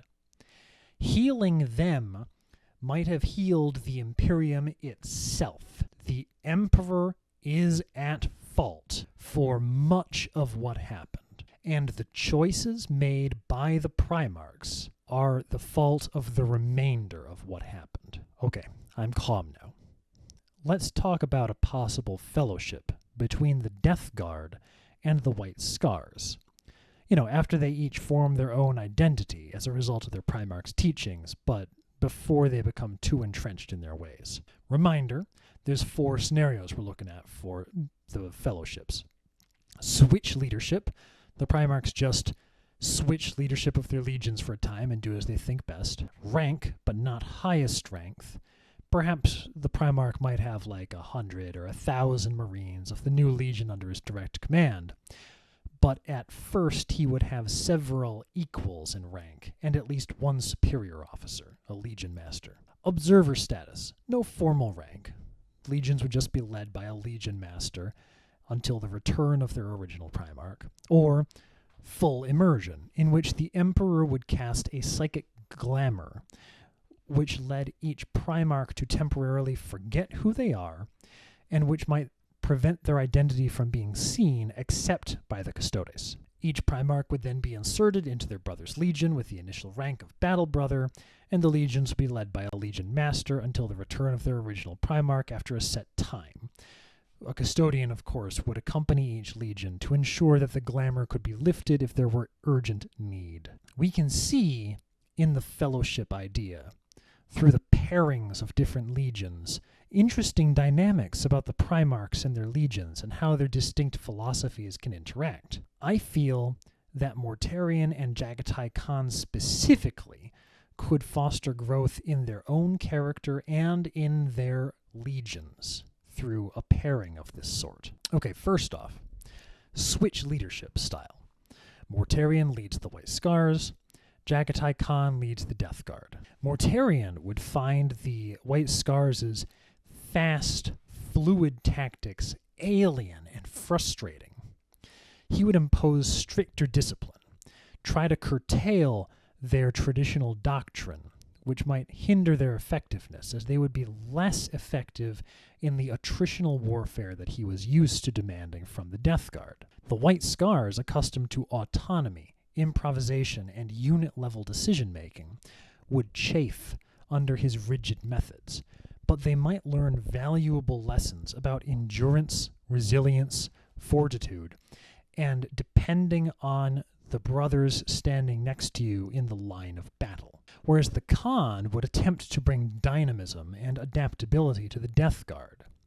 His leadership might inspire creativity and rapid deployment strategies, which could enhance the Death Guard's often slow and methodical operations. The Death Guard might initially resist his less hierarchical leadership style, but might gain new perspectives on mobility and flexibility. Both legions and both Primarchs might develop grudging respect for the differing philosophies, but the initial cultural clash would lead to such friction as to make long-term success an uncertain prospect. Okay, well, what about the idea of having rank in the new legion but not the highest rank? Mortarion especially would struggle with having equals and superiors in the White Scars, given his mindset about hierarchy and tyranny. But being forced to collaborate might soften his more rigid tendencies and teach him to trust in the expertise of others. Jagatai Khan's ability to lead without rigid authority might make him an effective leader within the Death Guard if the Legion Master appreciated it and nurtured it. His natural charisma and respect for individual initiative would foster unexpected loyalty within the Battle Brothers under his command and might spark innovation among them. But also, he might be too constrained in his thinking to consider any other approach besides his existing maneuver warfare and how to bring that to the Death Guard. This scenario would be a balanced opportunity for the Primarchs to influence and be influenced by the other legion without fully disrupting the identity of the legions. But by going to half measures, it would necessarily risk a failure to gain the full possible benefit of interchange of ideas. Observer status in this case would suffer likewise. Mortarion would find the White Scars as more decentralized command structure and emphasis on unit-based decision-making, perhaps inefficient or ill-disciplined. Over time, it's possible that he could come to respect their mastery of maneuver warfare and the effectiveness in autonomy and in their situational awareness, whereas Khan might initially see the Death Guard as overly rigid and unimaginative, but might grow to admire their strength and strategic acumen in situations where grinding attritional warfare was the only option. But it suffers from the same problem as the second scenario of rank but not highest rank. It would allow for some possibility of intellectual exchange without the risk of alienating the legions overmuch through direct interference, but it would also limit the potential for benefit. The Primarchs might not take those lessons back to their own legions. I feel that this might be one of the better opportunities, therefore, for a full immersion style, wherein each Primarch was subject to psychic glamour and inserted into the other legion as a rank and file marine. Mortarion would face the disorienting challenge of adapting to the White Scars' fast-paced warfare, but he would almost certainly develop a deep appreciation for the value of autonomy and the camaraderie of brotherhood with his squad mates. Khan, meanwhile, would endure the Death Guard's grueling methods and harsh discipline, deepening his understanding of resilience and shared suffering, while teaching him more about what he himself could achieve by enduring hardship. This scenario provides the most profound opportunities for personal growth. By experiencing life from the perspective of their brother's legion, each Primarch might develop skill at his brother's legion's type of warfare, but also the empathy and understanding of the other legion, which could bridge their philosophical divide. This would limit the immediate impact on the legions themselves until the Primarch's glamours were removed and they returned to their original legion with the lessons they had learned. But it would provide for the greatest opportunity for the Primarchs to learn, and thus full immersion would have been the best option for this pairing. Let's do a little bit of retrospective. We now have several good-looking possibilities for fellowships, each to occur shortly after their legions form their own identity as a result of their Primarch's teachings, and for each legion to have a custodian, advisor, or observer present. Let's take a look, examine them in aggregate, and see what could have been done to make them the most likely to succeed at helping the Primarchs to experience personal growth. Angron and Vulcan would swap via full immersion, notably before the Butcher's Nails were reverse engineered, and with a custodian observer to specifically prevent the Butcher's Nails from being reverse engineered. Conrad Kurz and Sanguinius would switch leadership, but their legions would campaign together in close cooperation during the first decade of the switch, so that they might teach each other, and so that Conrad Kurz's worst tendencies might be tamped down. Fulgrim and Corax would do best by switching leadership and their legions campaigning together in close cooperation, though having them switch in a full immersion setting would not be a third option. That would be a close second option. Perturabo and Dorn, meanwhile, would switch their leadership, but their legions would be performing similar duties as before. This would mean that Perturabo would temporarily take the role of the Emperor's Praetorian, and the Imperial Fists under Perturabo would work closely with the Emperor, whereas Dorn would take over the position of being the primary strategic advisor to Horus, and the Iron Warriors under Dorn would continue to work closely with Horus. Mortarion and Jagatai Khan, as we just spoke about, would swap via full immersion, such as Angron and Vulcan, and possibly like Fulgrim and Corax. Each of these scenarios we've looked at, we've already discussed, and they would offer opportunities and challenges that could either reinforce the strengths of the Primarchs or help them overcome their flaws by learning from their brothers and their nephews. But to maximize the likelihood of success, certain measures and conditions would need to be implemented. First, each of the involved legions would need custodes advisors. The custodes' presence would ensure accountability and mediation.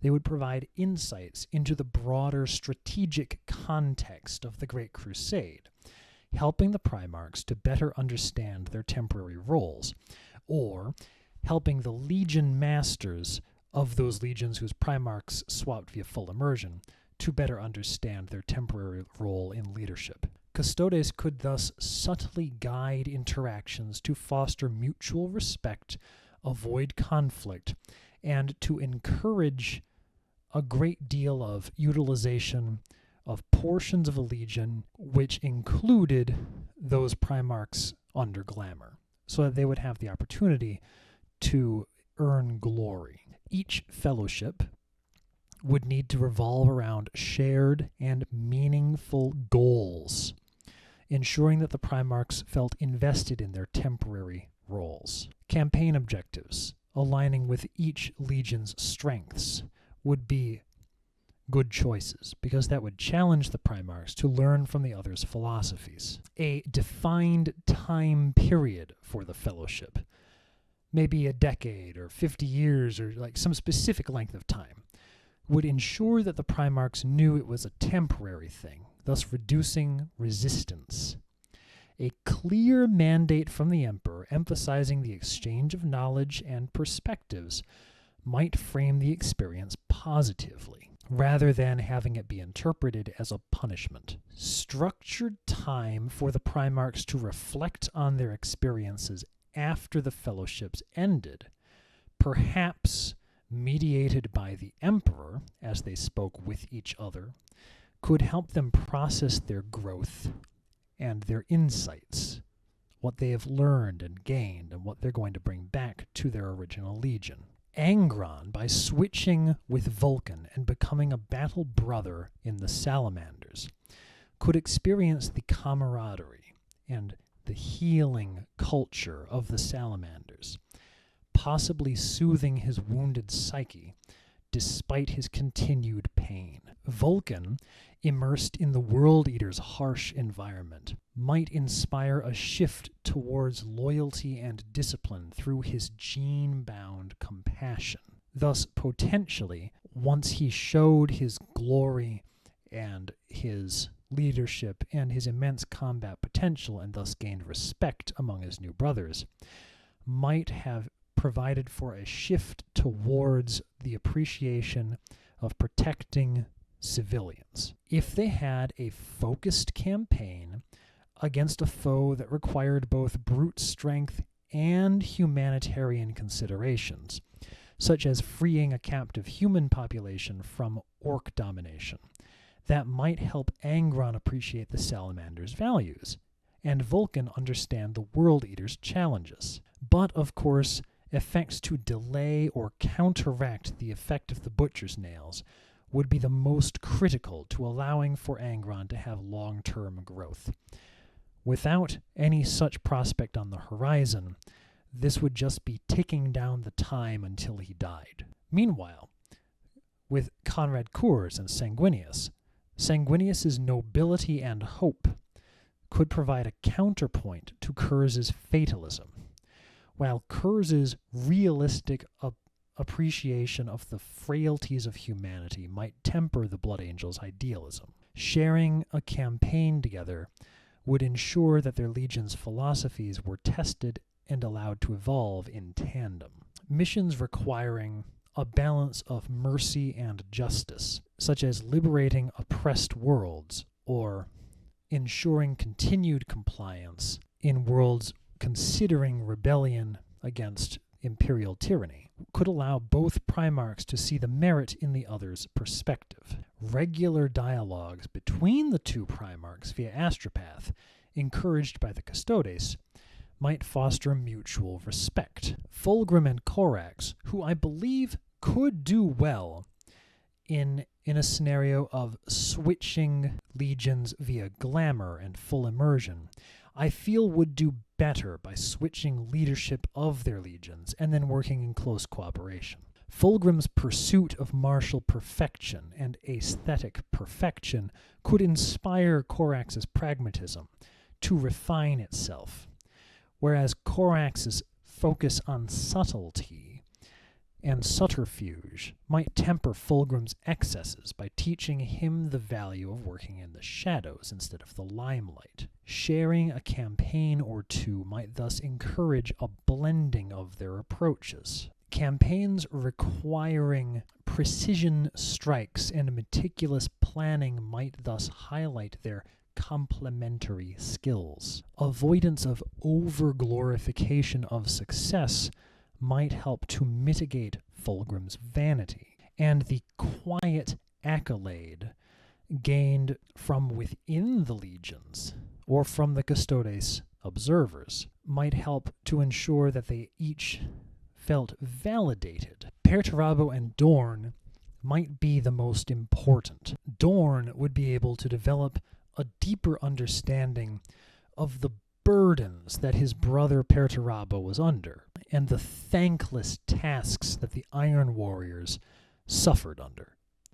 Whereas Perturabo might find purpose in the position of the Emperor's Praetorian, defending Terra and working closely with the Emperor. Their shared duties would thus allow the legions to adapt without drastic cultural upheaval. If they had collaborative projects as well, such as designing mass fortifications or logistics systems or executing joint campaigns, that might help to build mutual respect. And mediation between them from Horus or the Emperor might help to soothe initial tensions, whereas the Emperor's direct oversight of Perturabo's leading his legion, the Imperial Fists, as Praetorian, would help to prevent Perturabo from pursuing his classic terrible leadership techniques, like ordering decimation immediately. Now, to reiterate, because we just talked about this, Mortarion and Jagatai Khan would swap via full immersion. The hope being that Mortarion would come to appreciate the freedom, mobility, speed, and individual unit decision-making of the White Scars, while Jagatai Khan could learn the value of resilience, methodical warfare, and outlasting one's opponent. Immersion at the rank and file level would foster empathy for each legion's challenges and values, while also allowing them the ability to earn their way up the ranks by showing their immense strength and skill, martial ability, and leadership. Campaigns requiring adaptation to extreme environments would ensure that Jagatai Khan was challenged, and campaigns requiring maneuver and rapid strike would ensure that Mortarion in the White Scars was challenged. And if they were thus supported by custodian advisors attached to the Legion Masters, and had a shared debrief after the immersion facilitated by the Emperor, each Primarch might thus come to best understand and articulate their growth. This would not be possible without Mortarion first being brought to a better understanding of the utility of psychic powers by the Emperor. But we already talked about the benefits of the Emperor soothing his emotional wounds. Anyway, the potential benefits of the aggregate fellowship program would thus be to strengthen the bonds and create deeper connections among the Primarchs, fostering a more unified brotherhood. Each legion would gain insights into alternative methods of warfare, thus making them more versatile and bringing the best parts of their brothers' methods back to their own legion afterwards. By being exposed to different perspectives, they might have been able to address some of each other's emotional wounds and foster empathy for each other, notably with Dorn and Perturabo, thus hopefully making those fellowships reduce the risk of future betrayal. And then, of course, the exchange of philosophy and tactics might thus enrich each legion's culture, ensuring that they remain adaptable and robust in the changing and quite dangerous terrain of the evolving Great Crusade. Now, each Primarch, except for Altharius and Omegon, whatever, we'll talk about him later, has as the foundation of their mythos the fact of their being scattered to an isolated human civilization, being shaped by it, and in turn bending their home world to their will, or at least part of it in the case of Angron. It is the bedrock of their personality and the foundation of their mythic importance.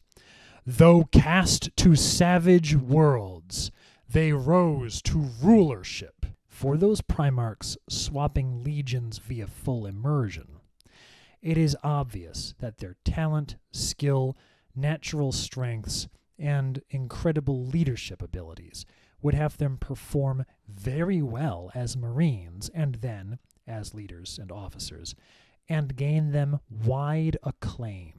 If they fought in important campaigns during the time of the swap, which could be encouraged by the Custodes, there is every reason to believe that they would earn great glory through their deeds, though their identities would be hidden from all but the Custodes by the Emperor's glamour. Achieving great success in a new legion after starting at the humble rank of brother would have a similar mythic effect as their initial deeds on their home worlds, because the scenario parallels their origin stories, in which they rose to prominence and reshaped their surroundings despite their initial circumstances. This would echo the archetypal hidden prince or disguised hero motif found throughout mythology and literature, wherein greatness shines even under constraints or obscurity. By starting as a rank and file brother under a glamour, a Primarch must then rely solely on their abilities, leadership, and in some cases charisma to stand out. This would recreate the essence of their proving their worth from humble beginnings on their homeworlds, whereas when they rose on their homeworlds and when they would rise through the ranks in the new legions, they would be proving their worth without inherent authority, just their abilities and their accomplishments. The narrative of a hidden Primarch performing heroic deeds in a new legion, of course, resonates with tales of disguised or exiled figures reclaiming their identity and achieving their goals through their valor. Think the Lone Ranger or Robin Hood or Zorro. It reinforces the theme that their greatness is intrinsic and inevitable. By excelling without the mantle of Primarch, they would emphasize the meritocratic ideal that defines much of the Astartes' ethos. Their achievements would validate their greatness in a new and profound way. Now, it's unlikely that they would rise to the position of Legion Master, because in order for that position to become open, the Legion Master would have to die. And that's unlikely in such a short time frame as we're talking about. It would also strengthen their personal growth. Operating as an ordinary Marine at the start would force the Primarch to understand the experiences of those that they lead. This would thus give them humility and empathy. It would temper the arrogance that some of them had and enrich their eventual leadership style. Living as one among equals would foster a sense of camaraderie and shared purpose that some of them did not have growing up. The bonds formed during this time might echo the bonds that they had in their adolescence, such as Angron with the gladiators or Jagatai Khan with his clansmen. Whereas for others who had lacked those initial bonds, like Mortarion, it might influence how a Primarch views their own legion and their place within it once the glamour ended, because by that point they would have learned, for example, Mortarion might have learned camaraderie with his brothers in the White Scars, his adopted legion. And then, of course, the challenges of integrating into a foreign legion would test their adaptability and resilience in the face of new challenges, broadening their tactical and cultural perspectives. The Marines of the host legion unaware of the Primarch's true identity, would be deeply inspired by this apparently ordinary battle brother, as far as the Astartes can be called ordinary, achieving extraordinary feats on the battlefield. When the glamour was eventually lifted, that would mean that they would gain the realization that this hero, a Primarch, a son of the Emperor, was temporarily one of them, thus cementing a profound bond with one of their brother legions. This shared trials and triumphs would create enduring ties between the Primarchs and their respective legions, deepening the brotherhood between legions and counteracting the isolationism that later plagued many of them. Who is Jagatai Khan to isolate his legion out on the fringes of the Imperium when the battle brothers he fought alongside against the enemies of the Imperium are serving within the Death Guard in the middle of the Great Crusade's main theaters of war, as an example? Then, of course, there's the mythic duality. The eventual revelation of a Primarch's disguised identity would enhance their mythos, adding a layer of mystery and heroism.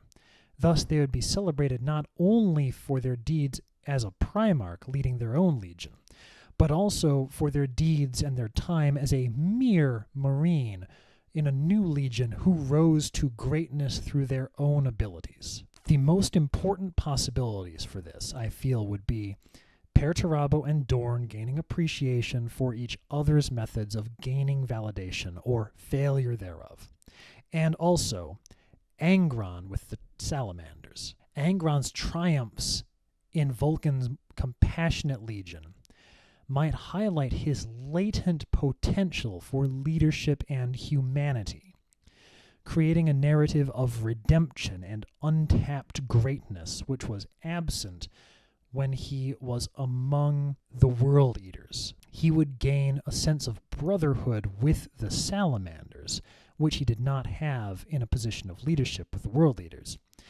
and gaining great success through his talents and leadership skills in humanitarian missions might make him grow. Achieving greatness in new legions under glamour could create a secondary mythos for each Primarch, reinforce the idea that their intrinsic strength and leadership and resilience are so potent that they transcend circumstance and identity. But more importantly, their experiences in another legion could provide opportunities for personal growth, a deeper connection to their brothers and their nephews in other legions, and address some, maybe even many, of the emotional wounds that later led to division. If you would like to explore the potential for specific campaigns or deeds during these fellowships that could form the basis of such myths, you should consider writing fan fiction. I'd read it. I am too busy to write it myself. I've got fucking 60 more hours to record. Crap, man. Lorgar and Magnus are going to take so much time to record and edit. Whatever. Back to Mortarion.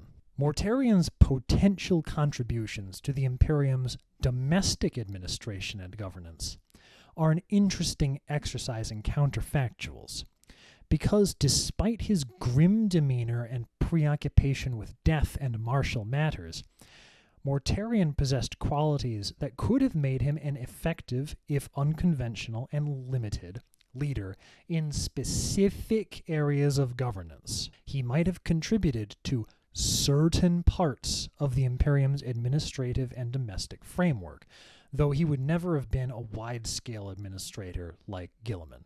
Notably, Mortarion's obsession with endurance and survival in the face of suffering could have translated into robust public health policies and disaster preparedness. His first-hand experience with toxic environments, disease, and warp corruption on Barbarous might have led him to prioritize sanitation, healthcare, widespread public health, and anti-plague and epidemiology measures across the Imperium. He might have helped to develop widespread programs for immunization, quarantine protocols, systems to address environmental hazards on death worlds and forge worlds and hive worlds and hazardous colonies.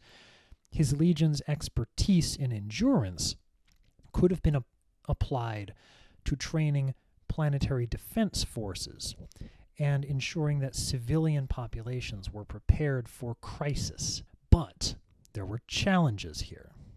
Mortarion's fixation on suffering as a necessary part of life might have led to austere and harsh policies where he valued survival over comfort. This might have alienated people who saw his measures as unnecessarily draconian. Perhaps he would have worked well alongside Fulgrim to temper his worst excesses, and to temper his brother's worst excesses in turn. Mortarion would have been uniquely qualified to govern and oversee death worlds, underhives and hive cities, the welfare of humans working on forge worlds, and those living in other harsh environments. His ability to thrive in adversity, understand such conditions, and understand the limitations of humanity in having to deal with such conditions would make him a natural advocate for these regions, ensuring that they received the resources and attention and improvement of living standards that were overlooked by others, notably the Adeptus Mechanicus. He might have spearheaded colonization efforts in difficult-to-inhabit areas, ensuring their productivity while protecting their populations from the worst problems of their environments. But his grim worldview might have made it difficult for him to inspire hope or optimism in the people living under his programs and his administration and his governance.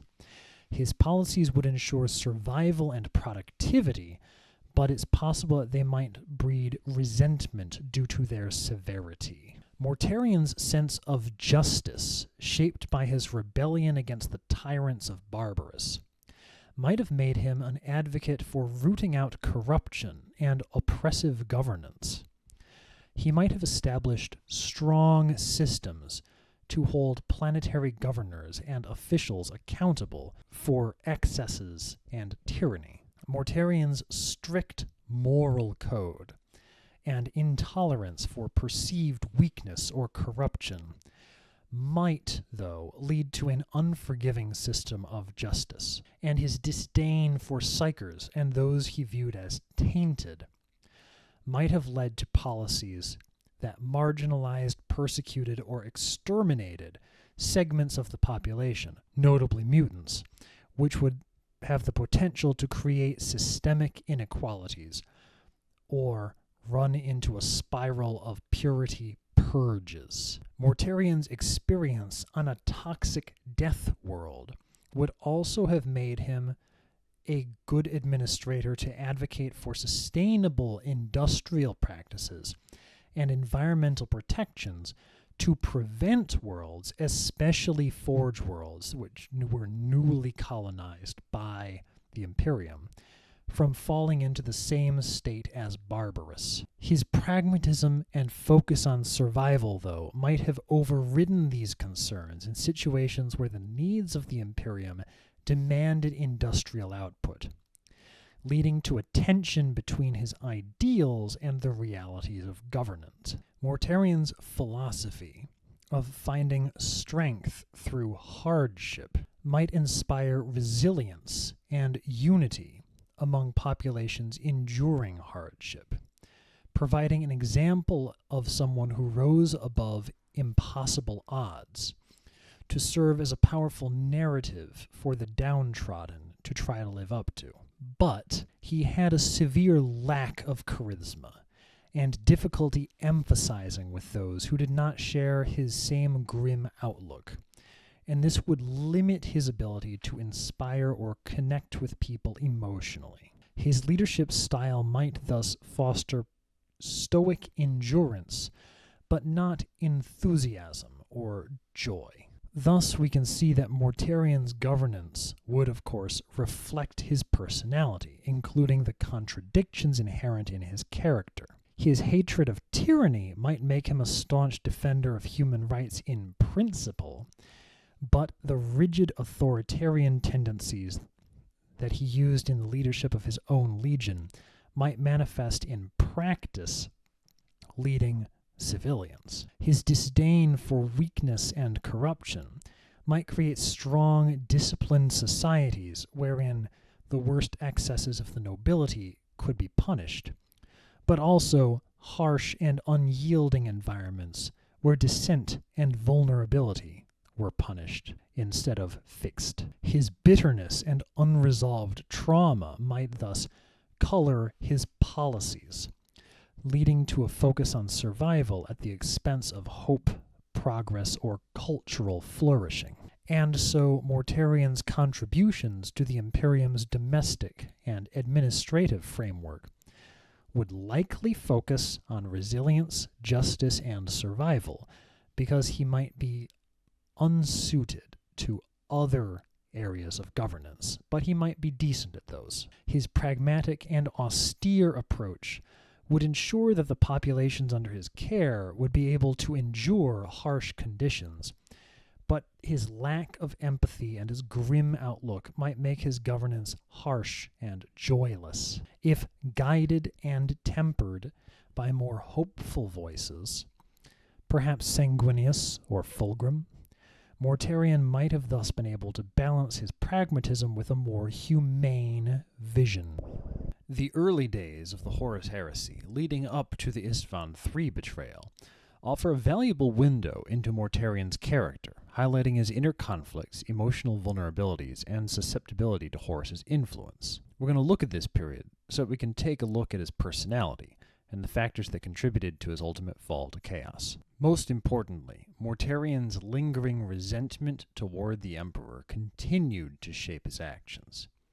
He felt used as a tool in the crusade, forced to fight wars he hadn't chosen, kept in the dark about key matters like the Webway project, and lingering in the back of his mind was, the Emperor stole Nekare's death from me. All of this made a mistrust, which was a wedge, a crack in his personality that Horus could exploit. Mortarion's introverted nature and strong sense of independence meant that he rarely sought or trusted allies among his brothers.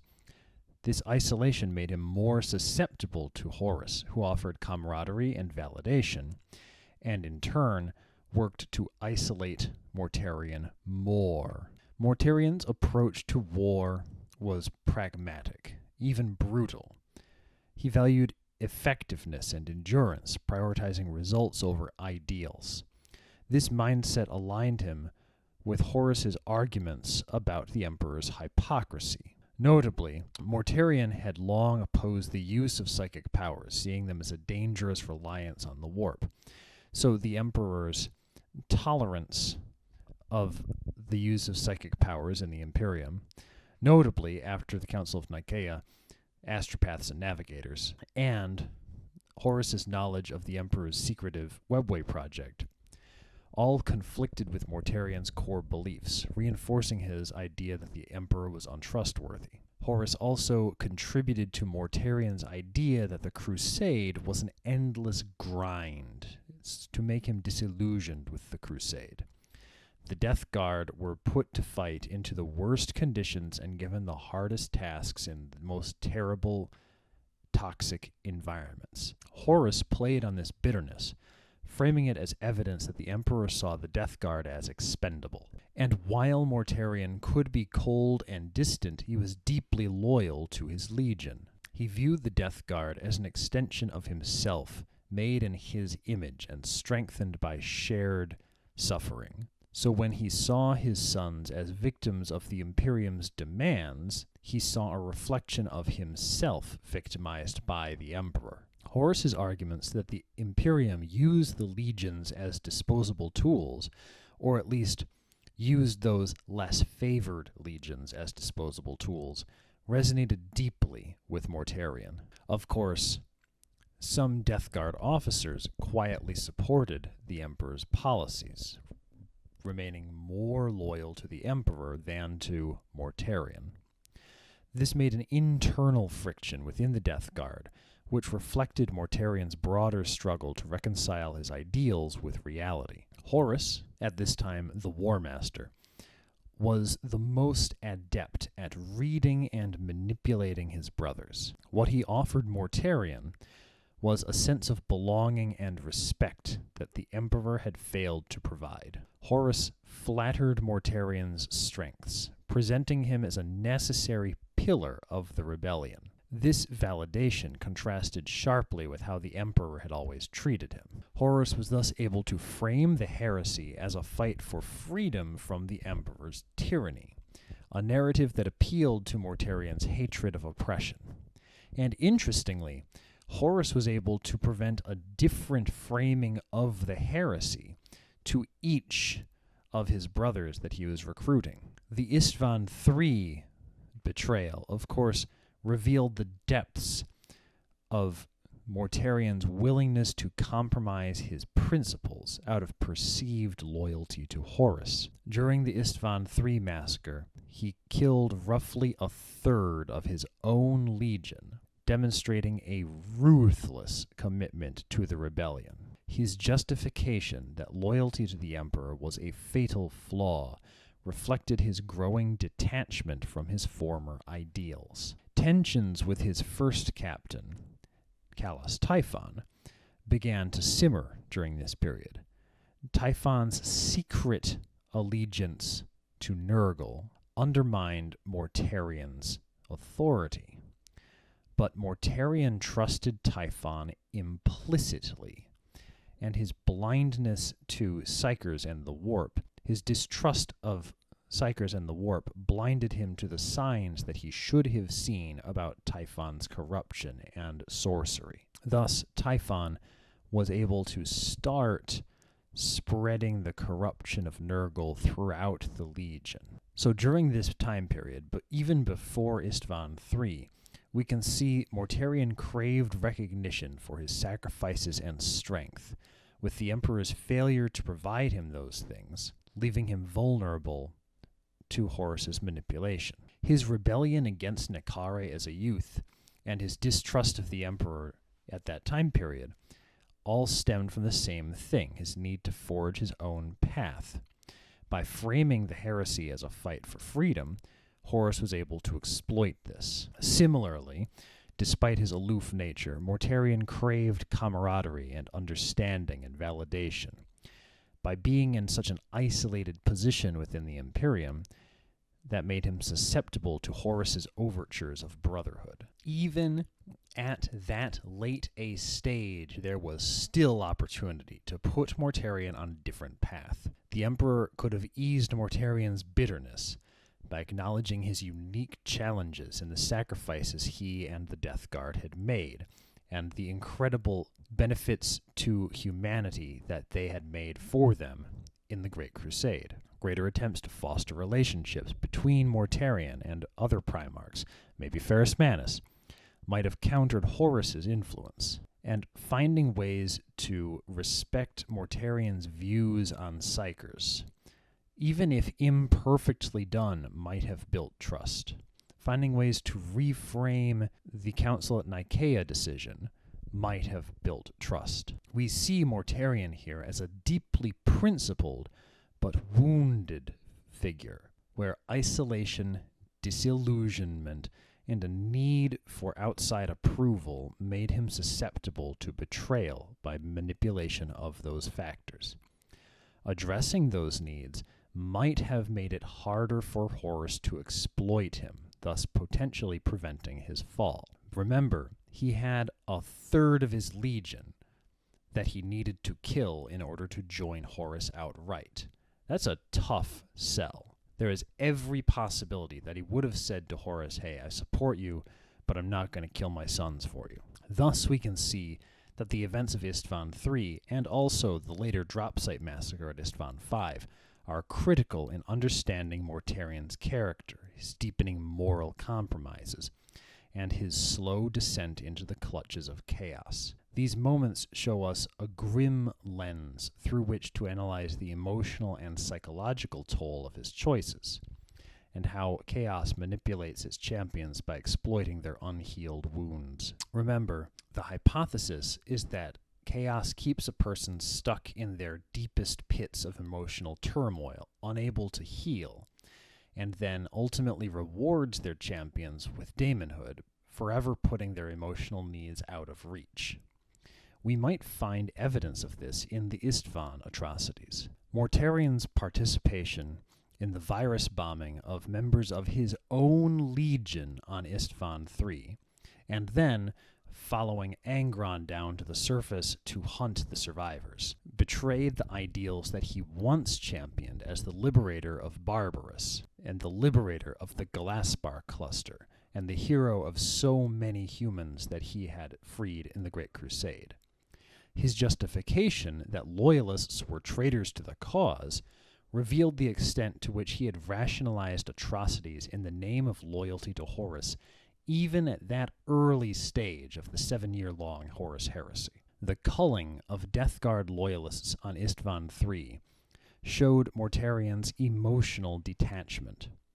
He valued his legion, but his inability to connect on a personal level allowed him to justify sacrificing those who opposed Horus.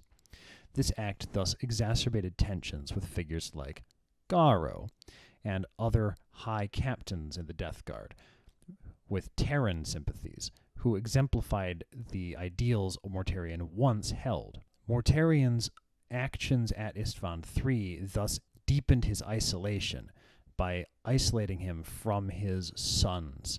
He cut himself off from the bonds that could have angered him against Chaos, because by killing a third of them, the remaining 2/3 were necessarily less trusting of him. Meanwhile, the massacre of loyalist legions at Istvan V was a turning point which exposed the true cost of the heresy. For Mortarion, who prided himself on his endurance, the spectacle of annihilation of legions might have deepened his despair and nihilism, emotions that Chaos thrives upon. Now, yes, he justified his actions as loyalty to Horus, or a pragmatic step towards defeating the Emperor and freeing humanity from the Emperor's tyranny.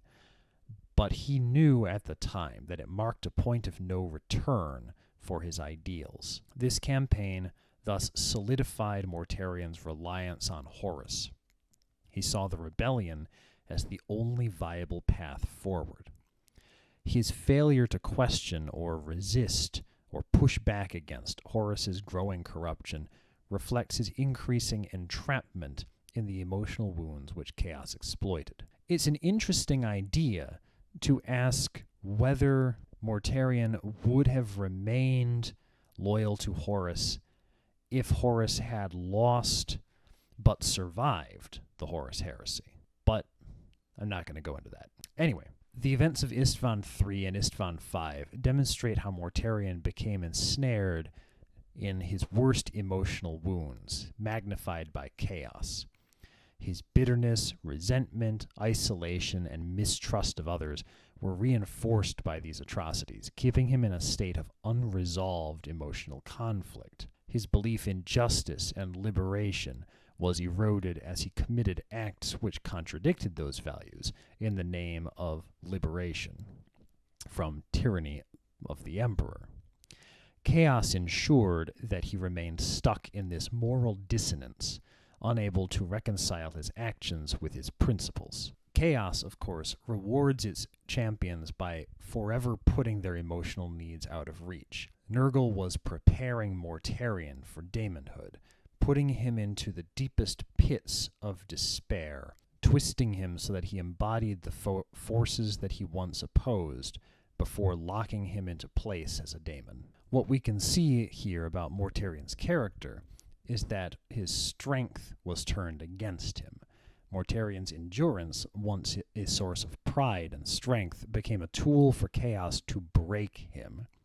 His ability to survive and persist made him more willing to endure moral compromises. Mortarion's refusal to confront his emotional wounds or to seek connection with his brothers left him without support or alternative perspectives, and it all ensured that he remained vulnerable to manipulation. Stronger relationships with some of the other Primarchs, not just Horus, could have provided the emotional foundation needed to resist chaos, or perhaps stronger relationships with some of the Terran origin Marines. Open acknowledgement and validation of Mortarion's grievances by the Emperor, or by some of the other Primarchs, again, not just Horus, might have lessened Mortarion's bitterness, and maybe a more assertive attempt to question Horus's motives or actions might have helped Mortarion to see the corruption taking root in the rebellion around him.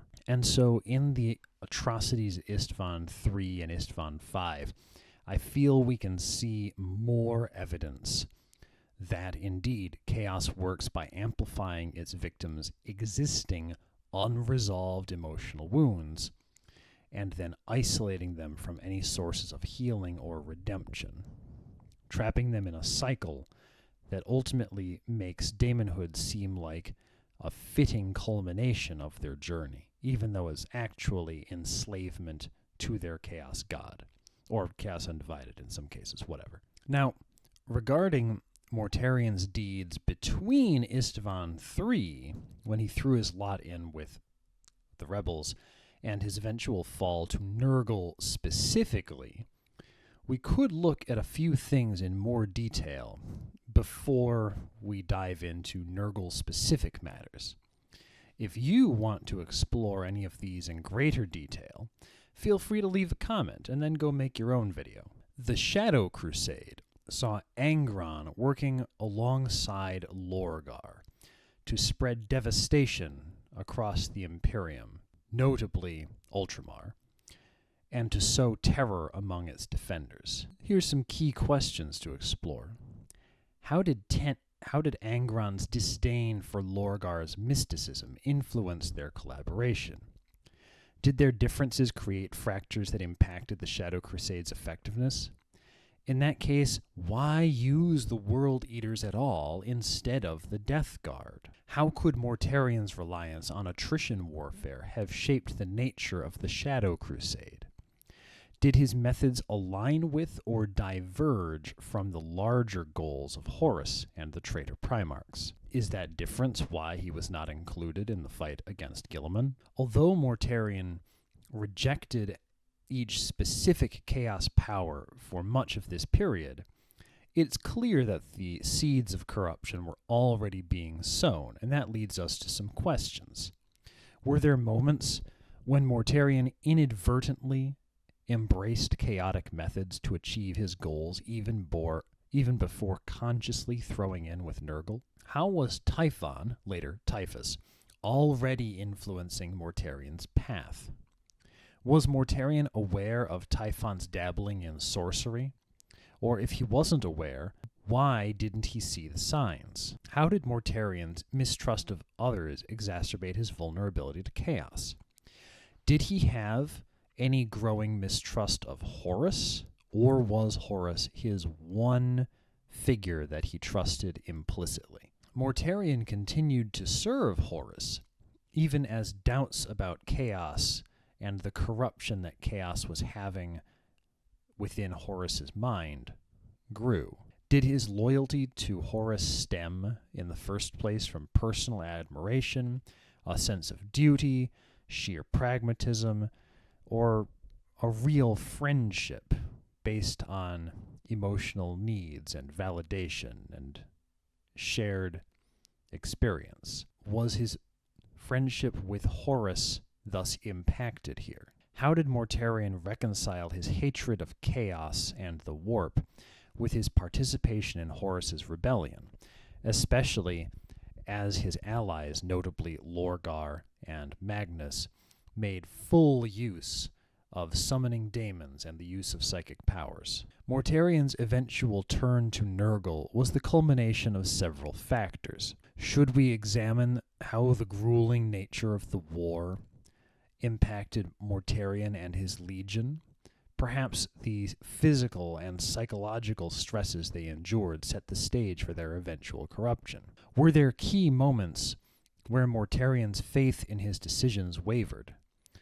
could those have been opportunities for redemption? Some members of the traitor legions left their legion to become Black Shields to fight either on their own or sometimes on the sides of the Loyalists even. Were there substantial numbers of Death Guard after Istvan III who left the Legion to become Black Shields? Studying Mortarion's actions during this period could help us understand how a once principled warrior descended into despair and corruption. It might highlight how chaos exploits not just weaknesses, but also takes someone's strengths and twists it into extremes, twisting those admirable traits of them, like endurance and loyalty, into tools of their own destruction and enslavement. If you want to make your own video, leave a comment and then go make your own video. Did Mortarion have any specific knowledge of the different gods of chaos prior to falling to Nurgle? Did Horus and Lorgar share any information about that, or did they just keep it secret until after each of their brothers fell? I feel that the Primarchs' knowledge of the Chaos Gods prior to falling is a nuanced topic. Mortarion's relationship with Chaos and the information he was provided reveals a great deal about his emotional journey and the manipulation he endured. Mortarion had early awareness of the warp, and he despised anything related to sorcery or the warp due to his traumatic upbringing under Nekare. This made him especially hostile to the idea of chaos, which he associated, rightly, with corruption. Mortarion was likely aware of warp entities in general because he fought them so often, but I have found no canon information to say that while Nekare was teaching him forbidden things, he taught Mortarion specifically about the Chaos Gods. Thus, I think that his understanding of the entities of the warp as gods or organized forces or factions was limited during the early days of the Horus heresy. Lorgar, the most deeply entrenched in chaos worship, knew the identities and roles of the chaos gods in great detail, but Lorgar manipulated information to suit his own goals. So far as I can see from the Horus heresy novels, he withheld specifics about chaos from Mortarion, recognizing his brother's hatred for sorcery and uncompromising nature. Instead, Lorgar framed chaos as a necessary power for achieving victory against the Emperor, avoiding overt references to the gods themselves, and framing the use of chaos and sorcery and daemons as a tool that they were masters of, rather than entities which they were serving, which is what he actually believed. Before Molech, Horus himself had limited knowledge of the chaos gods, and even after that, Horus knew that revealing the truth about chaos too early would alienate some of the other Primarchs. He had always framed his rebellion as a pragmatic fight against the Emperor's tyranny when speaking with Mortarion, and so he continued that rather than calling a spiritual crusade for chaos. Now, depending on the exact timeline of when certain things happened, which is often unclear in 40K, Horus may have deliberately obscured the full extent of his alignment with chaos, presenting the warp as a tool rather than a pantheon to worship. After all, after Molech, Horus mostly just stayed on his flagship, Mortarion encountered warp entities during the heresy, initially at Terathalion, then in greater numbers later as the summoning of daemons became a greater component of Chaos's strategy, especially the Word-Bearers and Thousand Sons. But he interpreted daemons as dangerous and abhorrent, consistent with his preconceptions and the actual fact of the matter. But the growing influence of Typhon within the Death Guard introduced warp rituals and sorcery gradually into Mortarion's ranks, thus forcing him to confront these ideas more directly. Mortarion understood that the warp could corrupt mortals. Indeed, he correctly viewed it as inevitable. But he viewed it as a formless, disorganized danger, not an organized hierarchy of conscious, sentient beings. He suspected that Horus was using warp power, but he may not have realized the depth of his pact with chaos. Indeed, Horus may not have realized the depth of his pacts with chaos, and Mortarion regarded Lorgar as deluded and fanatical. So even if he had come into contact with his brother's actual claims through, for example, recordings of what he was saying, he would have dismissed his brother's claims about chaos gods as religious nonsense. But Mortarion's ignorance of chaos as a pantheon of gods left him unprepared for being targeted for manipulation by one of those deities. His vulnerabilities, his pride in his own endurance, his hatred of weakness, and his isolation from others made him susceptible when circumstances pushed him to his breaking point. Here's a weird question. Did Lorgar prosecute the Shadow Crusade campaign and do other things in the early heresy with a goal of helping his brothers Angron and Mortarion ascend to daemonhood? Lorgar's actions during that time were, of course, heavily influenced by his long-term goal of serving chaos and spreading its influence. But whether or not he explicitly aimed to bring those brothers to daemonhood is a more nuanced question.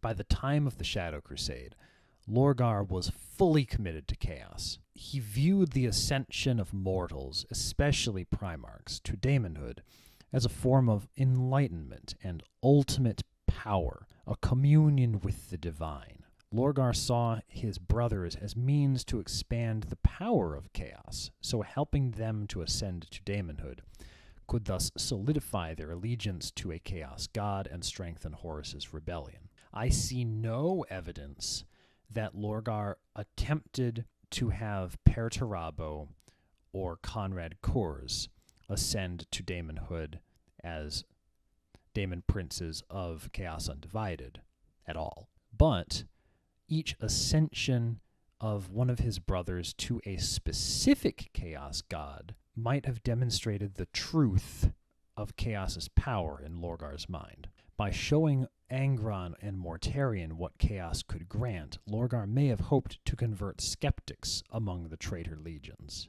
In Angron's case, I believe that the Shadow Crusade was indeed certainly and specifically to help him ascend to daemonhood. Angron's butcher's nails were no longer slowly killing him, they were quickly killing him.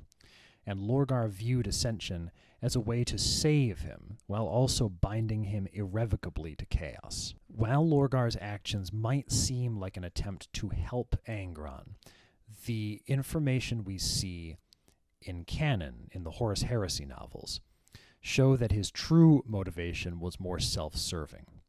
Ascension would ensure Angron's loyalty to chaos and make him a more powerful asset for the heresy. Thus, Lorgar orchestrated events to force Angron's transformation into a daemon prince of Khorne, solidifying his role as a destructive force in the heresy. With Mortarion, meanwhile, the process was slower and less direct. Lorgar viewed Mortarion as a potential convert to chaos and obviously saw that Nurgle was targeting him. But Mortarion's resistance to sorcery and his fanaticism made him a difficult target. I think it's possible that Lorgar may have encouraged or exploited Typhon's growing influence within the Death Guard. By helping to spread corruption within Mortarion's inner circle, Lorgar could thus weaken his resistance to chaos over time. But unlike with Angron during their fighting against Guilliman, Lorgar did not openly push Mortarion towards ascension. I feel that Lorgar was aware enough of Mortarion's distrust that he needed to take a subtler approach. Yes, Lorgar viewed Angron's ascension to a daemon prince as a necessity due to his oncoming death, but he saw daemonhood as the ultimate expression of a Primarch's potential. It was not only to save Angron's life, it was a communion with the divine, and as such, I believe that Lorgar was indeed looking forward to Mortarion becoming a Daemon Prince of Nurgle. He just wasn't as outright about pushing it. In Angron's case, Lorgar likely saw Angron's ascension as a form of salvation, a way to save his life from the Butcher's Nails. But more importantly, his true motivation was to secure Angron's loyalty to Chaos and to the heresy, not to aid him out of brotherly love. He needed Angron in order to fight against his more martial brothers, notably Sanguinius, whenever they reached Terra. Lorgar's actions with Mortarion seem, to me, in the Horus Heresy novels, less focused on ascension, and more on undermining his resistance to chaos.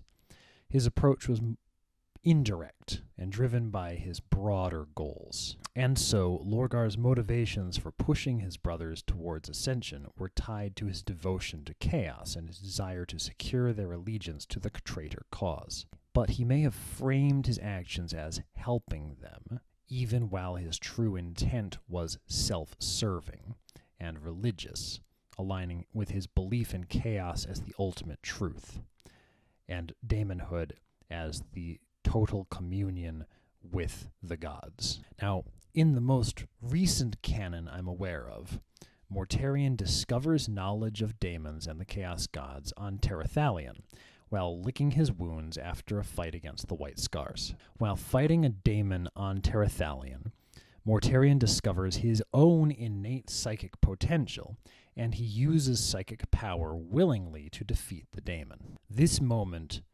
represents a seismic shift in Mortarion's character and psyche, particularly given his long-standing hatred of psychic powers and his identity as a self-reliant warrior bound by principles of strength and endurance. Mortarion's deep-seated aversion to psychic powers originated from his upbringing on Barbarous under the tyrannical rule of the psychic overlord Nekare. Psykers symbolized corruption, domination, and weakness to him. The psychic arts that Nekare had taught Mortarion about were everything that he was trying to put behind him. Mortarion prided himself on his self-reliance, his physical endurance, his martial prowess, his resistance to adversity. His strength was meant to be entirely his own, not strength drawn from the warp or unnatural forces. Mortarion viewed his rejection of the warp and psychic powers as a moral stance, believing that it elevated him above the corrupted psykers. Facing substantial losses after fighting the White Scars, a legion whose speed and adaptability directly countered his endurance attrition-based strategies, Mortarion's pride and confidence was already strained.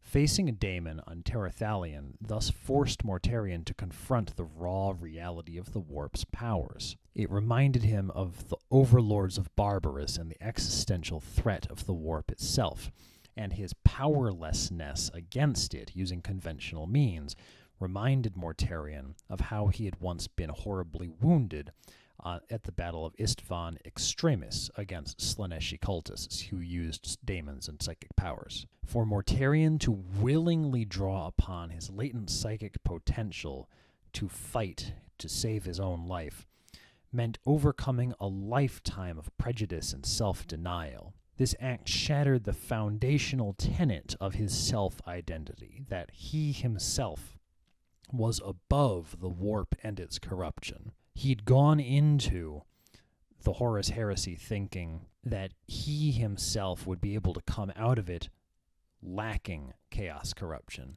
And so this made a crisis of identity for him.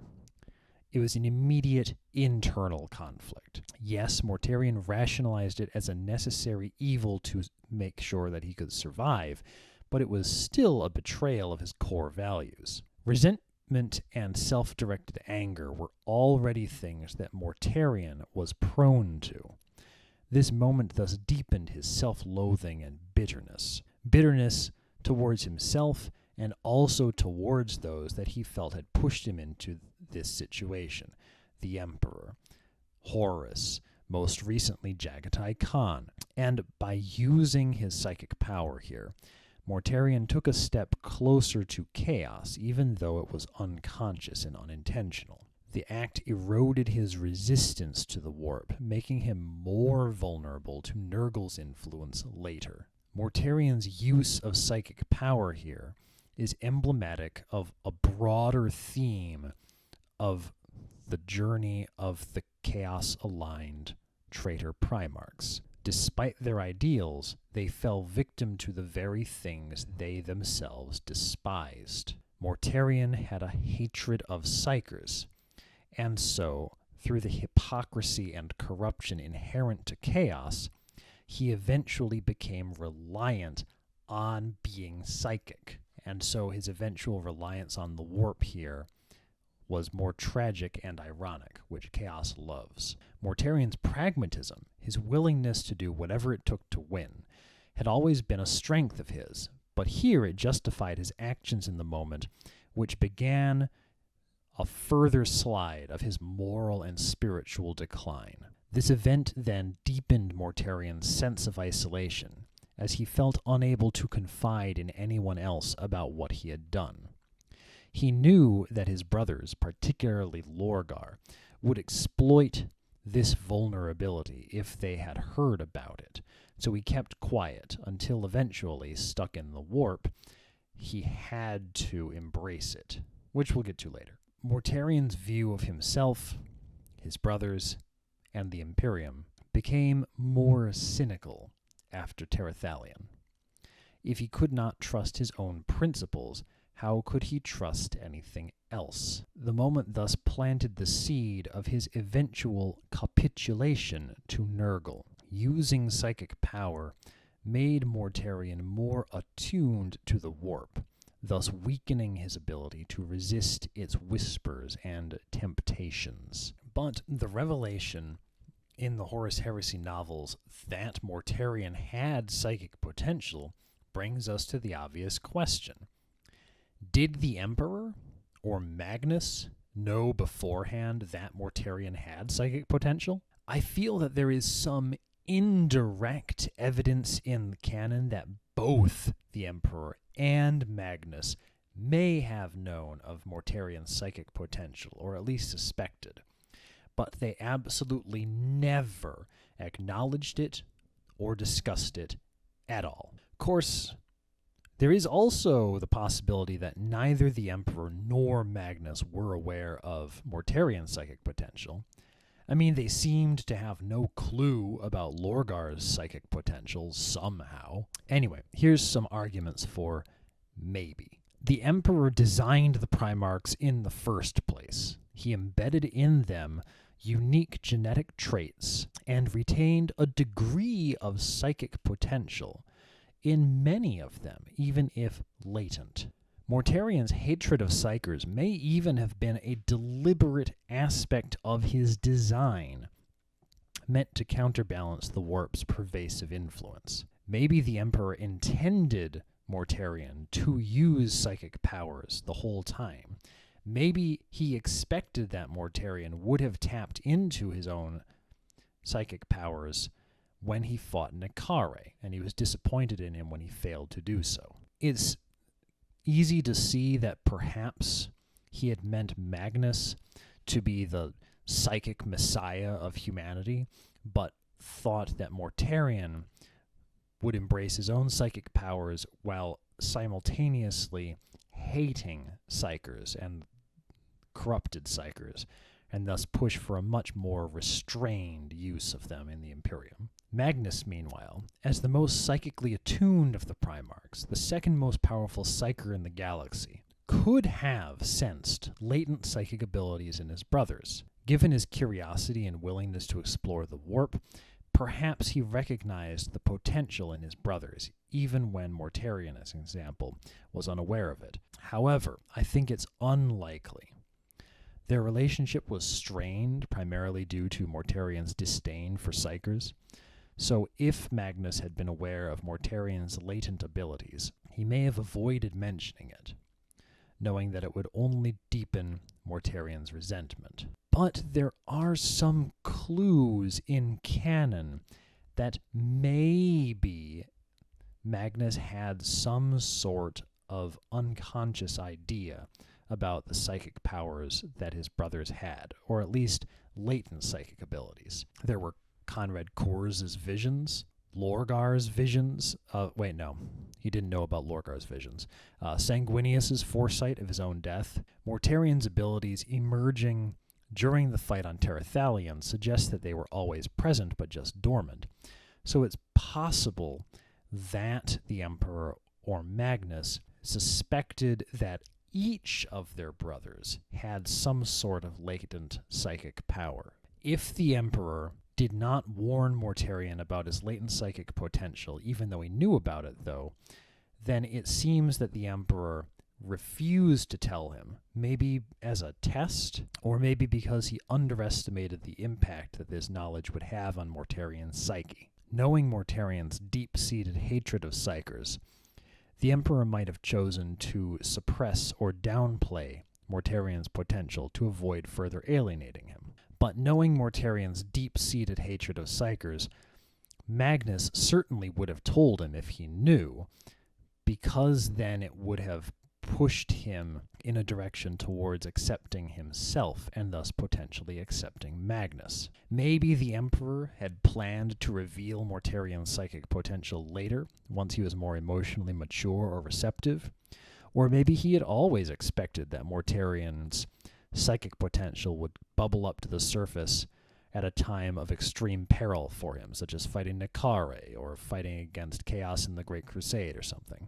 Or maybe Magnus knew, but he was instructed by the Emperor to keep it secret. But I feel that's less likely, because then he would have told Mortarion once they had joined the heresy together. Had either the Emperor or Magnus known about and addressed Mortarion's psychic potential, there were some missed opportunities there. Mortarion might have grown, might have been more prepared to fight against the demonic in the Great Crusade, or been more prepared to face the psychic revelation of his own powers when they did indeed reveal themselves, thus potentially preventing a resulting identity crisis. Maybe Magnus and Mortarion might have found common ground and bonded if it were handled delicately.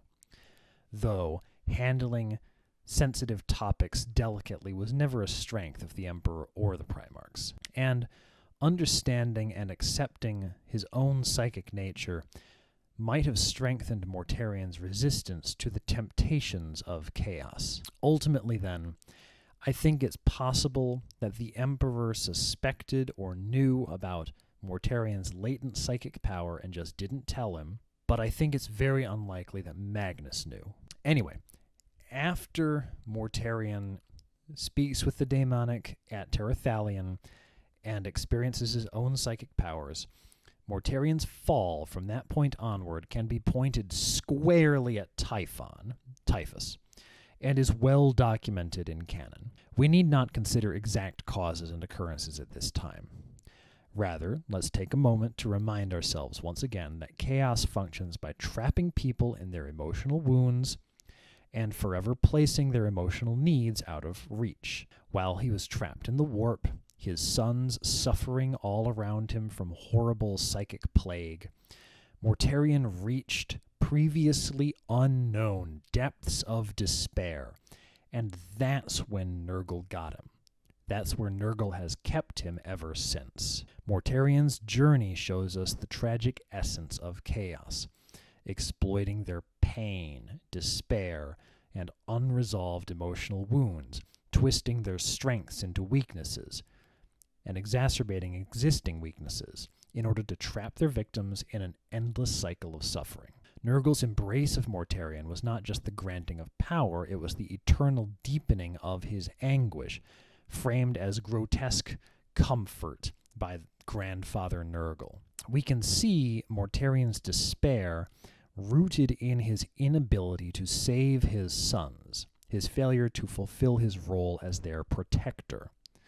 Nurgle capitalized this, offering the illusion of relief and strength, placing himself, Nurgle, in the role of their new protector, thus deepening Mortarion's dependence on Nurgle. Mortarion's hatred and bitterness, mistrust of others, and his relationship with Typhus all contributed to his isolation. It left him vulnerable.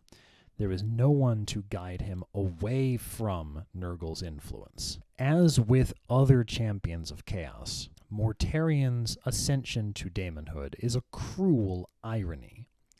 It amplifies his power, yes, but it traps him in eternal servitude. His desires for freedom, self-reliance, and autonomous leadership were placed forever out of his reach. Nurgle twisted Mortarion's desire to shield others from suffering into a grotesque mockery, transforming him into a harbinger of disease and death, and making him more similar to the overlords of Barbarous than anything else. Mortarion's emotional wounds, his hatred of tyranny, and his mistrust of psychers, and his desire to protect his people, despite knowing that he could never protect them from every harm, were permanently exploited by Nurgle by twisting them around, making him a tyrant, making him a powerful psyker, and making sure that he always harmed every person he came into contact with through the disease that he spread.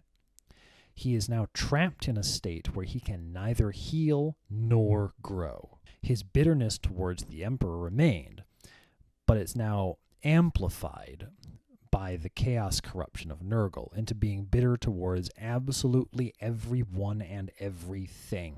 Mortarion suppresses the realization that his new role is a perverse inversion of his original ideals, but this denial leads to constant internal pain, just as with all of the Daemon princes. The suffering of the Death Guard mirrors Mortarion's own torment.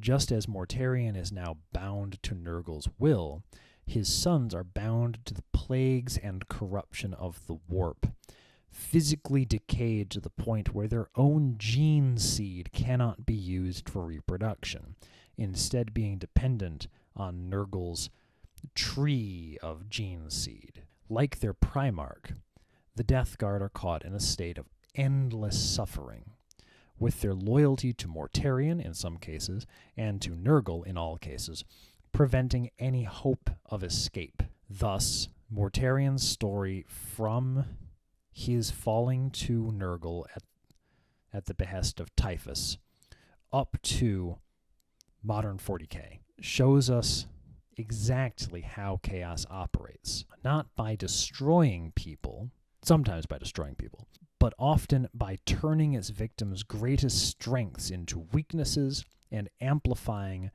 their deepest emotional wounds and emotional needs and weaknesses into their own eternal prisons. Anyway, during the Horus heresy, Mortarion fought under the command of Horus, and then after Horus died, the Death Guard fractured into a number of war bands. This is quite typical of the traitors. Following the end of the Horus heresy, and the Death Guard's retreat to the Eye of Terror, Mortarion entered a state of inactivity lasting millennia, only occasionally venturing forth to attack the Imperium.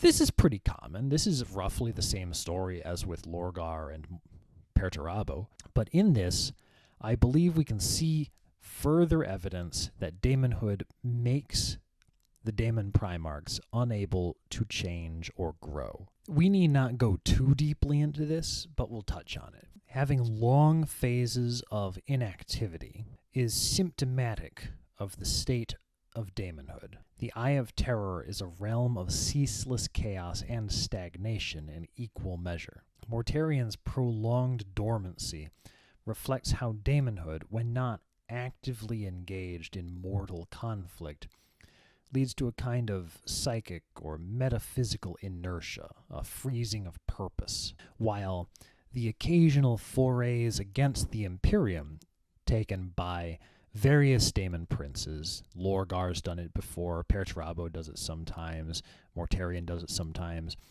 it indicates that while their dormant state preserves their basic warlike nature, It does not allow for sustained evolution or pursuit of long-term goals. Instead, the Daemon Princes emerge in brief episodic bursts of violence, moments of raw, unrefined power,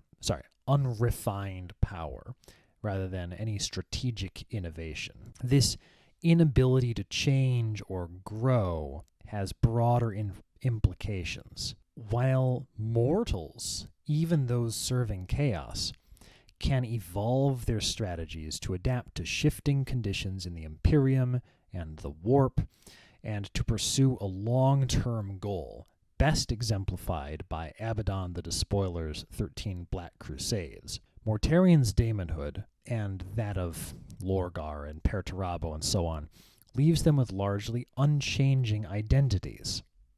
Their tactics and outlooks remain fixed at what they were when they fell. So yeah, Mortarion has the inevitability of decay, and yeah, it's terrifying, but it does not grow or change. He has a strategic stagnation, and so the Daemon Primarchs have become increasingly predictable over the long term. Except Magnus, but we'll get to that. Though Mortarion's power remains formidable, his inability to change has contributed to the long-term strategic advantages enjoyed by Imperial forces, because they can adapt to the periodic incursions of chaos. We can see here additional evidence that daemonhood offers enormous power, but exacts a steep price. One of those problems is the loss of the ability to evolve or grow or change. Mortarion's static nature is a direct consequence of the corrupting influence of chaos. He was once a mortal man who changed and grew and improved himself, but now he exists as an unchanging embodiment of decay.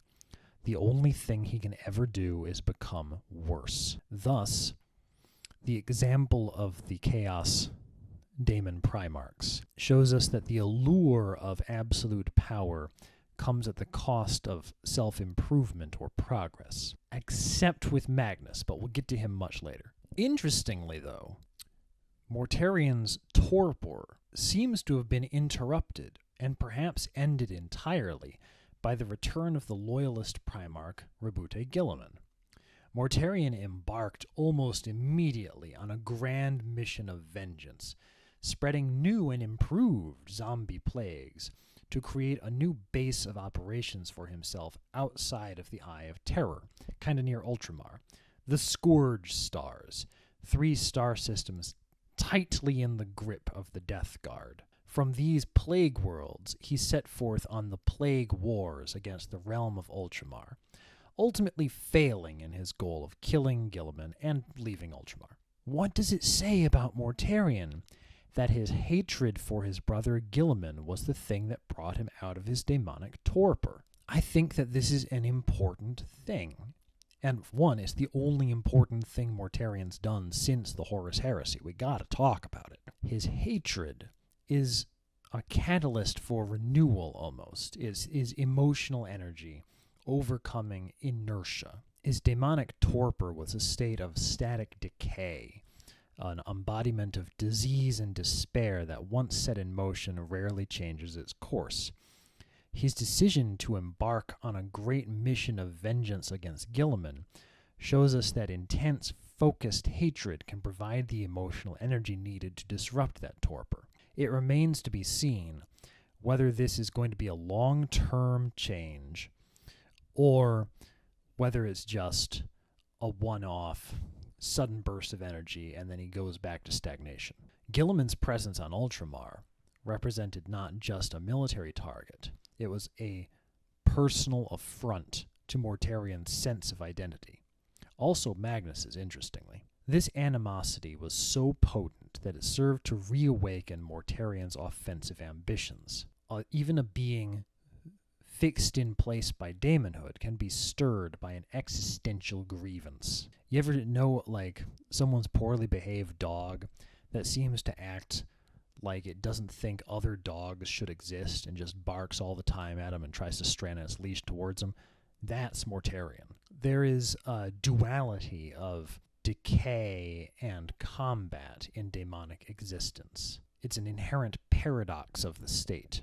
It can immobilize the daemon prince with resignation and inertia, but the same forces of their daemonhood can be kindled into violent, fanatical activity when provoked. Vengeance has always been a defining imperative for Mortarion. Maybe then a personal vendetta against a living Primarch, a living loyalist Primarch, is the only thing that could stir him from his demonic torpor. This shows us that besides being a passive receptor of Nurgle's corruption, perhaps Mortarion can harness his cursed condition to pursue specific goals. His hatred for Guilliman was deeply personal, and the fact that he emerged from his stagnation only because of his hatred for Guilliman shows us more evidence that his identity is built around the idea of bitterness and retribution.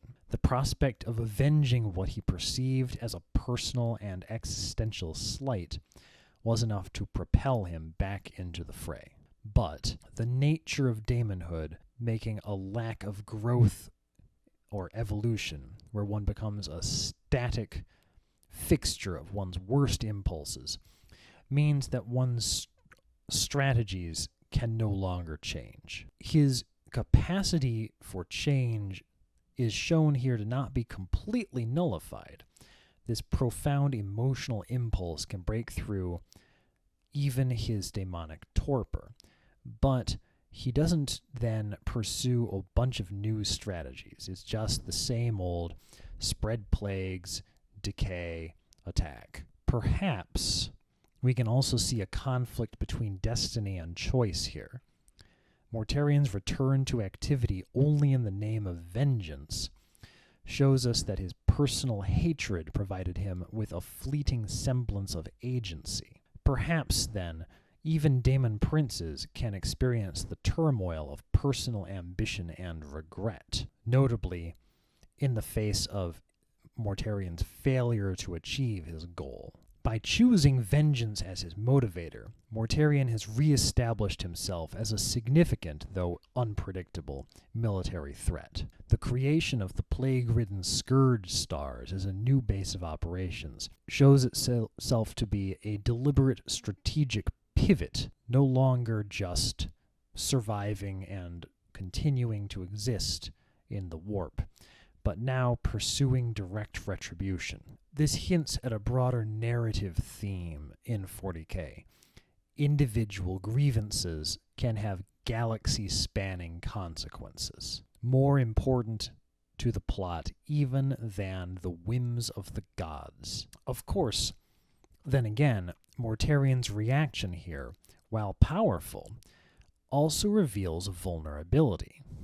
His drive is focused on one enemy, Guilliman, so perhaps he may lose sight of broader imperatives. This personal vendetta against Guilliman might contribute to strategic miscalculations, leaving his forces vulnerable in other theaters, and perhaps his single-mindedness may mean that the Death Guard will no longer be counted on by Abaddon in his own grand ambitions. Even the most fearsome entities are not immune to the corrosive impact of personal loss and hatred, and that might weaken both Mortarion and Abaddon the Despoiler. Now, taking a step back, broader view, looking through the Fisher King lens, what imperial institution might be linked to Mortarion?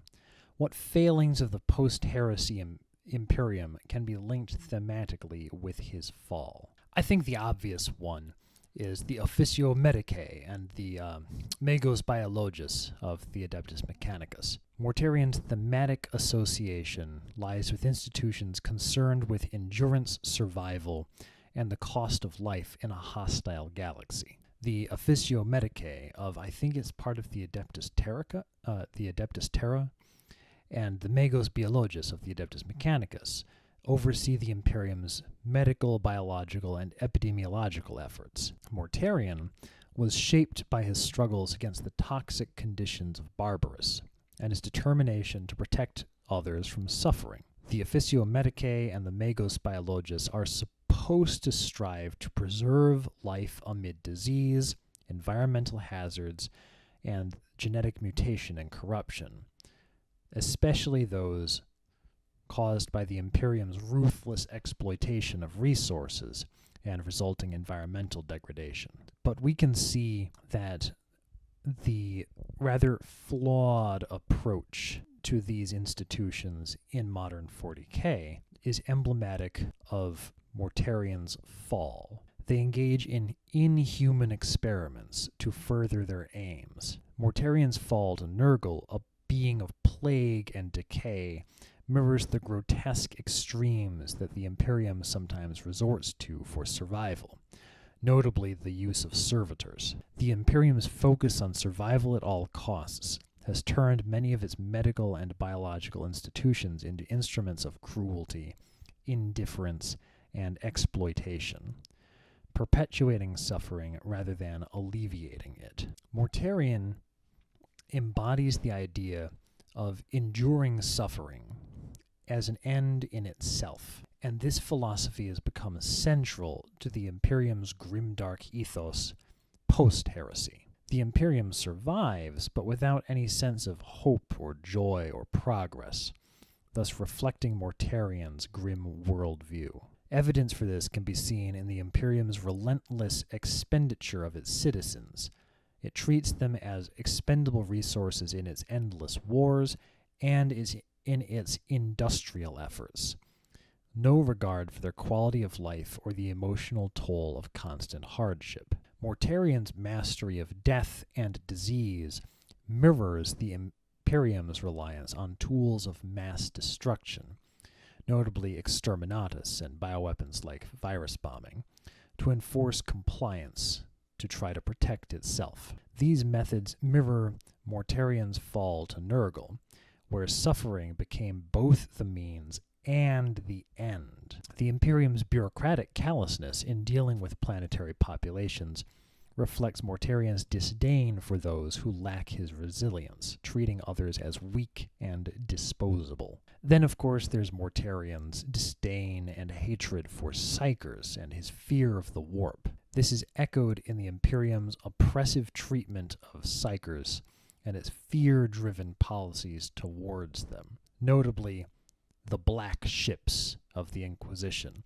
collecting psychers from far-flung worlds to bring them to Terra for possible training for the Adeptus Astra Telepathica or for the Astronomicon. But the black ships represent a necessary evil, perhaps, to keep the Imperium going, but more importantly, a perpetuation of the fear, mistrust, and suffering for those born with psychic abilities. This is just Mortarion's disdain for the unnatural writ large. Mortarion's fall, more generally, represents the betrayal of ideals by what are viewed as the realities of survival. The Imperium has strayed from the Emperor's vision of enlightenment and progress, becoming a stagnant, oppressive, tyrannical regime.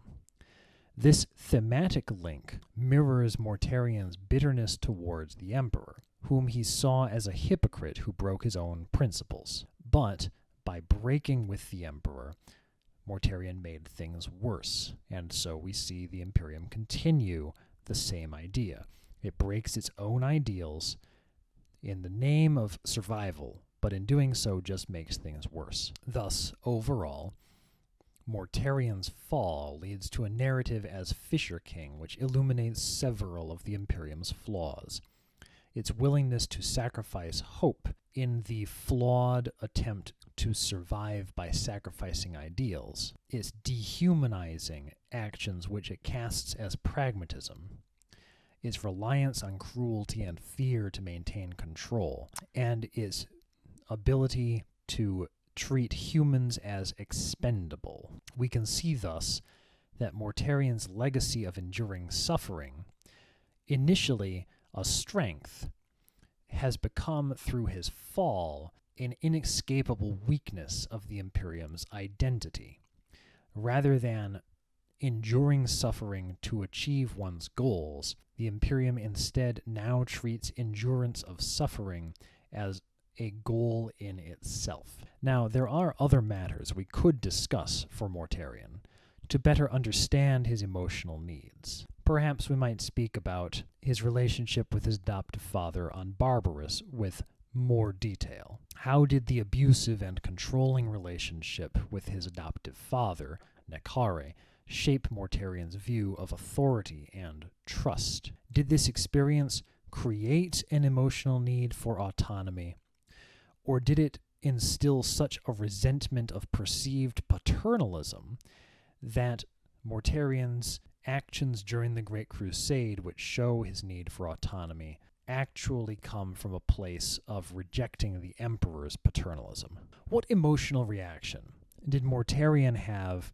when the Emperor intervened to slay Nekare, thus robbing him of his personal victory while saving his life? How did that moment influence his subsequent feelings of inadequacy or rivalry with the Emperor? Mortarion adapted the Death Guard Legion, notably the Daemon Princes therein, into a reflection of his cultural roots on Barbarous, casting themselves as the overlords. Did this act of reshaping his legion fulfill an emotional need to preserve his identity and roots? What does it say about his psychology that he's now cast himself as his own father? What's the nature of the Freudian influence on the writing of 40K? And how did his emotional attachment to the Death Guard and their shared ethos of endurance affect his decisions following the heresy? Mortarion's deep-seated hatred for Psykers and the Warp came from his life on Barbarous. Did this reflect a need for control in a universe full of chaos and unpredictability, or was it just a Freudian rejection of his father? How did the Imperium's survival based only on navigators and astropaths exacerbate this distrust and create emotional friction? What about his own use of astropaths and navigators within his expeditionary fleets? Mortarion was generally a loner, mistrusting many of his brothers during the Great Crusade. Did his isolation stem from a lack of emotional understanding between him and the others? Were there specific incidents that deepened his sense of separation and fed his eventual bitterness?